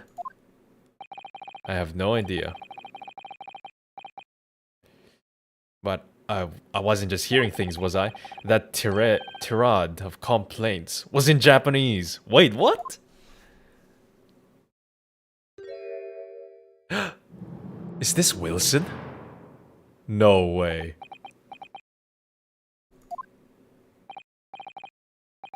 Excuse me, but Shh! Quiet!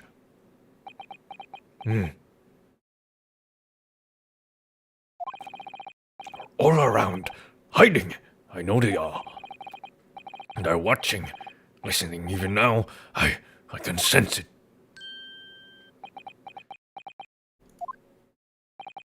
Right. So could I ask, There you are! Don't you curse me, haven't you? Don't try to hide it, you're a ghost! a ghost? Man, I'm reusing another voice. This is basically Fairplay's voice, but I don't know what else kind of voice to give this dude.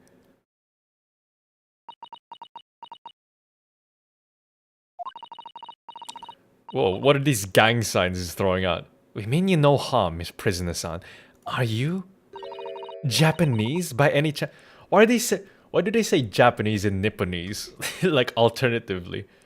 Like the British call us Nipponese, but we call ourselves Japanese. I don't understand.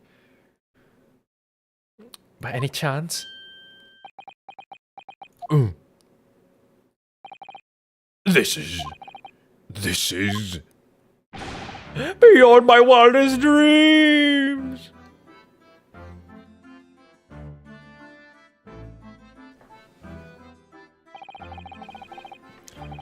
Forgive me for that outburst before, I'm so sorry. Oh, it's fine. We're just a little surprised, that's all. Imagine it! It's been 12 long months since I left my hometown, and here I am in a frightful fix in a foreign land. So hearing the sweet, sentimental tones of a compatriot's voice here in this damp, dark hellhole was a most monumentally moving moment. Who could have guessed that this new client Lord Strongheart assigned to us would turn out to be a fellow Japanese? Nippon when they're speaking English, Japan when speaking Japanese? Maybe. I guess. But I feel like most people would just call... The British would just call them Japanese, and the Japanese would call themselves Nipponese, or Nihon. Nihonjin. Oh, what compassion my fellow countrymen show. To dispatch a first-class lawyer all the way from Japan to defend a mere foreigner student. Noble, nurturing, never failing Nippon! Jojo, yeah, dude. He does have the Jojo colors, man. A first-class lawyer. A first-class lawyer. Oh dear, I think there's been something of a misunderstanding here. I wonder, would you be so kind as to tell us what's happened? Why you've been detained as a suspect, for example? Yes, I can, I will. Shan't stay silent and silent. Bro, what is this dude's gimmick? This is the worst gimmick, dude. I'm not quite sure as I understand what he means, but he seems happy. Yes, he does. I just hope he actually has a good reason to be here. Thank you for your cooperation. I am a lawyer, as you said. My name is Ryunosuke Naruhodo. And I am Naruhodo-san's judicial assistant, Susato Mikotoba. I am a visiting student sent here by our government. Notoriously named Natsume! Saseki Natsume.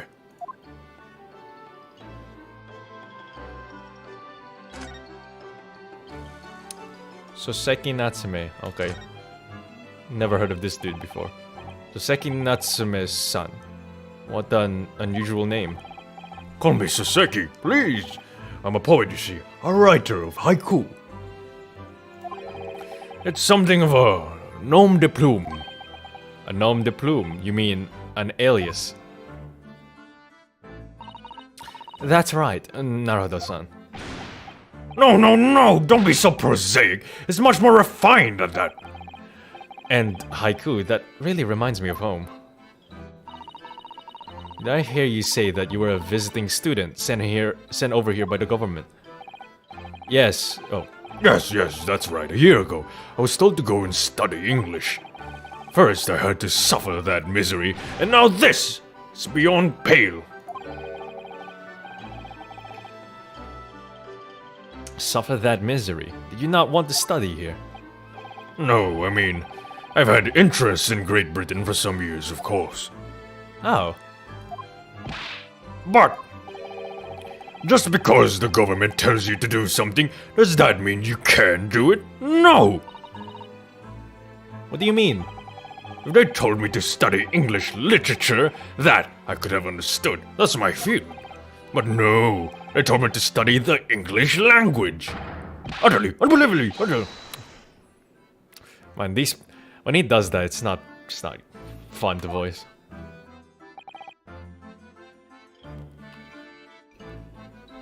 I see.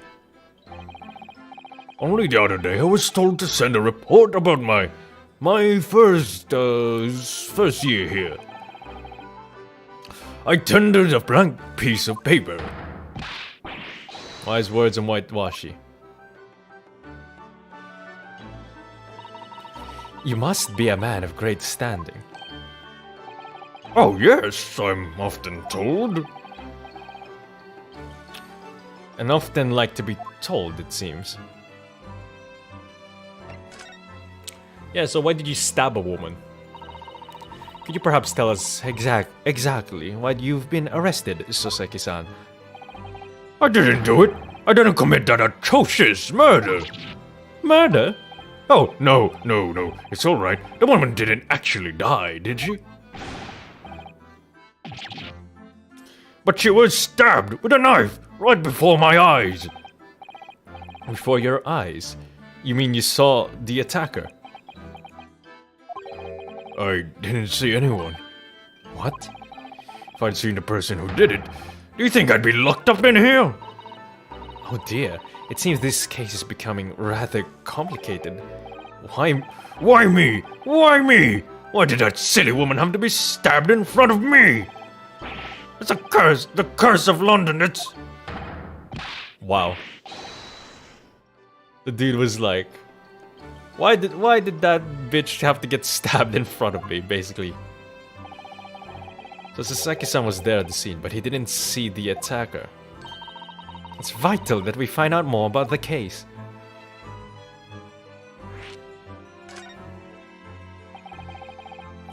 It was a cursive evening, just after the snow had started clearing heavy with fog.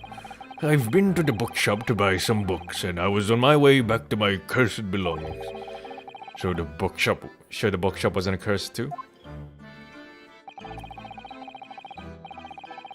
As I was walking along that accursed pavement, I could make out the sole silhouette of another ahead of me.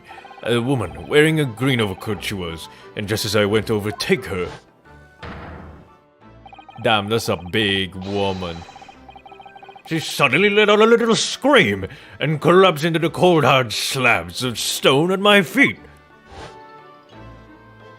Oh, how terrible. I called out to the woman, but she didn't move. It was like a ghoulish grim graveyard.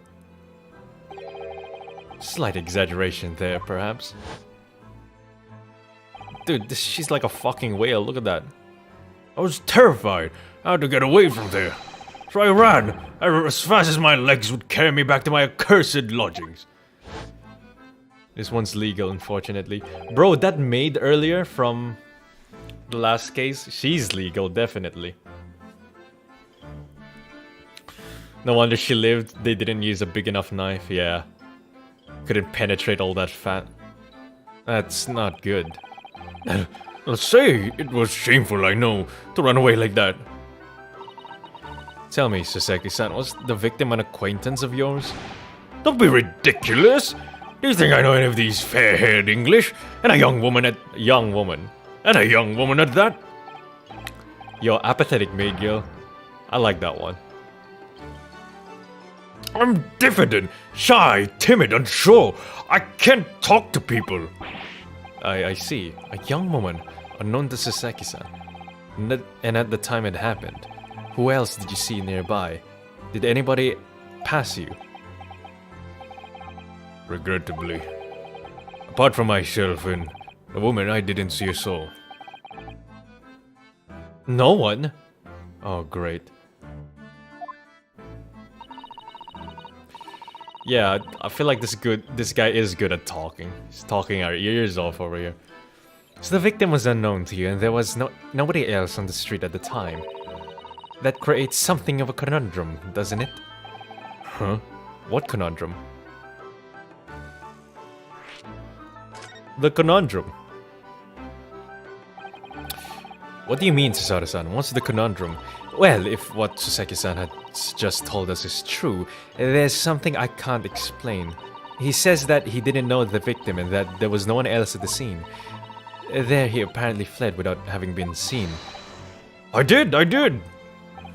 He reminds me of Joseph Joestar's dad. He does, actually. Like a smaller version. He does have the hair. And the hair color. Not the eyes. I don't know what the hell is wrong with his eyes. But if that's the case, surely this man has to be the culprit. Actually, we can get up a picture of him right now.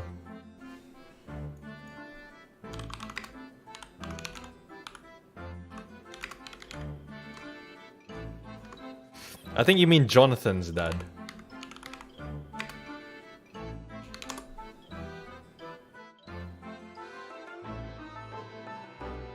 Oh my god, it works! This is amazing! Alright, we need to change the OBS just for this. Bro, look at this!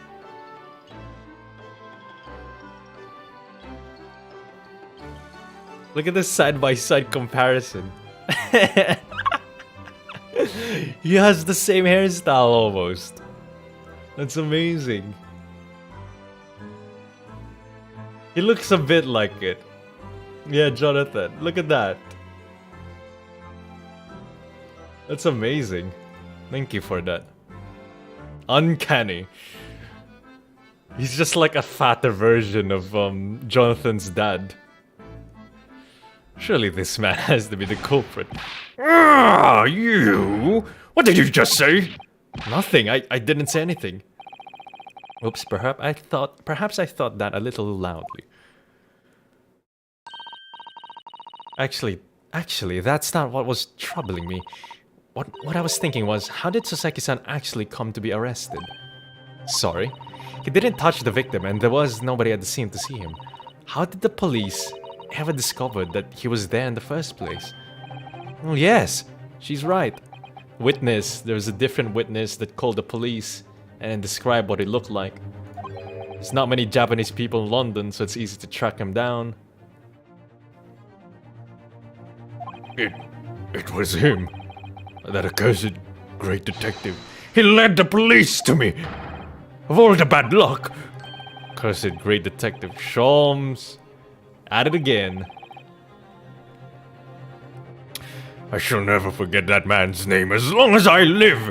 With his haughty laugh and his self-proclaimed greatness. Right, we gotta visit by book on.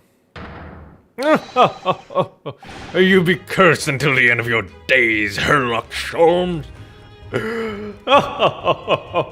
I love falsely incriminating random Japanese people. I knew it.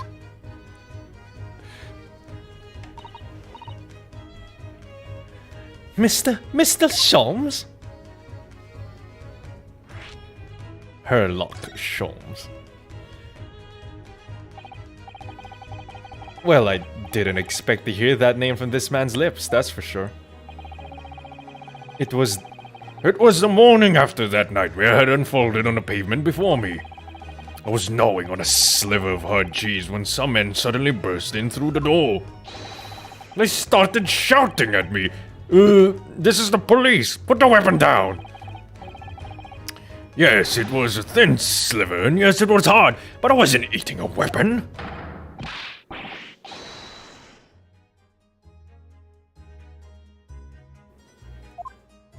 And I love Sholmes. He clearly had a trying morning yesterday. And there he was, in the middle of all the policemen, grinning like a Cheshire cat. He was gnawing on cheese. Yeah, you can eat cheese by itself. If you're like one of those refined people. Oh, okay. That Herlock Sholmes. I'm not really the type of guy to just eat cheese by itself. That's like a very French thing to do. Maybe English as well. It's actually Herlock Sholmes. He's English. I've found out that he's a famous name in detection here in London. Yes, the great detective is really very well known. And his overly sharp mind managed to deduce my whereabouts, apparently. He thinks I'm the knife-wielding madman. Me? This weak, stupid kitten of a man? At least he's honest. I wonder what great deduction process led him to his conclusion this time. Do you mean to say that Mr. Sholmes' deduction was the only reason the police arrested you? That would be really most unreasonable. Well, thing is, I was thrown into a panic when they barged their way in. Of course you were. That's only natural. I was terrified and trembling, and they kept throwing question after question at me in impossible English.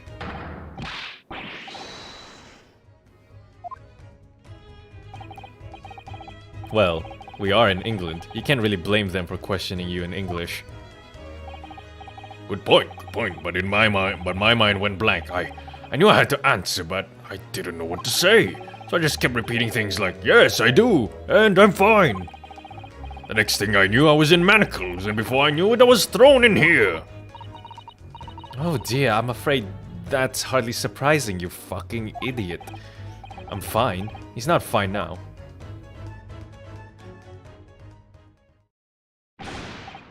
Mr. Naruhodo, Esquire. Oh, you can just call me Naruhodo. And when we're speaking English, a simple mister is more than enough. Oh yes, alright, yes, they've really got to me. This country is poisoning my mind. But please, I beg you to defend me in court tomorrow. You can tell them what really happened. You'll do it, won't you? I mean, we can try, it's very hard. Why? Why? Why is it so hard to say yes to me? Well, the thing is, I'm just a student like yourself on a study tour. A student? I've defended a case in the Old Bailey, only the one though. But at this moment in time, I really don't know what I'm supposed to believe in. I'm confused about what justice in this country even means. What? Don't get introspective on me right now, dude. Don't pull the whole... What is justice? What does it mean? Oh, Naruhodo-san. I'm not even the foreign student who was supposed to be here.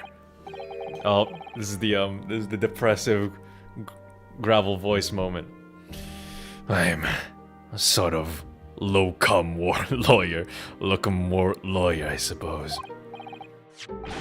But that armband, that's the mark of a defense lawyer from our great empire.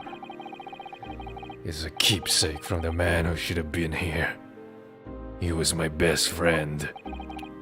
A keepsake? Oh, I know exactly what they're saying about me. Oh, who do you mean? lawyers, all the British defense lawyers, they won't defend me. Oh goodness, why do you say that? For the same reason as you noted before, when it happened. There was only the victim and myself around, and I ran away from the scene of the crime. I'm not a fool. I know it looks as though I must be the culprit. It must be very hard for you, Sasaki-san. And anyway, I'm a student from overseas. I'm just a foreign nobody to them. Someone not to be trusted. Oh.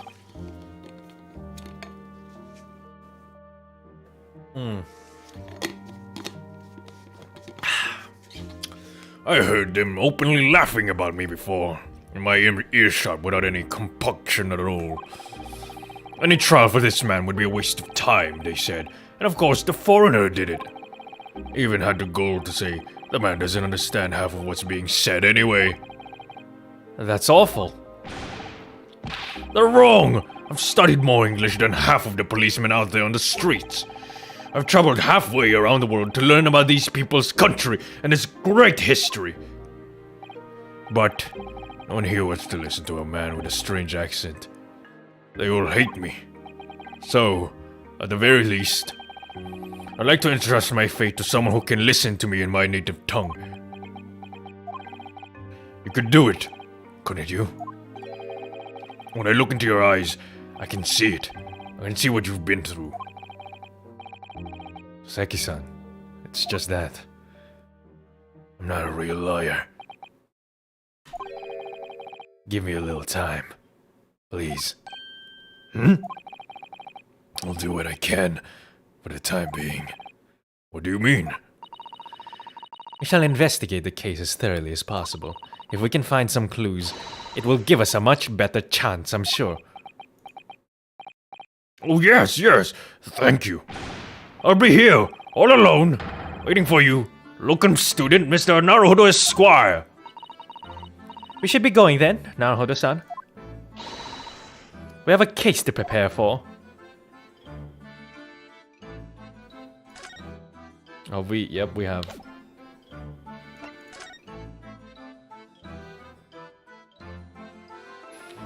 How long have we been going? Nearly 5 hours now. I think this is a good place to end it. We started a bit early, like 2 hours earlier than usual, because I don't know, I just felt like playing this game. It'll be same time again tomorrow though, like 7 GMT, no, not GMT, UTC.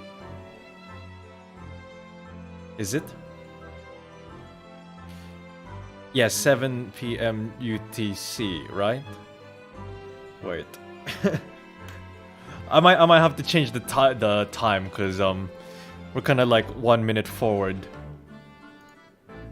No, not 1 minute. It did 1 hour forward because we're in BST time now. Oh, dude. I love this game, dude. The court case earlier was really fun. Let me just put on the outro song.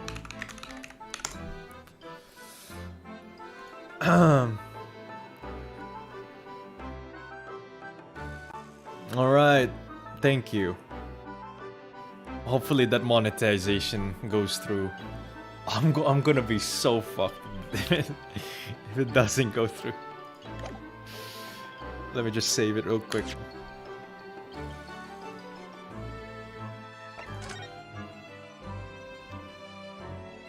Yeah, I just felt like playing earlier. Alright, Yamashita Tatsuro, take it away!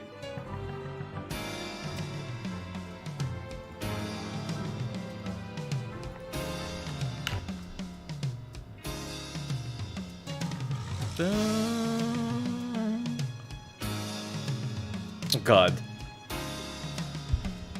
I'm gonna miss this outro. Kiru Ewa Tsubutewa Kimi no Suguri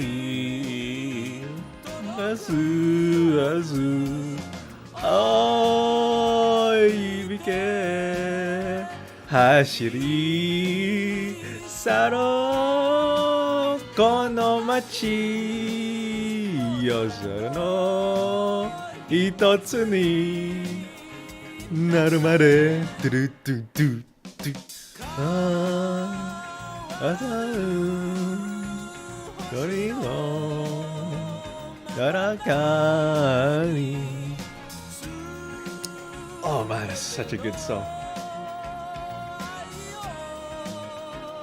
Kazaro tsukandara hanarenai yo bokura wa uchu e kakete yoko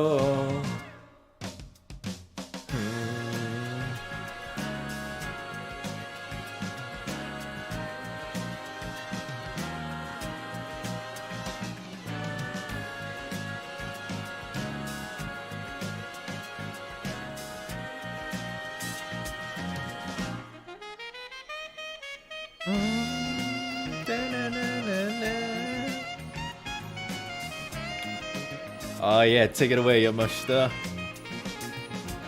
Ooh.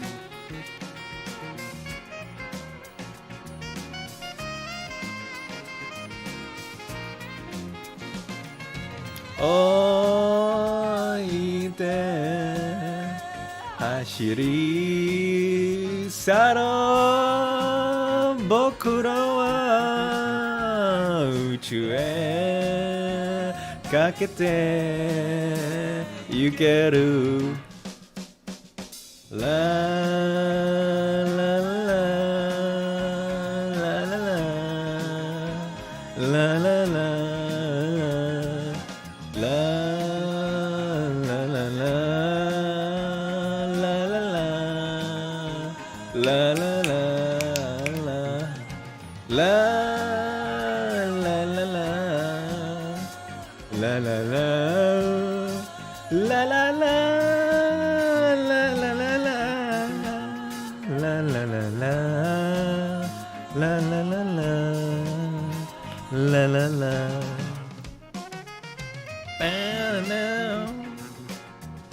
What are you guys doing here? Expecting some sort of end credits or something like that? Just go. I'm waiting for the song to finish. Cause it's very rude to interrupt a Tatsuro Yamashita song.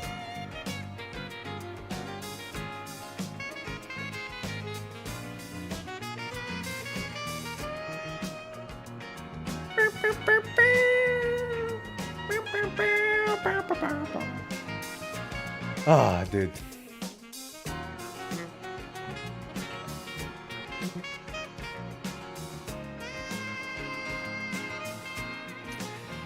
I really hope I get monetization again. Or else I'm fucked. I got nothing after this, dude. To me, YouTube was the end game, bro. What am I supposed to do after this? Work a normal job? I've tasted YouTube, man. YouTube doesn't like creative sexual content. And if I don't get monetization, I'm fucked, dude. I'm absolutely fucked. What the hell am I gonna do, huh? Some random Joe Schmo try to be a professional voice actor? No fucking chance, dude. You know the reason I made this channel is because I suck at trying to be a voice actor.